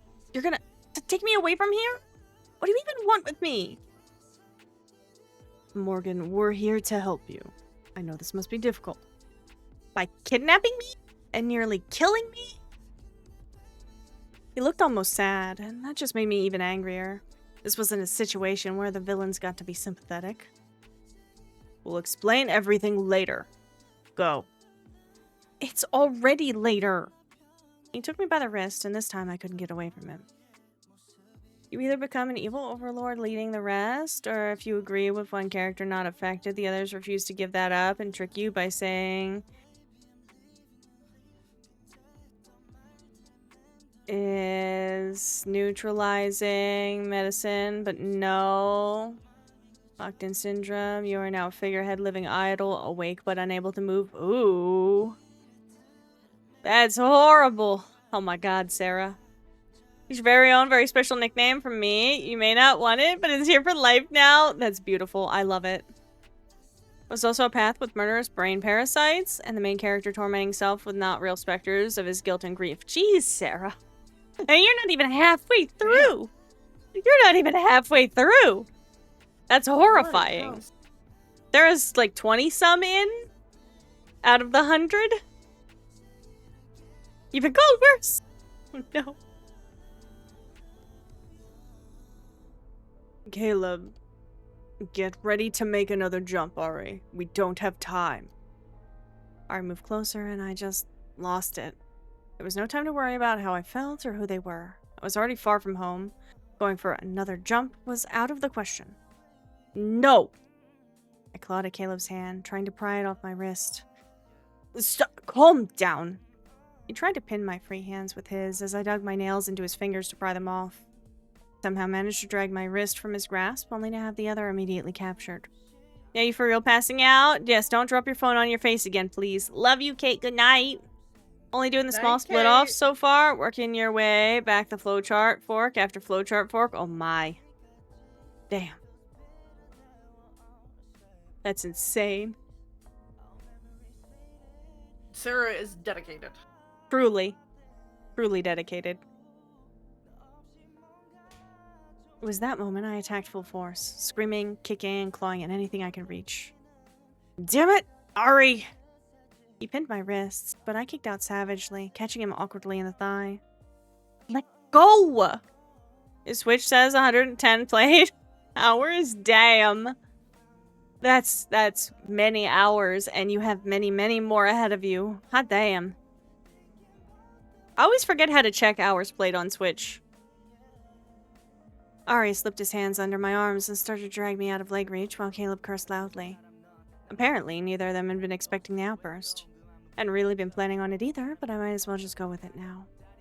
I twisted violently, trying to wrench myself from Ari. I was still watching Caleb out of the corner of my eye. He was definitely trying to work out how to get close enough without getting another kick, but he suddenly whipped his head to the left, eyes one wide. Ari, watch out!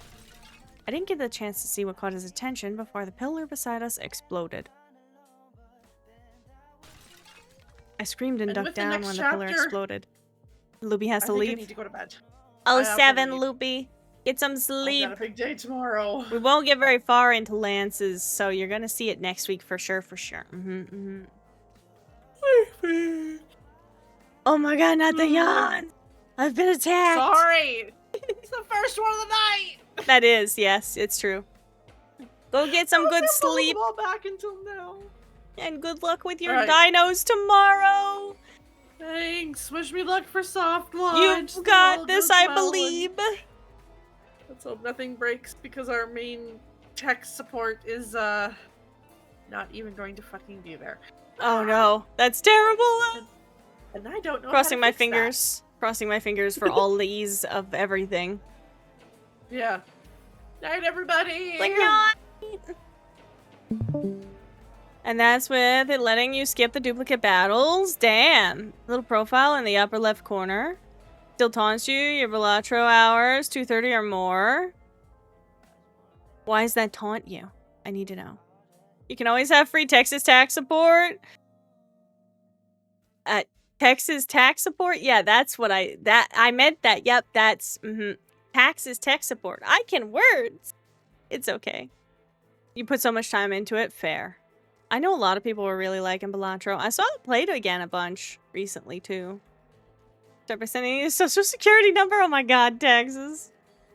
Got the mom addicted to Velatro, so your work here is done. Oh no. I screamed and ducked down when the pillar exploded. Ari grabbed me and dragged me back, spinning both of us around the edge of the other pillars. I stood there, heart hammering, back to stone, face staring at Ari's Adam's apple as he shielded me from a volley of what sounded like weapon fire? Sort of. I didn't actually hear a weapon, just the sound of the building being damaged around us. Even sonic weapons made noise. I couldn't understand what was happening. Caleb, who had dived behind some nearby rubble, pulled out a small handgun and fired back at our attacker. I clapped my hands to my ears, sending up a panicked prayer as everything spiraled completely out of control.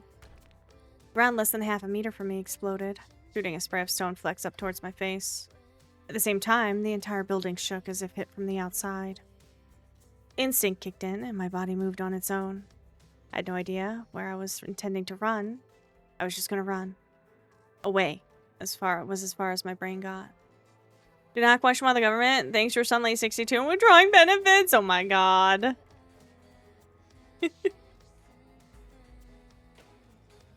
Hey, as long as you get me my medication for free, then you can do whatever you want. Taxes. Ari stepped in front of me, placing one arm across my shoulders to pin me in place while he fended off any debris that would have struck me. The building shook again, and another shower of debris fell on us from above. Was someone firing from outside? But why? I have to refill my medicine in 3 weeks' taxes, and it's going to cost me $1,800. I think that's the pre-medication is well worth whatever kind of weird shit ends up with my Social Security stuff.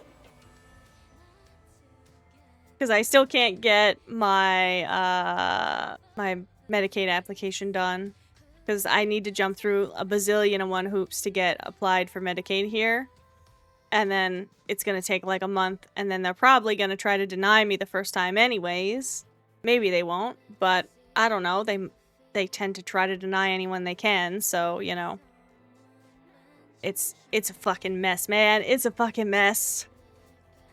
Cover that if you could. You have other medical bills? No, I don't expect you to cover it. I'm just saying. You know, if you need to steal my Social Security number, as long as you get me meds for free. This is a joke, mostly. These are the medicines that I need to live. So. I'm horrible. I'm figuring it out.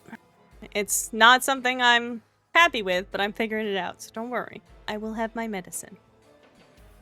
Have you declared legally dead? That's about it. I don't think that helps me get the medicine, though. I think that's the opposite.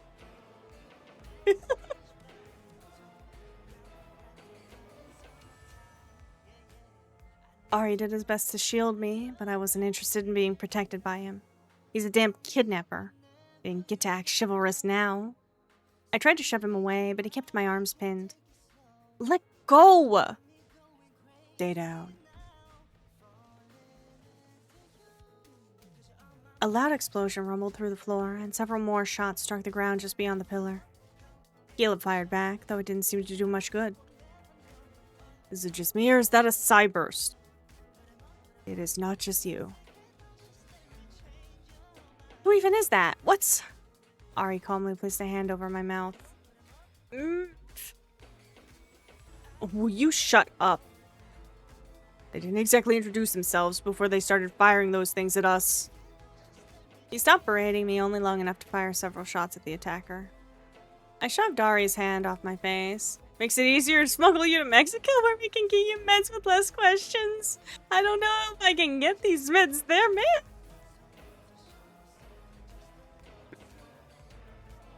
Why are you shouting at me like it's my fault? There are 2 of them now. One has a sonic rifle. There appear to be more of them outside. Not sure if they're from the same faction. Yeah, I noticed when they started trying to bring the whole damn place down on our heads. The moment they get over the wall out there, we're done. Ari peered around the pillar. Those 2 are shooting at each other for the moment.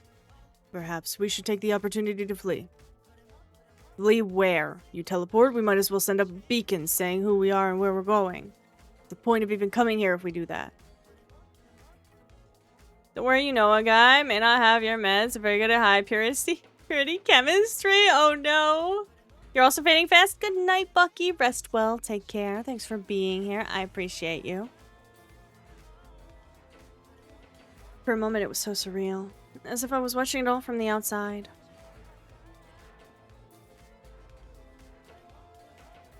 Caleb and Ari were just having a conversation while Caleb exchanged weapons fire with 2 people. One of whom was apparently an Esper, shooting some sort of psi attack at us. I just couldn't get my head around it.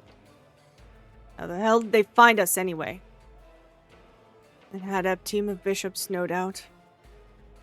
Are you ever going to tell me what's happening?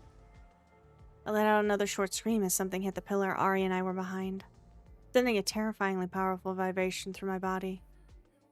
Never mind. Not talking anymore. Ari, get her the hell out of here. I think it would be unwise to leave you alone. Cannot.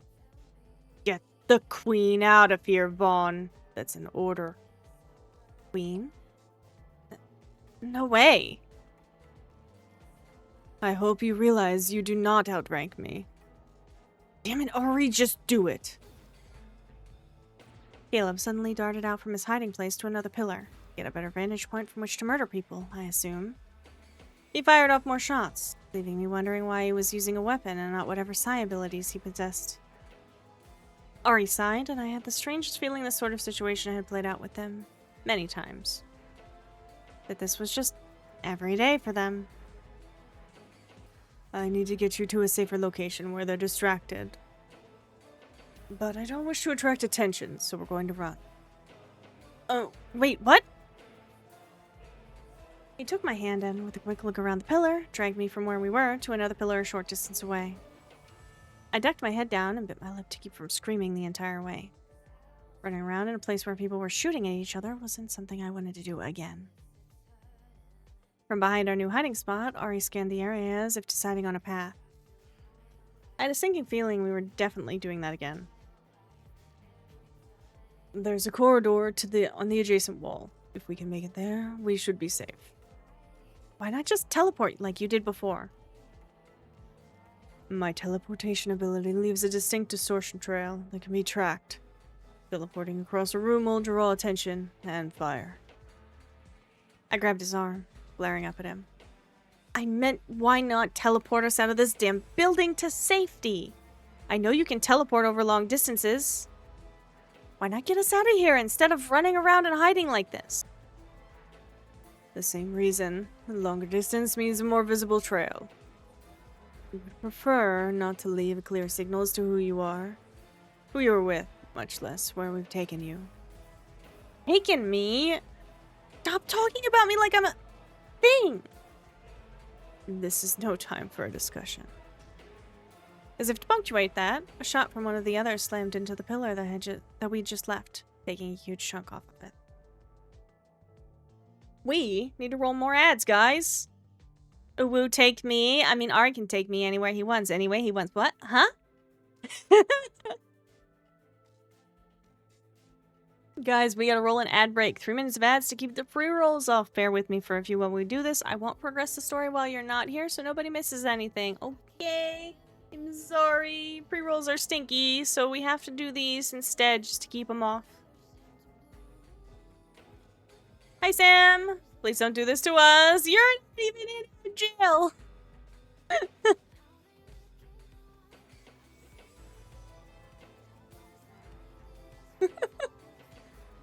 You have the Agile free badge.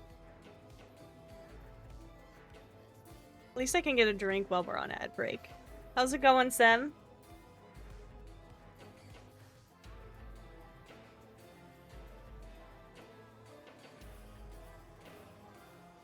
In the meantime, who wants to learn how to make weapons-grade uranium?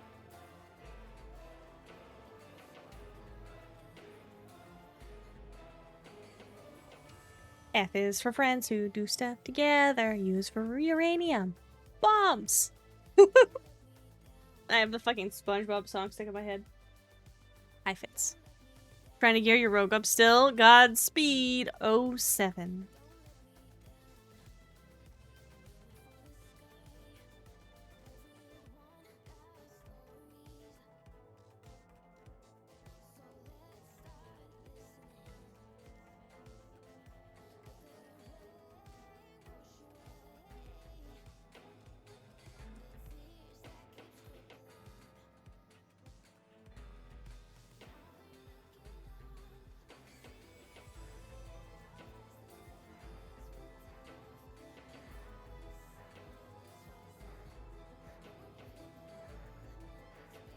Fitz is over here trying to get attention. He keeps poking me with his nose, so I will scratch him on the chin.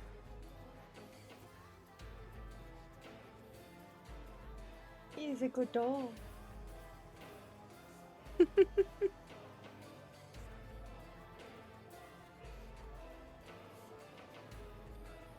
Silly puppers, they are silly. They're very silly puppers. He's not been thrilled with all the storms we've had lately. You were just on my lap and you asked to be down. Why are you asking to be up again? Ah. Hello. What do you want, bud? You have food right there. You have water right there.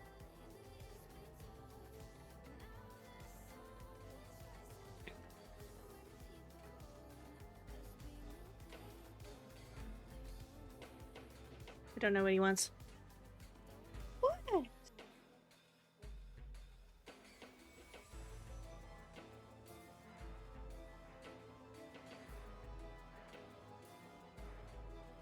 We are almost out of the ads.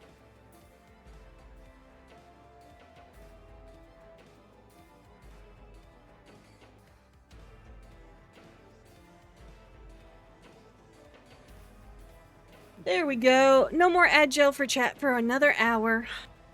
Sorry for that, guys, but we're back now.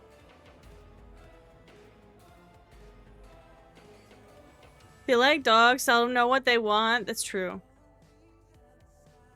Oh no, Texas. There's so many things in there I don't understand. My brain hurts. Texas, why?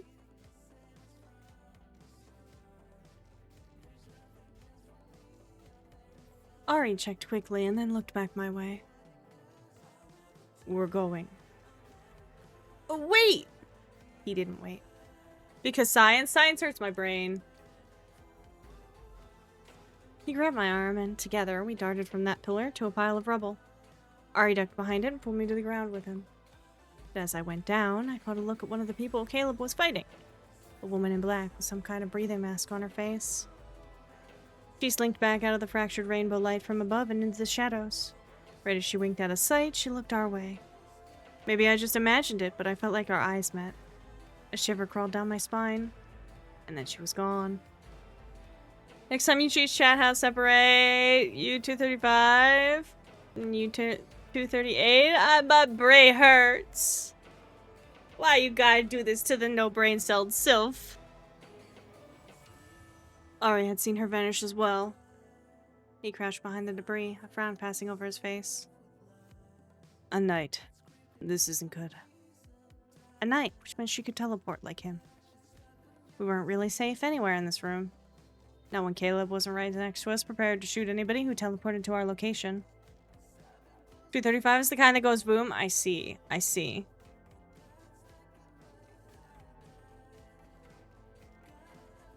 Morgan, hold on to me. What? Flashbanged. I didn't actually have time to do it. Rather, Ari grabbed me, and once again, the world twisted and warped. When I staggered out of whatever you would call that sensation, we were right in front of the opening Ari mentioned before. It opened into the yawning darkness. He shoved me in, tucking me against the wall, just beyond the doorway. What flashbang? You only see a white screen? That is a flashbang. White screen hurt brain. I thought you said we weren't gonna do that again. The situation has changed. Stay quiet. His body was tense, as if he was watching to see if we'd be followed. But from where he was standing, the room we'd left wasn't even visible from where we stood. There was no guy in a trench coat. Ah, you think that kind of flashbang. Ooh woo. Thankfully, the knight appears to be preoccupied with Caleb and the others for now. Doesn't appear anyone's heading this way, though I can't be certain that they aren't aware of which direction we went. The building shuddered again, sending a shower of dirt on us from above. Ari planted his arms on either side of me, and the air buzzed slightly with what I could only assume was psi energy. He managed to block most of the debris. Seconds later, he was pulling me further down from the light and into the darkened corridor. But he glanced behind worriedly. I don't believe Caleb will hold out long alone. I bit back the sarcastic response to that, because, as angry as I was, I didn't really want Caleb to get hurt. Or anyone. I hoped no one got hurt. It was a stupid, childish hope that had absolutely no place here, though. We don't know how many are outside either. And I think he used psi powers. That strong is unusual. He seemed to be talking to himself more than me, but I hazarded a look up at him. What's a psi burst? A psychic attack. You cannot be hit by one, Morgan. Besides the physical damage, they could severely disrupt the neural pathways of people who don't know how to block them. Does Caleb know how to block them? Caleb is a rook. His ability is to physically enhance his body. It gives him a measure of resistance to this type of attack. A measure of? That didn't sound very promising. Ari stopped walking and set his hands on my shoulders, leaning down to look earnestly into my eyes. Morgan, you must hide. Oh, what? Few of the others are targeting you. We hope to retrieve you before the other factions found you or moved in, but we underestimated them. What does that even mean? Listen to me. I'm unsure who's outside at the moment. Somebody is interfering with our connection to the net. I've been trying to call for backup, but I cannot connect. For now, I need to retrieve Caleb.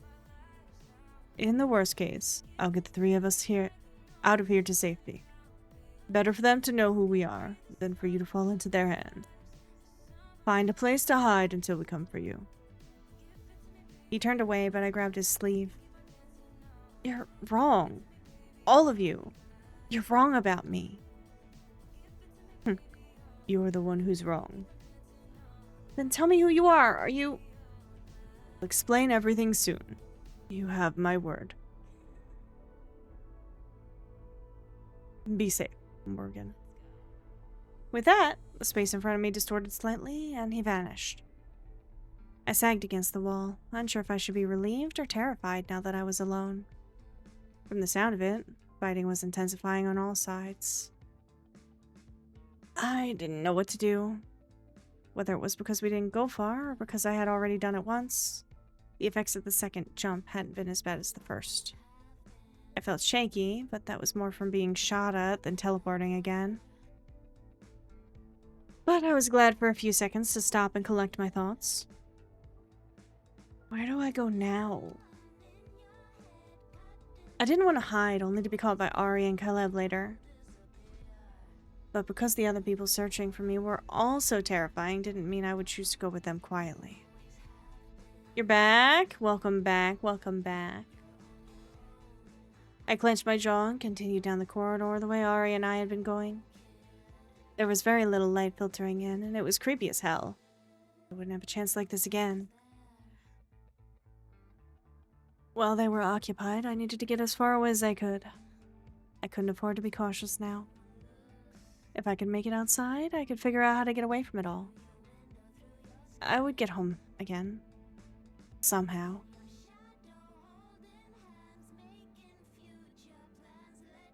Oops.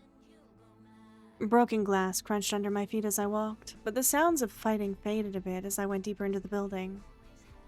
I wasn't sure where I was going. My father had worked in places like this, though. Based on having been in a few similar buildings, I figured I'd find emergency exits at the far end of the main hallway. There might be some in the rooms I passed, but I didn't want to corner myself in one of those, just in case. In the meantime, my mind was swirling with questions and uncomfortable theories. Caleb had mentioned a queen, or rather, he clearly called me that.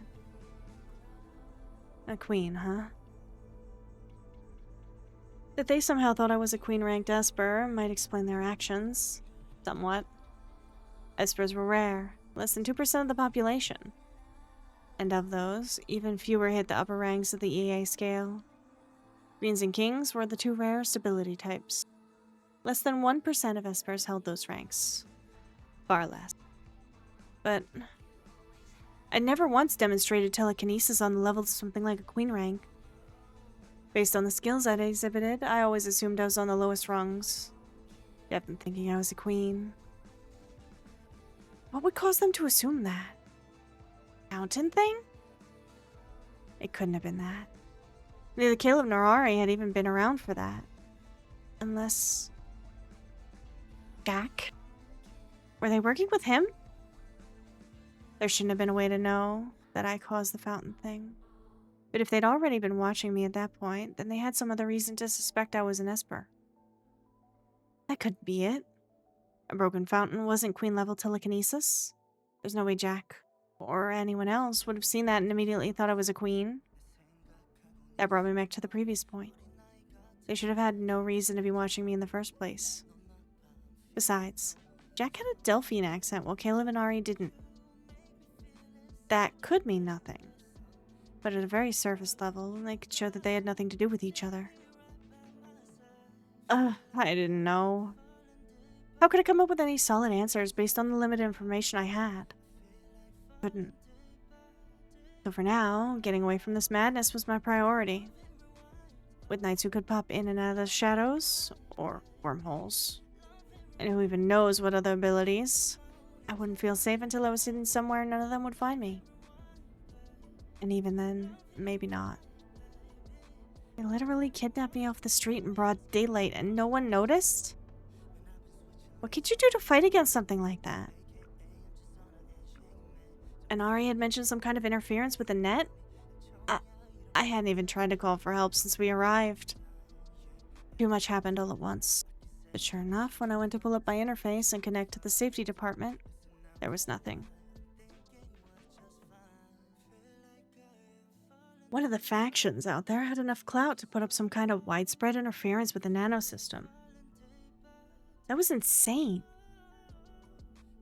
It wasn't like just anyone could do that. Endgame, Crimson, groups of that caliber, sure. Or the government. I was in so deep over my head, I didn't know if I'd ever be able to claw my way back out. There was a lump of panic growing in my throat, but I tried to swallow it down. I couldn't go to pieces. I absolutely could not. Just focus on one thing at a time. It's what? It's... Trying to think about everything at once would get me nowhere. I locked my eyes on the cluttered ground and just tried to pick a careful path through the dark hall as I took slow, deep breaths. Except for the debris, the place was gutted. Offices and other rooms were empty, doors hanging open on broken hinges. The walls were scorched and some doors twisted and burned. An ugly reminder of the escalation that led to last year's attack. And now was under attack again. For a different reason. A soft scuffle of movement in a room to my left caught my attention. I froze, eyes wide as I tried to stare into the darkness there. I immediately thought of that lady in black slinking through the shadows the way she did.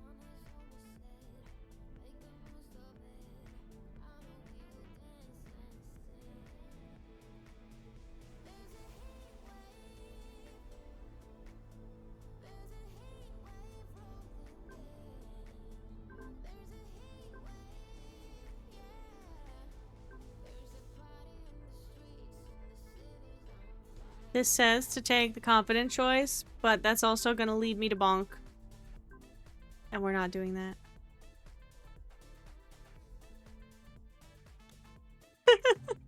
I won't do it. I refuse. Who's there? I regretted speaking as soon as the words were out of my mouth. My voice was hardly more than a croaking whisper, but it sounded so loud in that quiet corner. What did I expect? A name? An introduction? Kindly directions on the way out?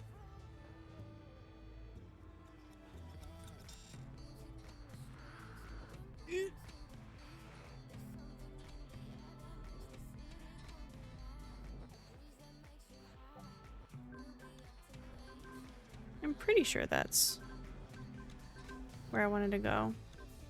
I can't remember. So stupid. For someone so confident that I aced the exam from yesterday, I really was an idiot. There was no answer. Not right away. But a dark shape shuffled out of the room. Definitely a person, though I couldn't see them clearly at first. I took a worried step backwards as I trying to decide if I should try to run past them or run back the way I'd come. It was a bit late to find somewhere to hide. I heard a raspy whisper that made my stomach drop. How? The whispers crawled in me, like snakes that stole my soul. I can hear him strangling all the light with his eyes. His eyes are everywhere in me, and they want to be in you. How can you be here? I'm everywhere now. All inside of everything. Except in you. My voice can't reach that far yet. But it will. Once it's gone. When it dissolves. One voice. Just one. Dissolving in the sea of eyes. The figure stepped into the patch of light that filtered in from somewhere. My breath caught in my throat. The person in front of me was exactly who I thought it was. The man from the fountain. The Esper. It was him, but he was different. Changed. Ghostly skin, a strange gold light shining from his eyes. I didn't understand what I was seeing. What could possibly change someone like that? Drugs didn't do that to you. Nothing should be able to do that to you. I know you. Yes, we met before. They know you. He found you because of me. Or he found me because of you. He found us all the same. Now we're going to fall into the eyes and disappear. You could have saved me. Why didn't you save me? He rushed at me, mouth twisted open, eyes wide and gleaming in the faint light. But even as he caught and pinned me to the wall, I was certain I could see tears wetting his face. I wanted you to save me. To take me to the stars. Now I'm gone. There's nothing left. What could have happened to this man? I have to. Oh, what happened to you? They found me. They found me and swallowed me. You said I could save you? He stopped for a moment, as if confused, and then abruptly let me go, stumbling backwards away from me. I'm here now. I can help you now. He clutched at his head with a low moan, rocking side to side. It's too late. Too late now. His voice won't stop. It's never too late. I said it, but I wasn't sure. He looked up at me with agony-filled eyes, and my heart broke at the sight. I reached a hand out towards him. Let me help you. I can... No! He screamed and lunged at me. I tried to dodge, but he was too fast. He caught me around the throat, slamming me against the wall. A choked cry escaped, but was cut off as he squeezed my neck. I clawed at his hands, kicking my feet as he lifted me up off the ground. Oh God. Please. You can't help me. You can't. His voice. The eyes in my head. Everywhere. They want you. They'll devour you. Like they're devouring me. They're eating up my brain until I'm gone. Until there's nothing left. You're not gone. You're right here. I reached out with a trembling hand, fingertips brushing his cheek. There was a strange jolt when I touched him, tingling, that started in my fingertips and spread up my arm. The man looked at me with confusion, terror. What's your name? Then his eyes went wide and his hands slacked. He released me and I hit the floor, legs too weak and shaking to hold me up. I coughed violently as I gulped in air. The man staggered away from me, choking out a low, shuddering moan. One hand in my throat, trying to swallow, I got to my feet. I didn't know what to do, leave him or... Rory. What? My name is Rory. I'm Morgan. His eyes darted around as if he wasn't even sure where he was. He stared down at his hands and then at me. There was something in his face, a clarity that hadn't been there before. Morgan, you should leave. Get out of here. There are others lurking. If you stay, they'll catch you. I need to take a break for a sip of water.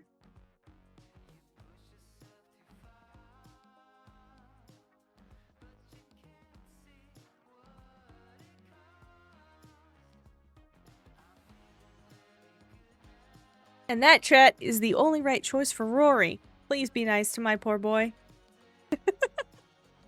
You guys made me be so mean to him before. Come with me. We could go... No, I'll hold them off. He gave me a gut-wrenching smile. It's the least I can do. I'm sorry. No, I don't want that. Dilf, wait, what? What tax? You really did save me this time. Thank you. Anime, white-haired, broken.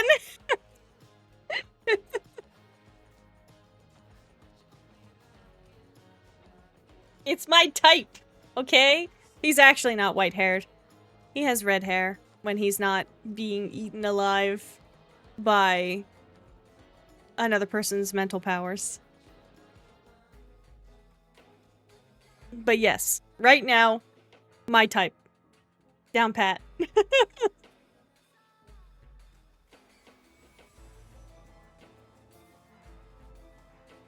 There was a shuffling in the shadows. Not just one set of footsteps. Several. Hurry. Go. Rory is, sadly, also off limits. But I love him nonetheless. He has my heart. But you... Go. I stumbled backwards, and with a final parting look, I fled back the way I'd come. I hadn't actually gotten very far into the corridor. Not as far as I thought, anyway. I reached the opening that led to the main atrium in what seemed like almost no time at all. The silence out there was... unnerving. I hadn't realized it as I ran, but as I paused near the door with one hand resting on the wall to catch my breath, the sounds of fighting had stopped. What was I even doing back here? I was supposed to be getting away. With that man back there. I felt like I was hemmed in by enemies. Unsure if I was being pursued or what to do, I peered carefully into the atrium. My eyes went wide. There were bodies. Not just one or two. I could only assume the people from outside had gotten in at some point. They were strewn about, and I didn't know if they were unconscious or dead. One of them was familiar. Caleb. He was alive, moving and struggling to sit up. The woman in black was just in front of him. Her foot connected with his jaw, sending him slumping back to the floor. I let out an involuntary cry, and her head whipped around to me as I clapped my hands to my mouth. Too late. She definitely spotted me. She held a hand out, and I knew what was coming. The air in front of me warped as I saw something release from her palm. And Ari was there, looking like he was barely standing as he held his arms up to block. With one of his shields, but I could only assume was a psi-burst. Oh, why did you return? Someone attacked me. He looked back and reached out with one hand, then crumpled to the ground. And the woman was right behind him. I backed away, heart drumming against my ribs like it was ready to jump out of my chest. No. She simply kicked Ari's unconscious form to the side like he was nothing as she came towards me. I didn't want this. I didn't want any of it. I wanted to go home. But what in my normal life? The woman reached for me. I covered my head, ducking lower as if I could shield myself from her. Don't touch me! I screamed the words, and from somewhere deep inside, that scream just built and built, ripped its way out of me with enough force it felt as though I was ripping my throat open. It was like my own voice echoed inside my head over and over. There was a rumble and shattering glass. Steel bent and broke. Rubble was falling. Everything was falling.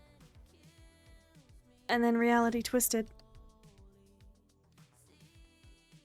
Cold air hit me, and I was running. It was dark. My net connection was still scrambled from whatever they had done to it earlier.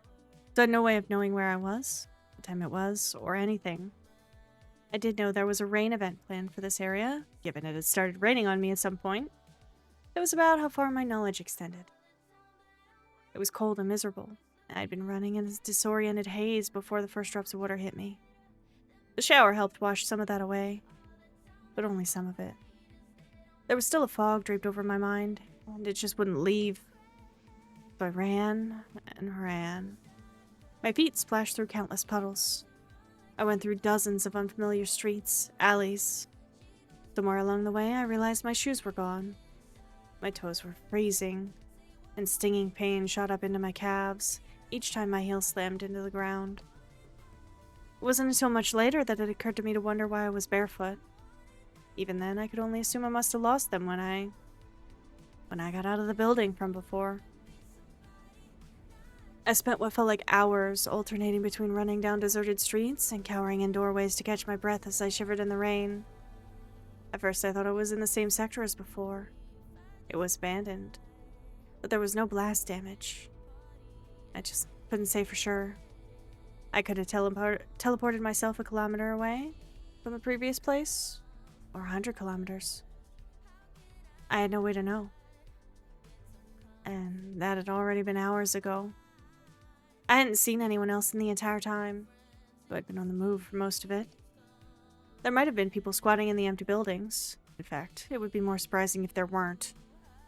But I didn't see or hear anyone else. No one human, anyway. At some point through the haze, I felt something beyond the frantic need to get home. A deep, frightening certainty that I was being followed. It wasn't the sort of paranoia you could ignore, but a feeling so powerful and raw that it took hold of me and wouldn't let go. It just spurred me to run faster, keep pushing myself until I thought I'd collapse. I'd been crouching behind a garbage receptacle, resting when I first caught sight of it. Only saw it for a second before it vanished again, which told me it definitely had a stealth function of some kind. I'd crouched there for what seemed like forever, too, paralyzed with fear to chance moving. But eventually, the pressing need to get home sent me running again with every sense I had on full alert in case it was still nearby. It wasn't long before I had to stop for another break and ducked into a tight corner to hide from the shadows and take a breather. My head hurt so much, throbbing in time to each rapid heartbeat. Each breath felt like broken glass scraping its way through my throat, my ribs, my feet, my everything. It all hurt. Exhaustion washed over me, causing my head to droop nearly to my knees. Can't sleep. All I wanted to do was curl up somewhere, but I couldn't afford to sleep in the open. I didn't know if the thing after me was programmed to restrain me or just take me out. Words are hard. It was small, too small to be a proper retrieval unit. The goal might just be to incapacitate me until somebody could arrive to pick me up. There was no reason to think it was the only thing trailing me, even if it was the only one I'd seen so far. The main question was, who sent it? It didn't look like something some 2-bit criminal group that caught wind of a new queen would have access to. Ugh. Oh, queen rank, desperate thing. I hadn't wanted to believe it. I hadn't believed it at first. But how else could I explain getting out of that building? Initially, I thought maybe Ari had done it. That he'd somehow teleported me to safety as the building crumbled. But I was the only one who got out. If it had been him, I wasn't sure why he wouldn't have followed me. And queen ranks could mimic psi waves of others and reproduce their abilities. I couldn't reject the possibility that I'd mimicked his skill in a panic. There were other implications to that I didn't want to think about, like the fact that if it was true, then even if I made it home, they wouldn't stop pursuing me. Hi, Corby! How you doing? How's it going? How be today? Did you have fun with Elden Ring yesterday? The new game? Unless I got protection from another group with the strength to keep everyone else away. Endgame. I let out a soft groan, thinking that far ahead was pointless. I just needed to worry about getting back to a populated area where I could get help. Hear you out? You're launching it solo right now? 07, Godspeed. So you're enjoying it then?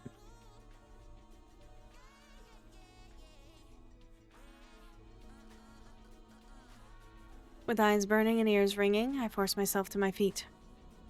Yes, you are? Good. Good. That's good to hear. If I stayed in one place, that thing would just find me, so I had to keep moving. Even if I couldn't see it with its stealth program activated, I could feel when it was near. Like warning lights in my brain telling me that there was a threat close by. It was too strong to be a gut instinct, and if I could accept the queen rank theory, then it was best to assume I should listen to that feeling. Princess is the princess. I glanced up at the dark sky, wondering when the rain would end. It'd been off and on for quite some time. If that machine was tracking me by heat signal, then the cooler the environment, the more I'd stand out. I need to stick close to the walls. I would avoid the open for a while and try to stay in the alleys, and hope that was the right decision. You made nice dinner. What'd you get? What'd you get? This day you don't know how your head made. Yes? I don't know either. I don't know.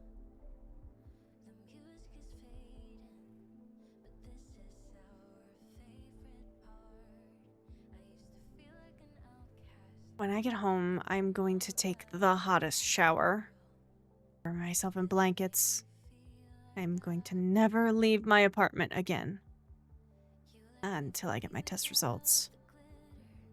Venison, back steak, medallions, and roast potatoes. Oh my god, share. I want that. Please. Deliciousness. That's right. The exam. I had to get back home for that. I didn't have time to worry about espers. My mind went back to when I told Ari they were wrong about me. I wonder what happened to them. You're pretty sure you mispronounced Meister and rolled with it? That tracks. That woman... buried alive somewhere? That possibility made my stomach do uncomfortable flip-flops. I didn't like that thought. I paused, a hand resting on the cold wall. Game time! Have fun, go wee wee! You're Meister?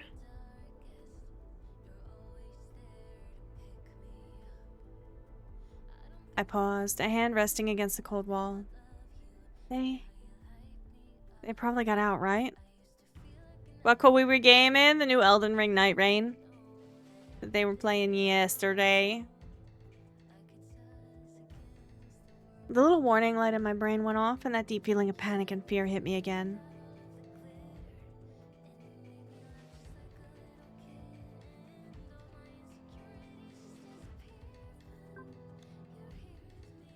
Fancy. They seem to be really enjoying it. Blood rushed to my head as I pressed myself against the wall, looking around wildly for a place to hide. The thing was close by again. I could feel it. If I could just somehow replicate the teleport that I'd done before. If I could get out of here. I was so tired. I wanted to stop running. If I stayed where I was, it would find me. I had a general sense of where it was, somehow. And I knew it was coming closer. I would have to make a break for it. If it heard me and gave chase, I didn't know. I'd have to deal with it then. Clamping my mouth shut to quiet the ragged breaths, and doing my best to quiet my steps, I turned and fled silently back the way I came. Don't know how I drummed up the energy to run, but I wouldn't be able to keep it up much longer. Tears squeezed from my eyes, both in frustration and pain. At some point, I would collapse. When I did, it would be over. If I could just find a safe place to rest, just for a few hours. But I couldn't imagine being able to break into a building without being spotted. Part of me wanted to stand my ground, stop running. There was no guarantee that would give me anything but captured, or worse. With no other goal or direction in mind, I just ran. There were no sounds of pursuit, not that I could hear anyway. Tried to go in as straight a line as I could, heading away from where I'd been, and away from that thing. It didn't take long before I reached an area where the alleys broke back out into the streets. I stopped, breathing hard, lungs burning. Being out in the open was unwise, but my only other option was to loop back the way I came. I didn't feel that sense of danger, so I would have to chance it. I staggered out of the alley at the same time I heard the roar of an engine. Before I could retreat, light flooded the area as a vehicle crested the hill. I held up a hand, letting out a hiss as the lights temporarily blinded me. I whirled around, tried to flail my way back to the alley. There was no reason for anyone else to be in this place. My knees gave out and I went sprawling. Again. This time, I just couldn't get up. Even as I heard the car come to a stop behind me and someone get out. This is it. It's over. There were rapid footsteps coming towards me. I tried to lift myself up on arms that were not cooperating at all. Holy shit, are you okay? Somebody tried to help me back to a sitting position. I let out a strangled cry, trying to push them away. Well, hold on. Hey, it's me. That accent. I squinted up at the person crouching over me. Jack? You look like hell. What are you doing here? Well, I can't really pretend I'm here for any reason other than to find you. I swear, I just want to help you. My chin quivered and I tried to bite back the tears. How can I believe you? You know what I've been through today? I wasn't sure why it was that phrase that finally broke me, but I let out a sob. One hand on his chest to keep him at bay, and the other wiping my tears as they started flowing. Hey, come on now. He drew me closer, wrapping his arms around me, and I wanted so much to push him away and run. Because I couldn't trust him. I knew I couldn't.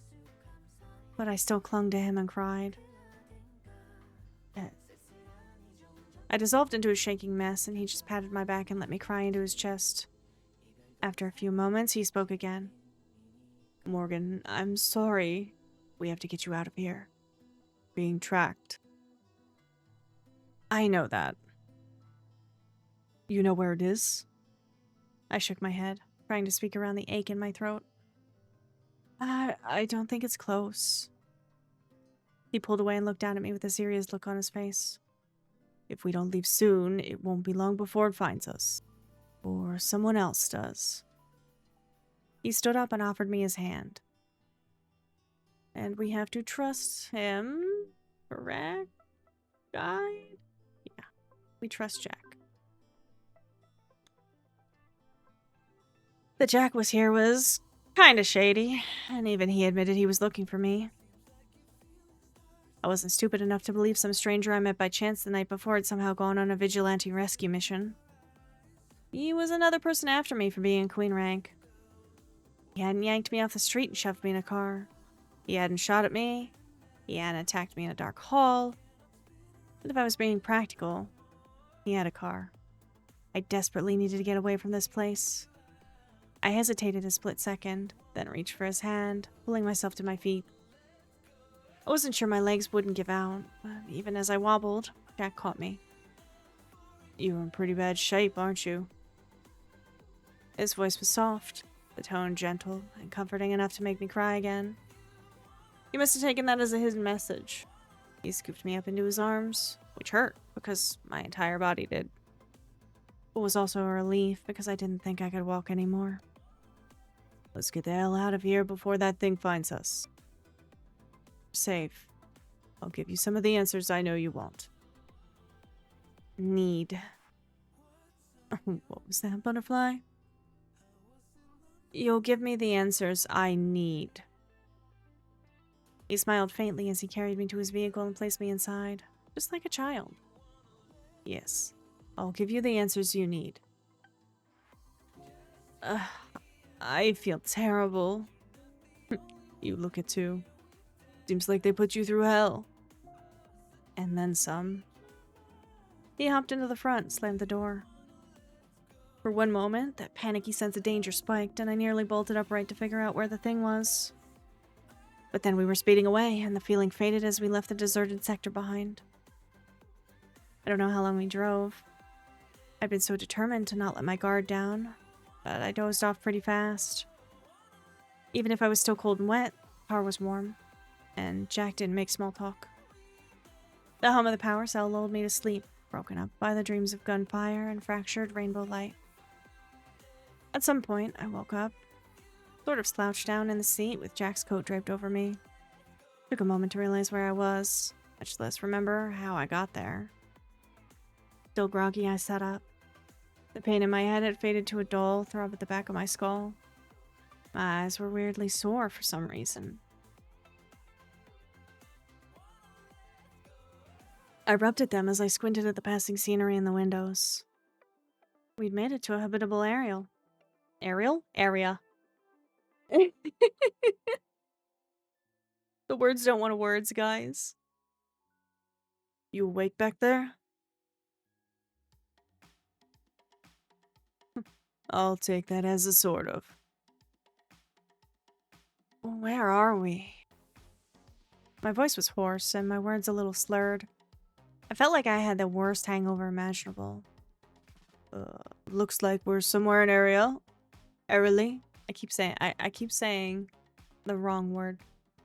Airily. Airily? I don't know how to say that properly. I've always said it airily. I let out a soft groan. Yeah, I figured we were pretty far from home. But that was on the very edges of New Albion.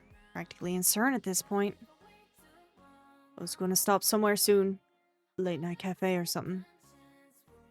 I struggled to get myself awake when he said that. Why? I'd like us to be able to sit and talk for a bit. Face to face. Frankly, you look like you have a pretty bad case of side fatigue. And probably would be good to get some food in you. Besides, I figure a bathroom break's in order. We have a long trip ahead of us. What's psi fatigue? From overuse of psi. You have classic symptoms. I mean, I reckon you have a headache the size of the triad right now. Mind fog, elevated heart rate. Well, the headache's a little better. Sleep will help a bit, yeah. What if the others find us? We've been driving for 2 hours, taking a slightly roundabout way back. Not sure we're still being tracked at this point. Hopefully not. That didn't instill a lot of confidence. I watched buildings and lights slide past, my mind sort of vaguely on what my next move would be. Where would we go from here? What would I do? Maybe this would be my chance to separate myself from Jack and strike out on my own? Even if I did, what then? I sighed again, rubbing at my sore eyes. I still can't connect to the net. Yeah, that could be because somebody subject you to a nanoscrambler. Could just be your psi messed it up. That can happen when your nanosystem isn't equipped to withstand a psi burst like the one you unleashed. I've never seen one of that magnitude. For an untrained esper to do that, you're lucky you didn't give yourself permanent brain damage. Eye burst? Jack seemed to have spotted a good place to stop because he slowed and turned the car into the car park of an empty cafe. He came to a stop and then changed his mind and drove around the building to park in the alley behind it. Don't know what that is? No, I know. I just didn't intend to release anything like that. How do you even know about that? You weren't in that building.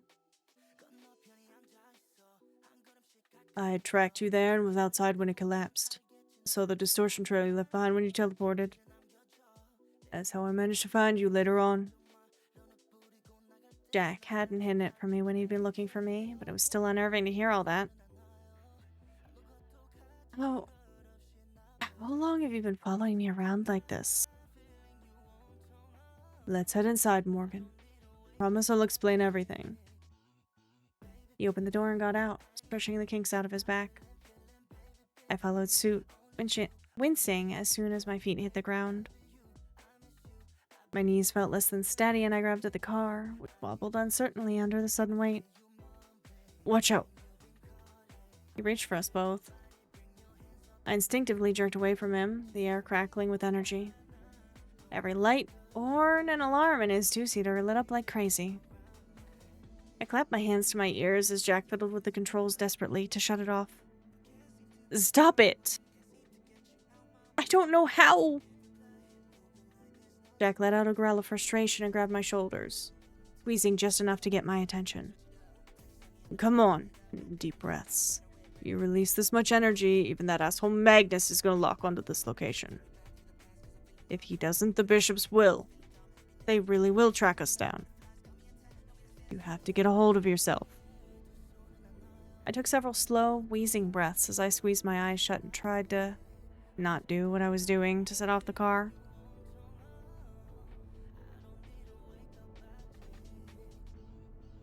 It was hard to relax with the alarms shrieking at us the way they were. Not to mention the screaming pain in my head was back. You didn't fall asleep, you swear? You needed it! Good for you, falling back asleep a little bit. Bedtime story put you to the eepy sleepies?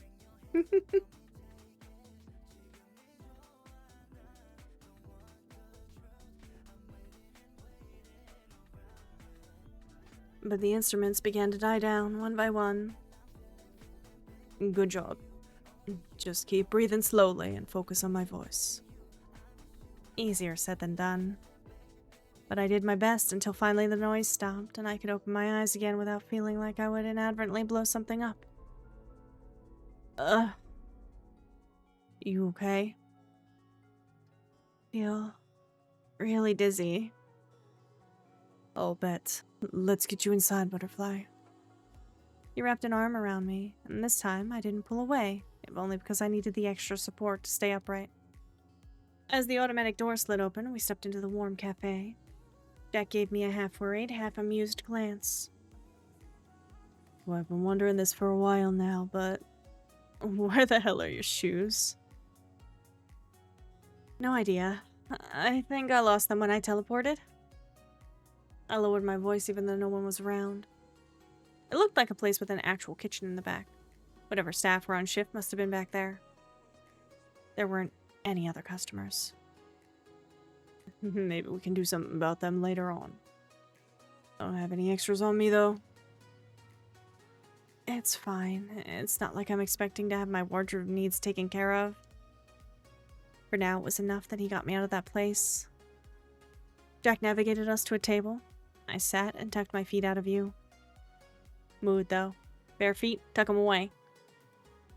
Sit on those feet. That's what I do. Jack looked around as he took a seat across from me. Cozy. I hugged his jacket close, wishing I could curl up somewhere and sleep for 10 years. What happens now? Are you gonna take me home? I knew it was a long shot. He hadn't been watching me all this time just to take me home after finding me. You know if I do that, people will only come for you again. I know. I hugged his jacket closer and shrank into my seat a little. Then, what do you want from me?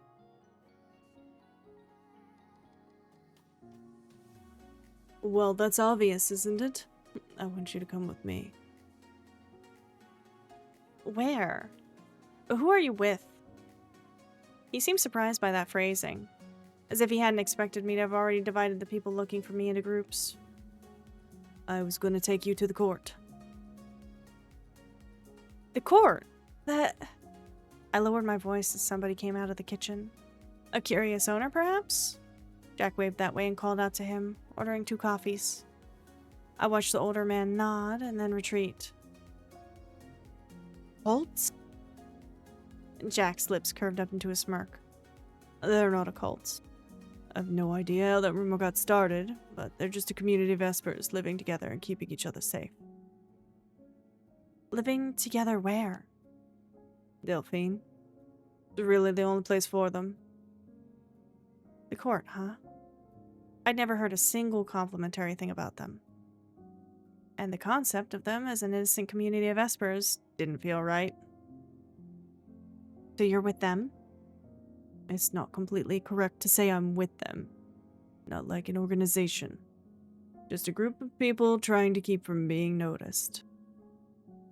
He said he wouldn't lie to me, but I didn't know if I could believe that. If that's the case, then how did you find out about me? There's a man back at the court who's adept at sensing other espers. He became aware of you a few days ago. And he just sent you to get me out of the kindness of his heart? We knew other people would seek you out. Endgame, Noir, the host. Noir? The mafia group in Delphine? They're pretty well known for their experiments on espers. Human experimentation is banned, including when it comes to esper genome research. Because the mafia has such a great deal of respect for the law, right? Horrible.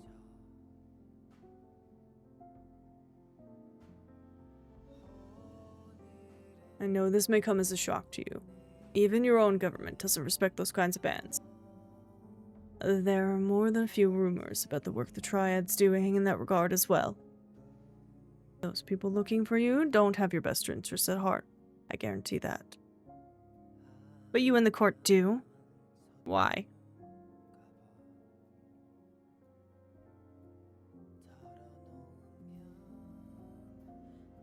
Because we're the same. The court's made up of people sick of being part of this chess game between the government and everyone else. They just want to live. Freely. I studied him wordlessly. I was nowhere near adept enough with any sort of psi ability to peek inside his mind and see anything more than what he wanted to reveal.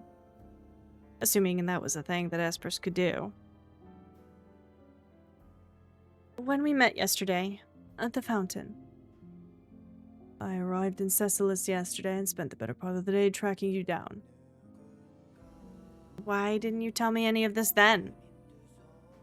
Well, I was waiting for the right chance. I mean, if I rocked up and told you that you had to come with me. You've done. You wouldn't have gone with me. Would have just scared you off. I had to find the right time to reach out to you. I didn't expect two kidnappers to grab you off the street like that. Do you know who they were? I know this will be a little tough to believe, but they're from Endgame.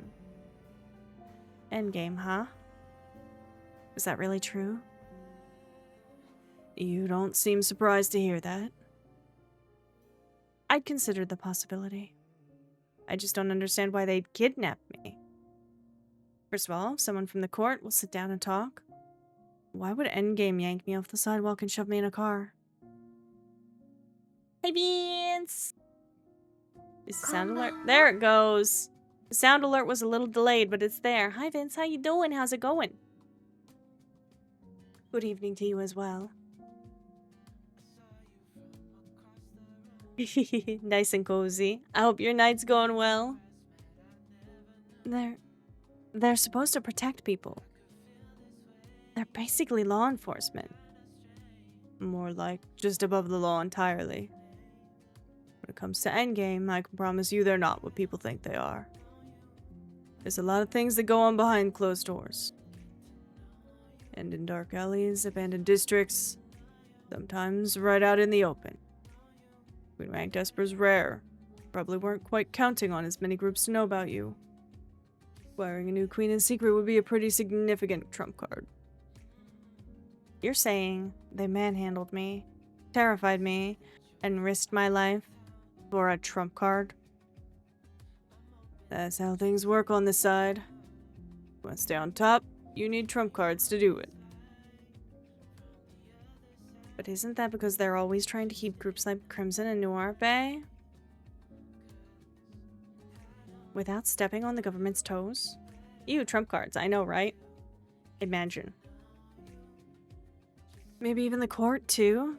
Just because I haven't heard of you people doing anything horrible doesn't mean you don't. So you're fine with how they handled it? Of course not, I just... I didn't know. My head was hurting too much to make judgment calls about this thing right now. I know it's a lot to take in. And you'll have to forgive me. Endgame may be heroes to people on this side of the world. Where I'm from, they're just a part of the problem. The government's corrupt. Maybe it needs its toes stepped on a little. I press my fingertips against the bridge of my nose, squeezing my eyes shut. There's our ad break timer. I didn't know what to believe about any of this. Even if Jack was telling the truth, that didn't mean going with him was the best option. Endgame was still Endgame. The court was still some weird group off in another country.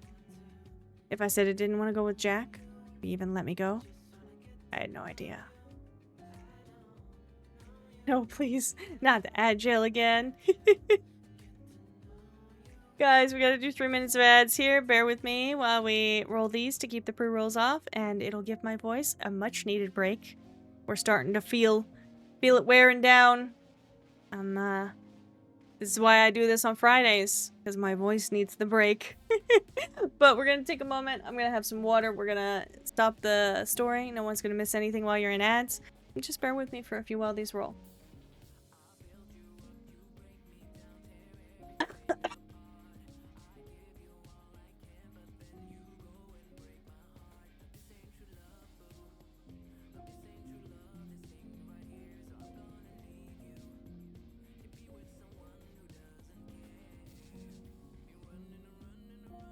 Frosty's calling you out, Gurgi. Gurgi insists they're wide awake, despite the cozy vibes that Vince sends their way. Trouble brews, with Sembian's plea echoing through the chat like a siren song. What dark fate awaits them?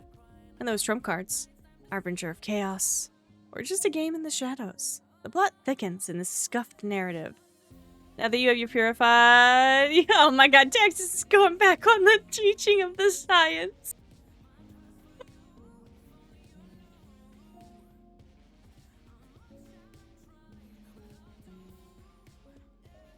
You are awake, you think? Now?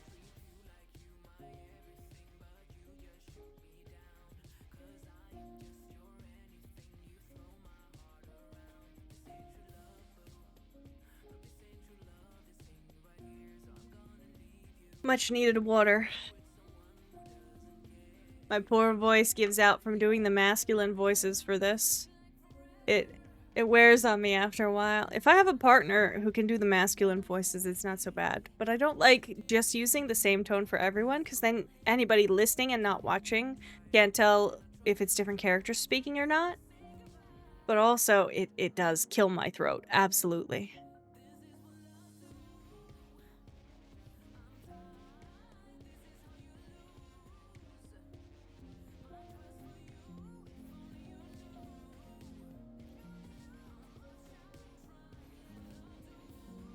Gurgi dinosaurs later?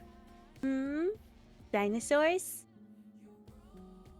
This is why you don't do reading games a lot. I love doing them. And chat seems to like them, I think. Sometimes you guys go so quiet I really question. But, yeah, my poor voice. Maybe next time we pick a Friday night game, we do like something like Stray Gods that has voice acting. Just to spare me. Or we just take a couple weeks off of story games to give my voice a little break.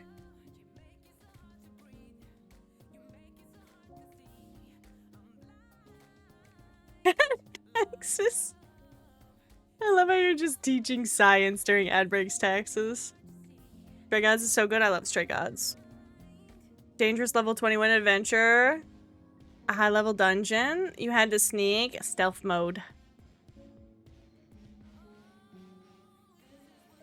Doesn't help that my headphones are like really starting to weigh on my poor head.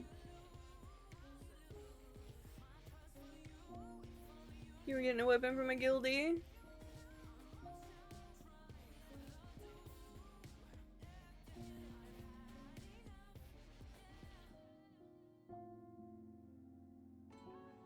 Okay. We're back from the ads. Teaching science, explain the basics of how to refine fuel for a nuclear bomb. Same thing. It's science. It's science. It's a specific kind of science, but that's still science.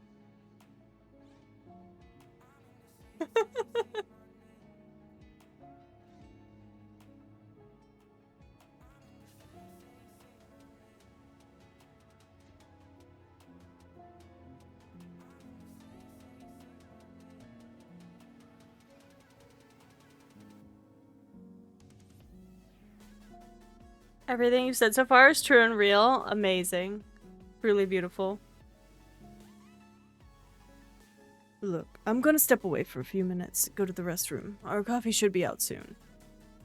He stood and shot me a faint grin as he started away. The car requires voice authentication to unlock, so don't even think about trying to steal it.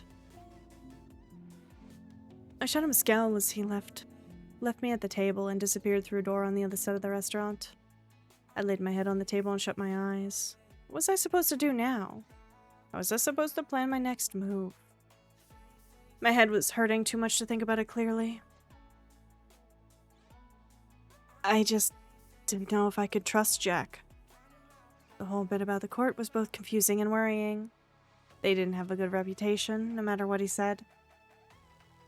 You learned it from the internet, not like the PL stuff. Like, half of this info is just straight up on Wikipedia. That tracks, honestly. That tracks, yep.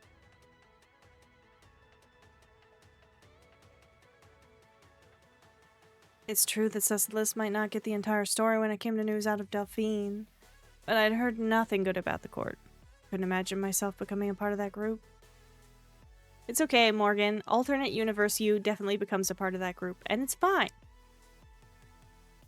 Besides, I thought the guy from yesterday, from earlier today, was with them.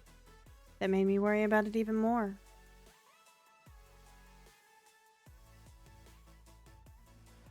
Jack seemed level-headed, but could I really trust that he wasn't lying to me? As far as I knew, he wasn't from the court at all. He could be with any group. It would be stupid to believe him just because he helped me.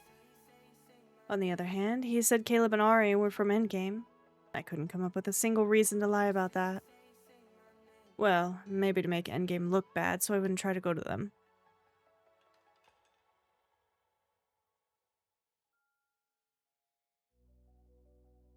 Alright, I'm having to shift position. I have an easier time reading.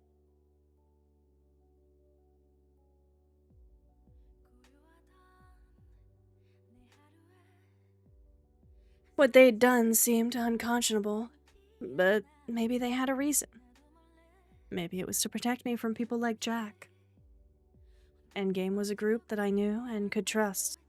Whatever else was true about them, they helped people. Jack was surely right when he implied there was more to them than what the public knew, but I struggle to believe they were secretly evil. I mean, any government force has a secret evil section, right? That's just how it is. Probably. At any rate, they had an army of Espers. Wasn't like they couldn't take over if they wanted to, yet they strove hard for neutrality. You're right. Just a normal government, right? Extreme teach you how to make correction. Oh my god, taxes. Don't make the thing. It's a good thing my brain doesn't absorb anything to do with science. I let out a frustrated groan. Didn't even know where Ari and Caleb were. A slow tingle started in my feet and made its way up my legs. First, I thought it was just because I was finally warming up. But no. My heart started pounding and there was a sudden, intense feeling of something approaching. I whirled around, standing up so fast I overturned my chair. But of course there was nothing. This was similar to what had been happening in the abandoned district, but somehow different. There was no real feeling of being threatened, just of something getting closer. In my mind, I saw a flash of Ari, here, in this cafe, looking down at me. And then it was over. The feeling was gone, and I was left trying to figure out what exactly that had been. I rubbed my throbbing head again. It felt like a dam had burst open inside of me. I never used to be able to do this kind of thing. Did this mean those two would find us soon? If that was true, what should I do? I'm pretty sure we'd take a car. Checking the thing. We indeed take the car.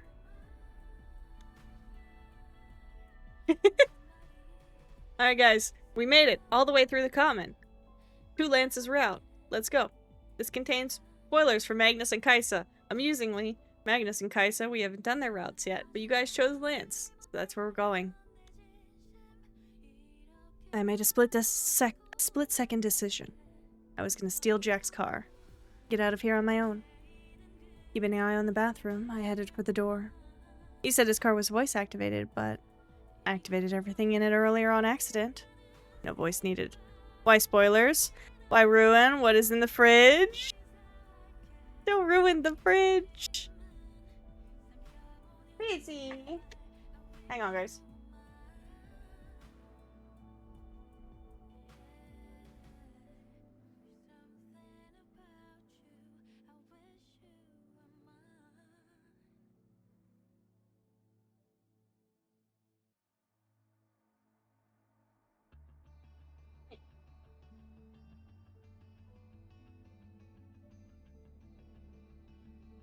Eat your food, you goofus.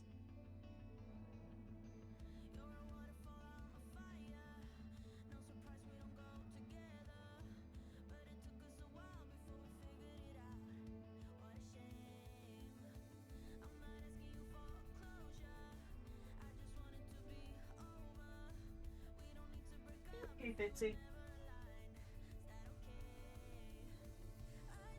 You okay, bud?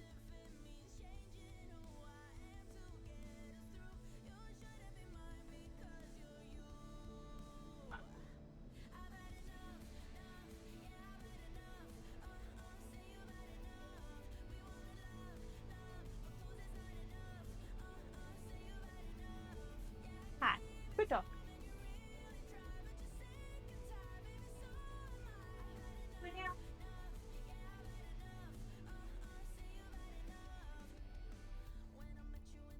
Good boy.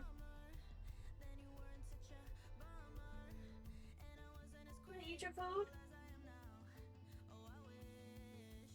I won't touch it. There you go. See? What? Sorry guys, Fitzy had upset tummy. He hasn't eaten his food, and if he doesn't eat, he gets like hunger, upset tummy. But he's still not eating his food like the goof he is. Poor Beats, I know. Poor Beats. He seems okay now, though. Yeah. I know. He's just hoping I'll put toppings on it.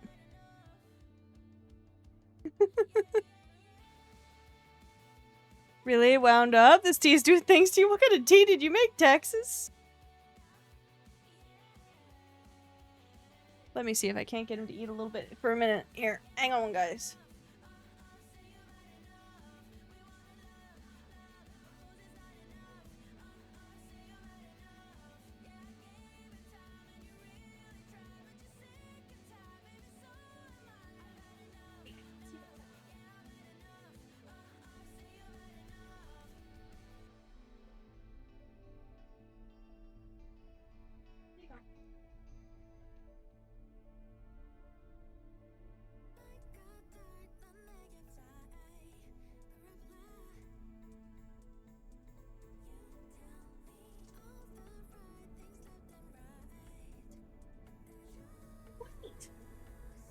Go on. Good boy. Hi.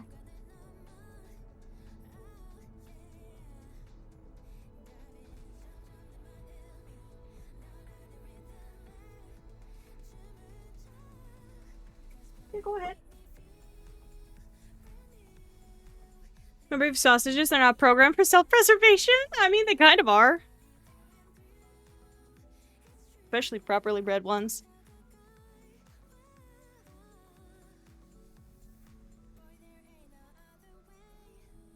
Good boy. Eat your food. Almost done. Yeah, you can wait 1 more hour, right? I don't know what you want.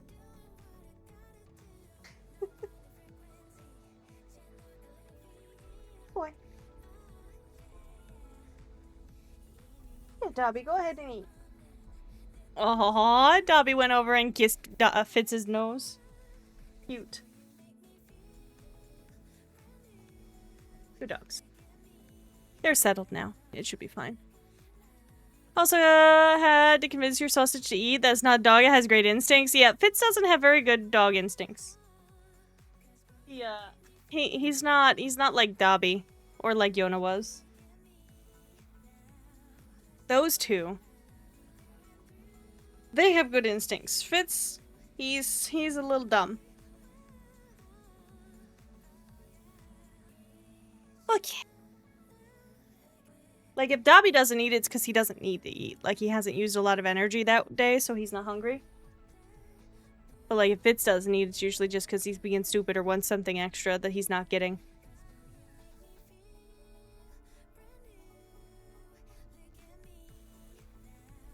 They're settled now, though. Remind me if you ever do fan mail, send Dobby a sock. If I can ever afford a P.O. box, then we will. But P.O. boxes kind of cost a lot of money, especially ones that can receive packages.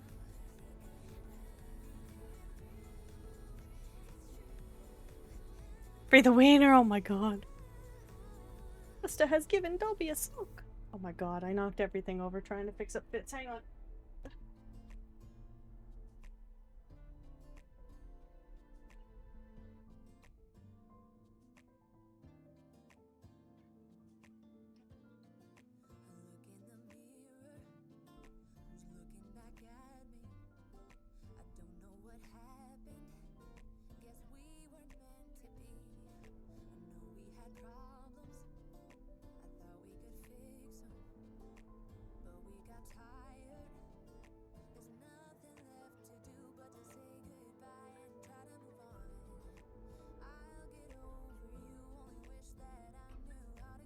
Okay, there we go. Fixed it. Wait, you can do that now? Do what now? Free the wiener? Lol. You have to see. It's amazing. It's perfect. It's beautiful. This is my giant cock. Giant cock. It's true. Thank you for the giant cock, Texas. Okie dokie dokie. You free the wiener. Good job, Texas. Proud of you. Alright, sorry for the delay there, guys. Puppers, they need the attention when they need the attention. Keeping an eye on the bathroom, I headed for the door. He said his voice was car activated? Yeah, that's what I meant. His car was voice activated, but I had activated everything earlier on accident. No voice needed. What the fuck did Arizona put in this blueberry green tea? I mean, the Arizona tea is usually fucking loaded with sugar. If I could just repeat that. I peered outside, wondering how safe it was to just step out there. I didn't have a sense of anything dangerous, but it'd be nice if I could just keep myself from being noticed. The same way Caleb and Ari had kept people from noticing my kidnapping. I wasn't sure how they'd done that, but it had to have been some psi ability, or what if I could just... Suddenly, everything warped. I was inside the damn car, sort of instinctively hunched over into a ball in the front seat. I really hate that ability. This is diet. Maybe it is the sweetener. Whatever it is, you are beyond wound up. It probably is a sweetener. The artificial sweeteners that are like supposed to be air quotes healthy are actually not so healthy. Thoughts were swimming in front of my eyes, and my head was screaming in protest at having done that. But I mean, I did bypass the voice-activated door lock, so there was that. If I could just repeat my earlier freakout, but in a more orderly fashion, I might be able to get this thing started. And bypass the security system as well. But how? I didn't really have much time. Jack was likely to discover I was gone any minute. I had no idea when Caleb and Ari would show up. Telekinesis was not something I'd ever put any effort into learning. But in the end, it was just another skill. That I was able to imitate Ari's ability in a semi-conscious way meant that I definitely had the ability to control this stuff. I didn't need years of training to do it. I bit my lip and set 2 fingers on the push button ignition. I didn't know much about cars or how they worked. I just needed to somehow start this thing, without Jack's voice to make the ignition operable. I tried to think of what it felt like earlier when I made everything in the car act up. I didn't want to do that again, but if I could just... It was a little spark of something. I wasn't sure how to describe it. Felt like walking in on a sleeping friend and trying to get them to wake up. I'm proud of that ability I'd always tried to ignore. Something stirred, and there was a sharp pain in my head as the vehicle shuddered to life. I sat there, panting, forehead against the steering panel. My head. Jack mentioned psi fatigue before, and I was surely just making that situation worse. But this was my chance to get away, and I had to take it. Actually, I was not very adept at driving. I knew how, but I hadn't done it often. I reversed my way out of the alley and sped off, casting one glance back, just in time to see Jack run out of the cafe. He was running after me, frighteningly fast. Definitely faster than any human should reasonably be able to run. Fear pierced my heart as I thought for just a moment he might catch up. I floored it and didn't look back again. Lance's route. We've done it, chat. We made it. Look at us go. I lost track of how long I drove, and I certainly had no idea where I was going. For a while, I was in a haze of delirium. Driving to get away, no thoughts beyond that. If I stopped somewhere, I might have been able to figure out my exact location and know how to get home. But I was afraid to do it. Even through the anxiety, I knew if I went home, they'd just find me again. My parents wouldn't have been able to help me. More than that, I went to them. I just dragged them into all this. I'd have to contact home at some point, somehow, but not yet. Even so, I couldn't drive forever. Not even curled over half asleep with the car on auto and the destination set to none. Paranoia also whispered that Jack's car could be bugged or have some tracking device of some kind. With that fear at the back of my mind, I slept lightly, and just for a while. Too tired and too in pain to keep myself awake. The headache was murder. It woke me at some point. Based on the clock in the car, I'd grabbed an hour and a half of rest. No more. When I woke, it was like my brain did a little reset, and I forgot I had ditched Jack. For a moment, I stared straight ahead and tried to figure out how I got into the front seat.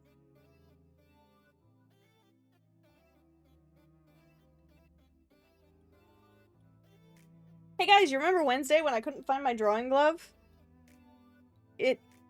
I just found it laying on the floor next to my chair. It definitely wasn't there. Wednesday. Or yesterday. But now it is. And I am confusion. But it's okay. We found it. The dog barfing? You know, maybe.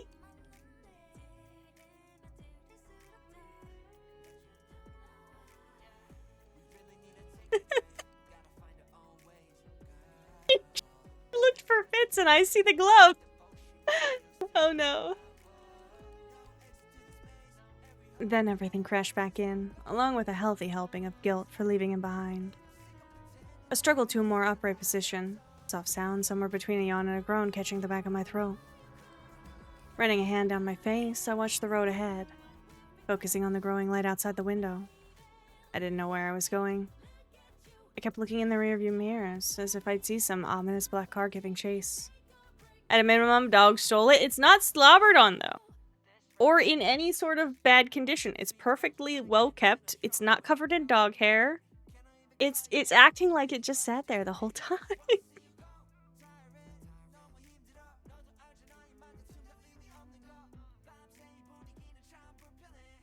I was on some lonely expanse of road, on my way out of the one dome and into a long tunnel that would inevitably bring me to another. My hands found a place on the steering bars, though I didn't take the car off auto. I couldn't drive forever and I couldn't go home. Where could I go? Telepathic sausages? I'm not surprised. If I stopped somewhere, the moment I checked into a hotel, they'd locate me with the payment information. My parents... I hope they're okay. The thought of someone showing up to their house looking for me made me sick. I had to find a way to get in touch with them.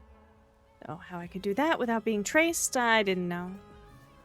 Escape couldn't be worth this. But I didn't know what else to do. Would I be in trouble for what happened at the building? Even if Caleb and Ara were alright, it didn't change. I destroyed a building with them in it. And I'd run away and left them there. Did that count as assault? Or attempted murder or something? I didn't know. It'd been an accident, but that didn't change what had happened. Thinking about it made my head hurt even more. I slumped back down in the seat. For now, all I could do was drive. When I reached the next city, I'd stop though. Whatever city that was. I'd have to stop and really think about the situation and what to do. At this point, it might be better to let Endgame catch up to me. I suspected it was better than letting anyone else find me, anyway. I reached up to rub my forehead, wishing I had something for the pain. It might be a little better than before, though. At the very least, I was alert. An improvement from before. Not quite up for driving, though. As soon as I thought that, the twinge of guilt and anxiety returned. This was a stolen car, after all. Something else to add to the list of potential crimes. Something told me Jack wouldn't be keen to report it, though. Then again, maybe he stole in the first place. Somehow, I wouldn't put it past him.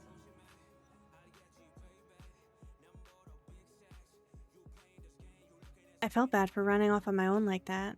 A stupid emotion. I had no idea who Jack really was, or what his actual motives were. I shouldn't feel guilty. I did what was necessary to protect myself.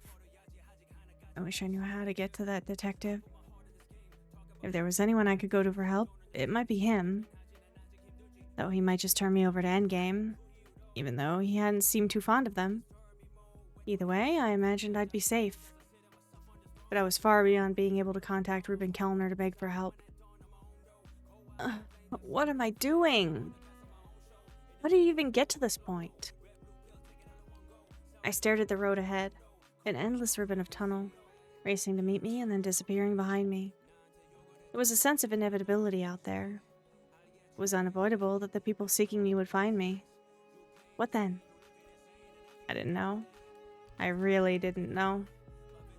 With my nano system out, all I could do was wait until I reached the next dome and contact Endgame. I shut out the sight of the endless road ahead, and eventually dozed off again, sort of fading in and out for what seemed like hours. When I was awake again, I realized I'd have to stop soon, whether or not I reached a city. The power cell only had about 2 hours of charge left. What would happen then? I didn't know. Must have been heading to some remote dome or other, because once I entered that tunnel, there was nothing but tunnel in sight. The monotony had begun to wear on me. I decided it might be time to stop and stretch my legs anyway. Also sorta had to go to the restroom. How was that gonna work? I couldn't say. I hadn't seen another car in ages, but I wasn't about to relieve myself in the tunnel unless I got desperate. Still feeling the weariness permeate deep into my body, I finally turned the auto control off and put my hands back on the steering bars. I'd have to figure out something regarding the power cell soon, but for now I just pull over and... When the sudden feeling of menace hit me, I crawled over the steering panel, wincing in pain and alarm. It was behind me. It was right behind me. I had no time to react. An echoing boom sounded at the same time it felt like something struck the back of the small car. That sent me spinning out of control. I screamed and yanked the steering bars the opposite direction, instinctively hitting the brakes. The car tipped sideways, and in what seemed both fast and slow, the world tumbled sideways, upside down, and then sideways again. I smashed into the interior wall of the vehicle, restraints not doing much to keep me in place. The car was airborne, but it only lasted a second before it slammed back into the ground, skidding across the pavement. Pain jolted through my body as metal screamed and twisted. Everything went black. I had no idea how long I blacked out.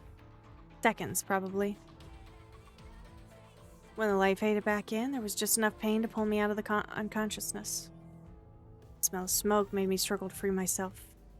The little car had come to rest perpendicular to the ground against the wall. The door was smashed and partially open. I shoved against it weakly, fighting back a cry at the intense pain. My shoulder. Something was broken, I thought.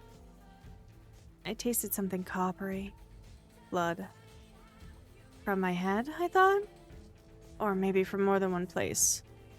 There was so much of it I couldn't tell. Pain or not, I had to get out.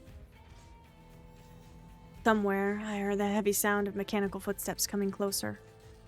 Metal crunched against broken glass and debris. Beyond that, the crackling of fire. Part of me just wanted to lie there, but no.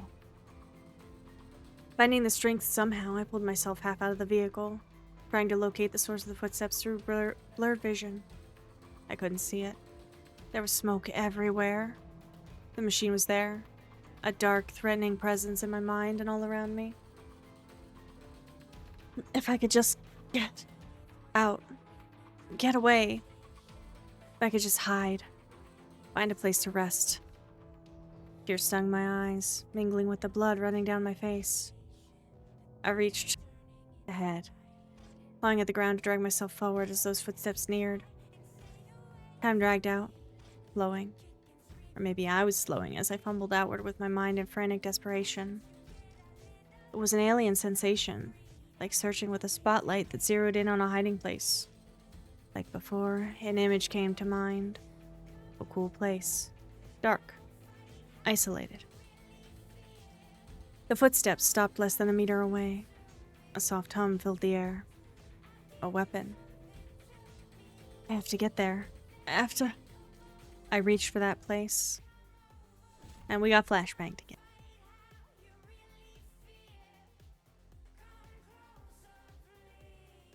The weapon discharged as the world twisted, but I never heard the shot land. I'd gone. Where I ended up was dark to the point that I couldn't see. I staggered into water, one leg sending pain screaming through my hip and spine. Landing on my hands sent another round of pain shooting up into my shoulder. I hurt so much that for a few minutes all I did was sob and gag into the water when my stomach made a pitiful attempt to empty itself, despite being empty. White and red spots swam in the darkness before me as I tried to stay conscious. Could barely keep my face out of the water, resting all my weight on just my good arm before I fell back against a rough, curved wall, still choking and sobbing. It was the first moment I really thought I wouldn't make it. For a long time, I lay curled in what seemed like some sort of tunnel, until at some point I didn't have the energy to weep anymore. I just sat with my legs half submerged, listening to the sound of trickling water echo around me. A pungent odor of mold and fetid water crept into my clothes and hair, and there were no other sounds. I tipped my head back, shutting my eyes. Even behind them, the darkness spun away from me as if I was on a carousel. Of course. I'd hit my head pretty hard earlier, then teleporting again when I already had psi fatigue.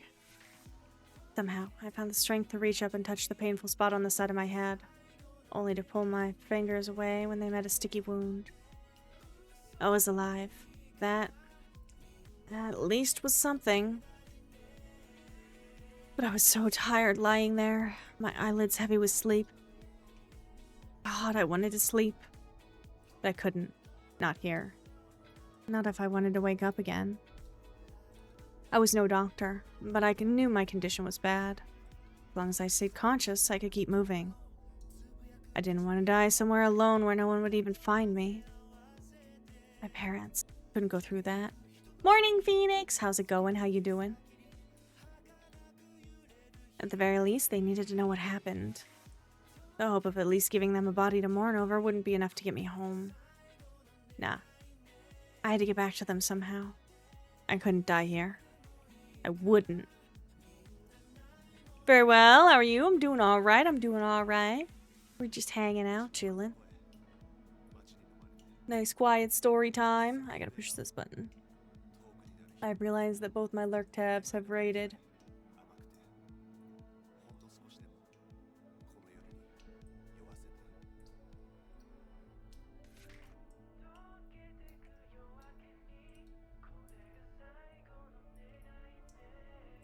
I mean, Baldur's Gate 3, who would ever want to use a spell slot on create water spell, create storm sork. Oh. Yeah, that would do it, huh? Can't see seeing you here. I can't imagine how Phoenix ended up here. I forced my eyes open, thankful they had adjusted somewhat to the dark. There's electricity here. I hadn't realized it at first. The dim lights shone from the walls, scattered here and there. Not that there was much to look at. Tunnel. Rounded, mossy walls. Round floor and ceiling. Almost like a drainage area. Zap. A thin trail of water trickled down the middle. Places like this existed beneath the dome rims and roadways. Especially near the wastes where there was more rain. It appeared I'd teleported myself to one, since it was secluded and safe. I had no way of knowing how far from the crash site I landed, though. Gauging based on previous jumps with the RA, that hadn't been a short one. I assumed I'd gone at least a few kilometers away. Well, this escape has gone well. Jack, wherever you are. Sorry about your car.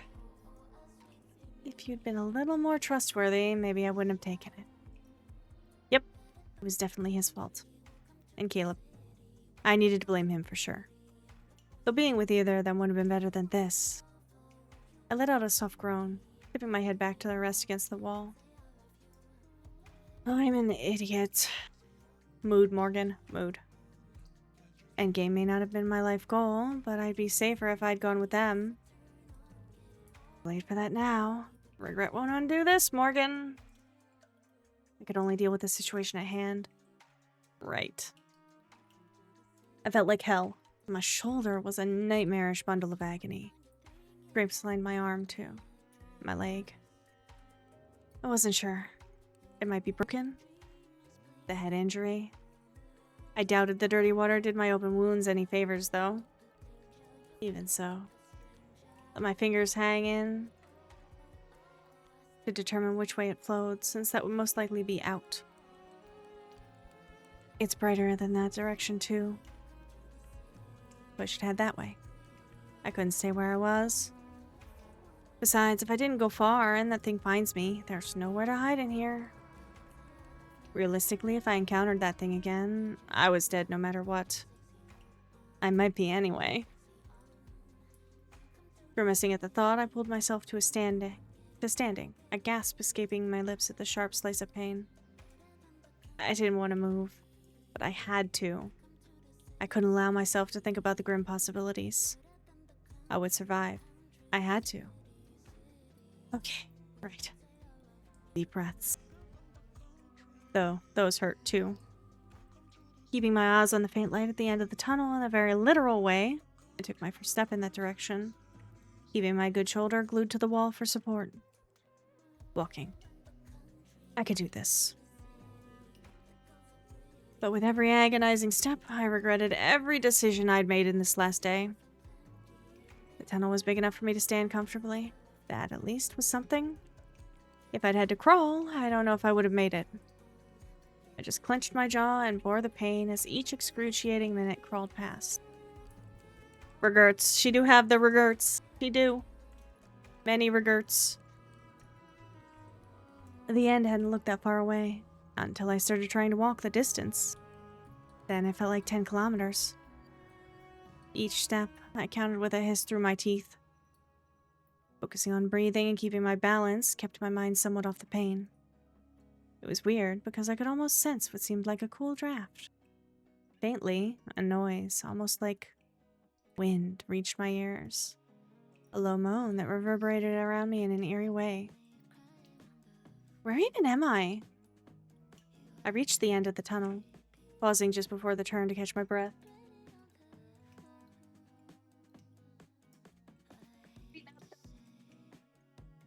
You don't have any more hunger barfs? Bitch is just staring at me. I reached the end of the tunnel, pausing just before the turn to catch my breath. My vision was getting worse.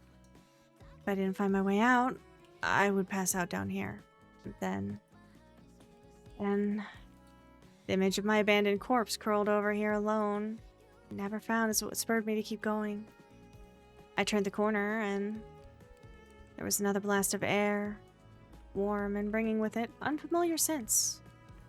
I could only stand and gape at the blurry warm light in front of me, for a moment forgetting to breathe at all. Of course. How didn't it dawn on me before? This was a drainage system. Where else would it be draining water to? For a moment, I almost forgot the pain as I staggered towards the light. I was outside the dome. Outside. Boy, Dobby, did you get your squirrel? Okay. It was so easy to think of the wastes as a faraway place, but it was always just right outside. And now, right in front of me. Pain bled back in as the shock receded. Ugh. Now what? I slid down the wall, both hopeless and amazed. Behind me somewhere might be the way back inside the dome, but I couldn't walk anymore. Outside was just empty wasteland. I was only lucky it opened into the Twilight Wastes and not somewhere more hostile. Even so, it didn't exactly look hospitable either. This might be it, huh? I leaned my head back, feeling the outside air on my face for the first time in my life. The sun, low on the horizon, cast an orange glow over the desolate landscape. Must be just on the edge of the Twilight region. It was still beautiful. I'd heard it was more lush further in, closer to the sea. It would have been nice to see that. It was probably pretty, too. Instead, this would be the last thing I'd see. Let out a choked laugh, even as tears stung in my tired eyes. Felt like the place where, in a movie or a book, the heroine would think something stupid like, "Ah, this isn't so bad." But the truth was, it really sucked. I covered my eyes with my good hand, letting out a sob. Why had it turned out this way? It wasn't fair. Rancid anger swirled in my gut. What could I even do about it? The people responsible for all of this would never know. I wanted to scream, to hit something. Wiping away the tears, I stared at the landscape that had become an orange and brown blur. Darkness crept into the corners of my vision. I wanted to die, but I had no energy left. No matter how much I willed my body to move, I just sat there crying. Outside where I was, there was the sound of movement. At first, I thought it must be the wind brushing some scraggly weeds against the opening or something. But no. Footsteps. I heard the distinct sound of them before everything went echoing and dim. My consciousness was already fading when I saw a shadow pass in front of the light. My final thoughts before everything faded was that it was a person. Not that damn robot again. At several points after that, my consciousness rose to the surface as if to check I was still alive. Each time the sensation of movement and sound around me comforted me. A faint voice. The hum of a vehicle. It was loud and rickety, but with an impossibly smooth sort of movement. A hover car? I'd had come to enough the thought flitted through my foggy mind. Through the haze, I saw the back of the person in the driver's seat. Their voice tickled the back of my mind, low and humming words I couldn't understand. I tried to cling to consciousness, speak to them. Then it all went blank again. For how long, I didn't know. The next time I opened my eyes, I was lying in a darkened room, bundled into soft, warm bedding. Everything still hurt badly. Accessibility Tibbies? I think that's how you say your name. Hi, thanks for the follow. Welcome in. Hello, how you doing? Everything still hurt badly. Someone leaned over me, an unfamiliar man with a shock of tousled silver curls that faded black at the ends.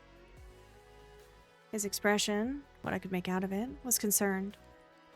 Misread that name so badly.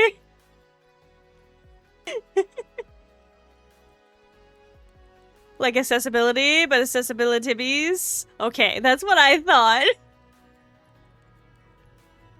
You read titties, didn't you? I read titties at first too, I'm not gonna lie. I think 90% of chat would read that name and first see titties and not tibbies. That's what I meant. Let's go. Accessibilities. Twitch safe. Understandable. It's a good name. I like it. Hear somebody say titties. Everybody comes out of their quiet lurks for titties. Okay. But can I call you titties?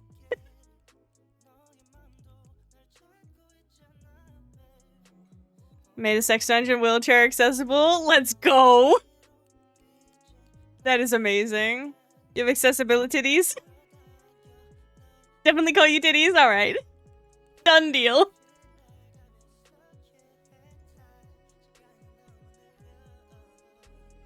You need? Turkey's like, please give me that. Yes, we would like the accessible, wheelchair accessible dungeon. Please and thank you.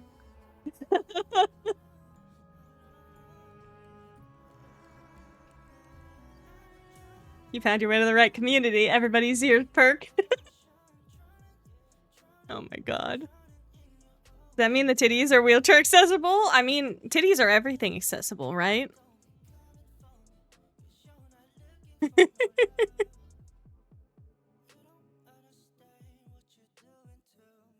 Also, got the state to cover stripper pole for body transfers. Oh my gosh. That's beautiful. You just got your wheelchair accessible garden. Sex dungeon next. There you go, Gurky. Put that on the list. Next thing you save money for is the wheelchair accessible sex dungeon.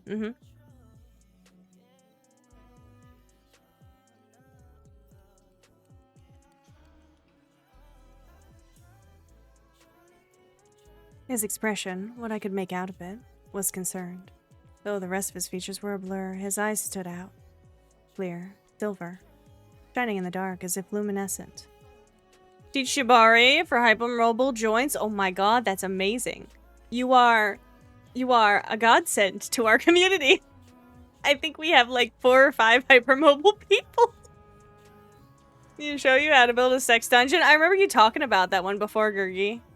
Getting flashbacks to server closet on the other side of the sex dungeon. Oh no, Texas.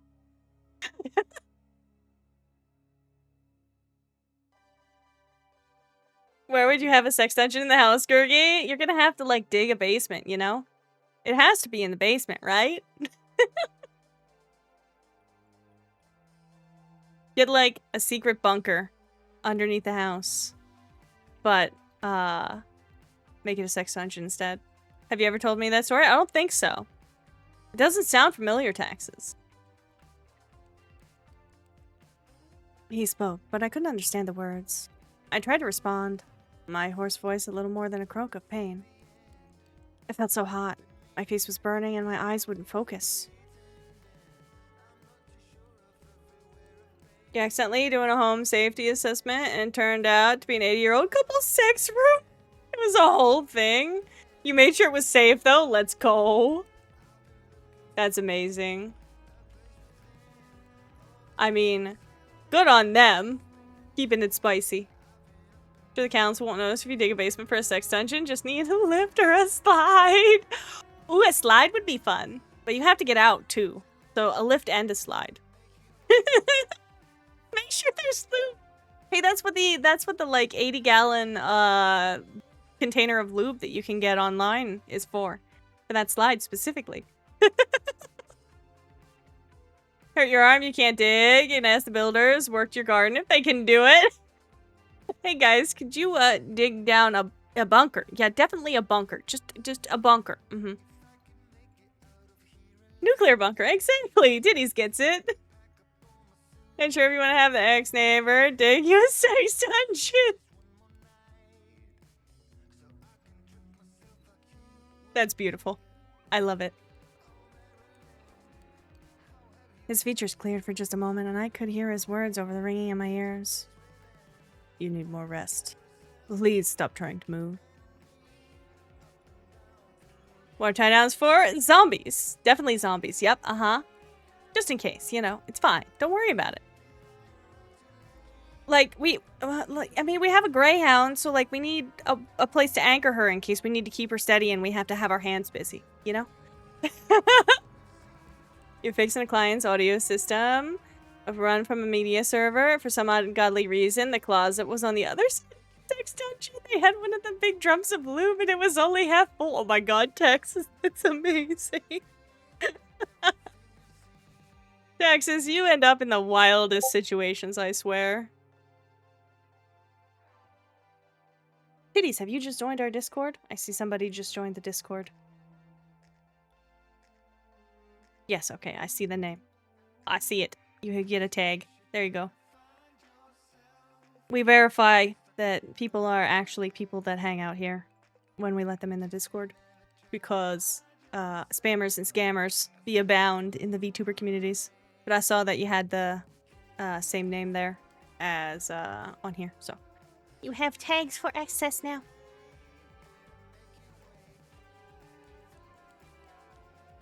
In that moment, relief to be alive flooded my being.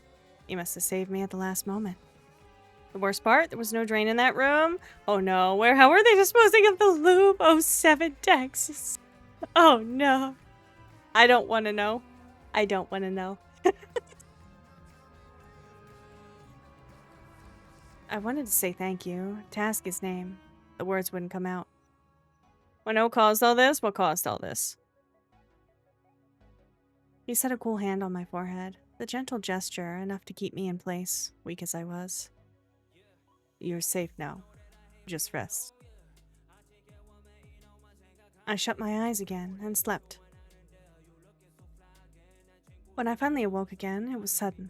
I found myself just blinking up at an unfamiliar ceiling, trying to work out what happened.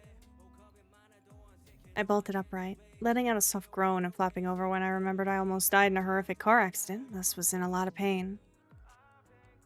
You faking VTubers every time you mod, become friends with, or just start hanging out with a new one, things get weird. I can't help it. I'm sorry, Taxes. That's just how we are. Welcome to VTuber land. We're a freaky bunch.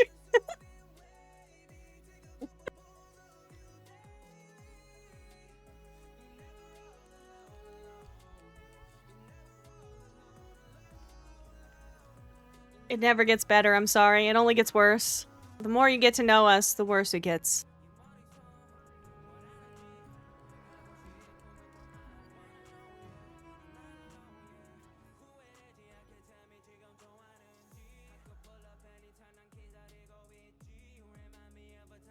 I'd also used my newfound psychic abilities far too much yesterday, or whenever. I still had a splitting headache that made me regret waking up. Until I remembered how lucky it was that I'd woken up at all. Tears sprang to my eyes at the thought, as if to remind me that I still hadn't quite cried enough about all of that had happened, and they would be glad to make up the difference now that I was awake again. Modded for the first one, things got weird. Modded for the second, and the purple one, they got weirder. Hang out with you, more weird. It just keeps happening. Oh my god. Look, it's just... us indies, we're weird. That's what we do.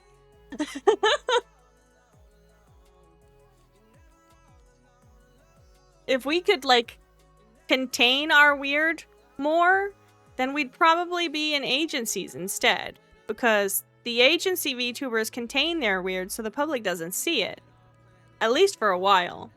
The non-agency VTubers, we just let our weird hang out for all the world to see.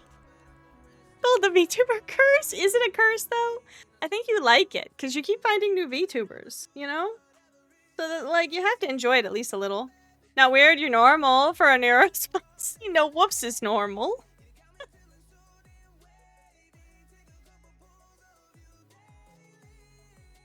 Honestly, I feel like Gurgi is one of the more tame VTubers. Learn that if you start to experience really weird stuff, it means you're about to be VIP. You're safe from the mod sword here, Taxes. I know you have your hands full with the fairy, and she and I stream at the same time most of the time. I would not put you under the weight of 2 mod swords at the same time. You have the freedom of the VIP here. Live your best life.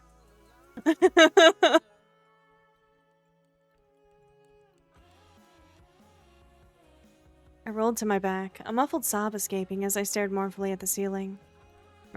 Memories of what happened were a complete jumble. I replayed the events I could remember. The kidnapping. The attack at the destroyed vivarium. Everything up to stealing Jack's car and getting attacked. Things got fuzzy after that. I'd driven for a long time and the car crashed. The robot attacked and I teleported again. That I remembered. It'd be a handy ability if it didn't make my head feel like it would explode each time. I pressed my fingers against my brow bone as if it would somehow stop the pain. You have her, used to have, a cow, a cat, the cat's husband, a siren, and 3 others. Oh no. Cow VTubers seem to be surprisingly popular. Or other form of bovine, honestly. Over 50% pure, you are say-so. You are more say-so than the rest of us, that is for sure.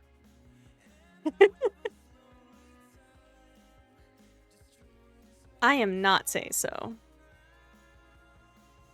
Pulling my hands away, I glared at the ceiling again. On top of everything else, my eyes felt weird.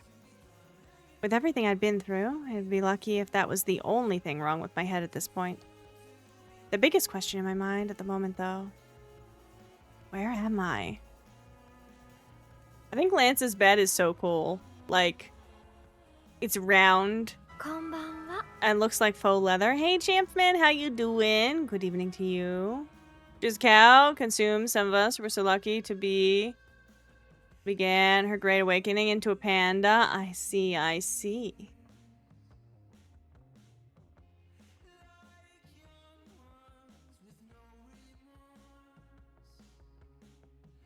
Panda tuber. You know, you don't see a lot of panda VTubers, do you? I don't, anyway. Bunnies, raccoons, foxes. A surprising amount of just a guy or just a girl. And I've met several bovine. You know, a panda, nice. You turned from vampire into bunny. Then she graduated, Sag. I'm sorry to hear that, Texas. Hey, Sinful, how you doing? How's it going? Everybody turning up when we were fixing to rent? Not like this second, but soon. We are going to have to roll an ad if we keep going, though.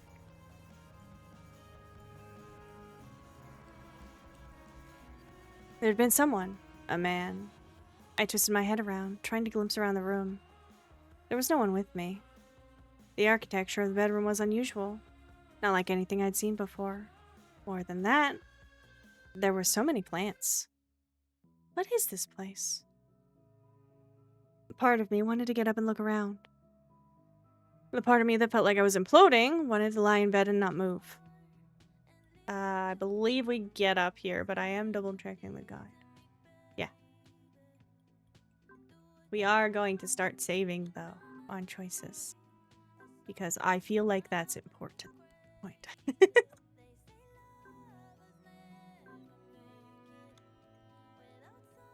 As much as I didn't want to move, it was important to know my location. This might be a safe place, but I had to be certain. I sat up again, careful to take it slow this time. There's the timer for the ad break. Just breathe. Chat, are we continuing, or do you want us to pause until next week and raid? I could go maybe like a half an hour more. If we're going a half an hour more, I have to roll ads.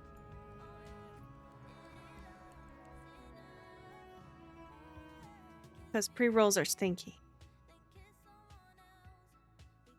Let me see how much exactly is left. You choose nothing or call. Are you EP? Chapman, I don't go to bed until 11 a.m. We have about 5 minutes left with the pre-rolls off, so we'll probably just go until those pre-rolls stay off, and then we will raid. Mostly because my voice is giving out. Mostly because my voice is giving out. And we gotta have the voice back for next week. Because we have Arc Update, Guardians of Ozma release, and the Subathon next week. Busy, busy. The dinos. My voice is legitimately gonna give out, though. I'm gonna get a popsicle as soon as I am done. Well, as soon as I walk the dogs. That's another reason that I can't go super long, is they will need something. Don't hurt yourself. We can raid. Alright, I'll get us through to a reasonable-ish stopping point. At least get to officially meet Lance, maybe, potentially, hopefully. Drink tea. I don't have the tea stuff cleaned up in my room yet. I gotta clean my kettle and get a clean teacup. I don't know where my teacup is. That's a future Sylph problem. Not a now Sylph problem. Nausea washed over me, a result of both the pain and wild vertigo. I still swung my legs over the side of the bed, swelling hard before I tried to stand. Nope. Bad idea. My legs folded and I went down in agony. I'd forgotten about hurting my leg. I landed with a painful thump, clinging to the bedding as I crumpled to the floor. Drilling in on myself to keep from crying out and alerting the owner of this place, I blinked away the tears. In the other room, the sound of footsteps indicated my host knew I was up. Alarmed, I tried to claw my way back up the side of the bed before he caught me, in case he didn't appreciate the escape attempt. But it was too late. The footsteps reached the door and then came more rapidly until he knelt beside me. I froze when I felt the soft touch on my arm. You shouldn't be up yet. You were badly injured, you know. I looked at the man, seeing the pitying expression on his face clearly for the first time. There's our boy. Now you guys officially get to see him other than just the CG and the silhouette. He had silver hair, just as I remembered, and pale gray eyes. I remembered those as well. Jade? It had to be. There was no way that could be a natural color. So he was an Esper. I'd heard they were rarer among the Nomos than elsewhere. The man with the kind face and silver eyes reached a hand towards me. I flinched almost on instinct, but he only touched my forehead with the backs of his fingers. You still have a fever. I can understand you're curious about where you are, or maybe concerned. But I promise that you're safe here. Oh, please, rest. His voice held nothing but gentle concern. Peppers! Who are you? I rasped out the question in a painfully hoarse voice, both because Morgan's voice is hoarse and because my own voice is going hoarse. Were we fingering? We're not fingering anyone. Whoops. How's it going? The man stood and shifted a little to the side before crouching again. My name is Lance. I'm going to lift you now. I sucked my breath in, a low hiss when he lifted me and sent sparks of pain through my body. He returned me to the bed and then sat next to me as he pulled the bedding back in place. I'm going. Well, that's good. That's better than the alternative. Shall I bring you water? You've been in and out of consciousness the last 3 days. I've only managed to get enough in you to stave off dehydration. I nodded. 3 days. I shouldn't have been surprised. I was hurt pretty badly. Where am I now? You're in a small dwelling in the Twilight Wastes. I live here, alone. We can speak more after you've recovered. I'm sure you have many questions. He stood again and headed out of the room. I had so many things I wanted to ask him.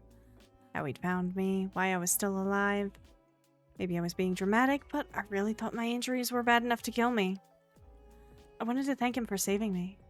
And I wanted to ask him if it was possible to go back. For the time being, I shut my eyes against the strange, plant-filled room.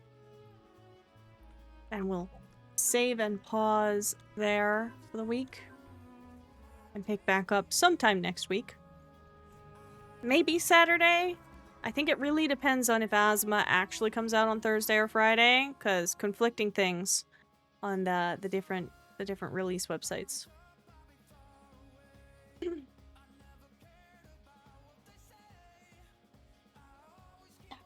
Next week we thirst. Next week we have a lot of fun because we thirst on this and on Azuma.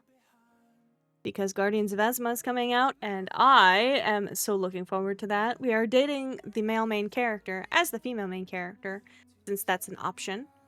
And the male main character is voiced by one of my favorite voice actors. So, that's pretty much set. I might be swayed as we go, but my plan right now is definitely go for male main character.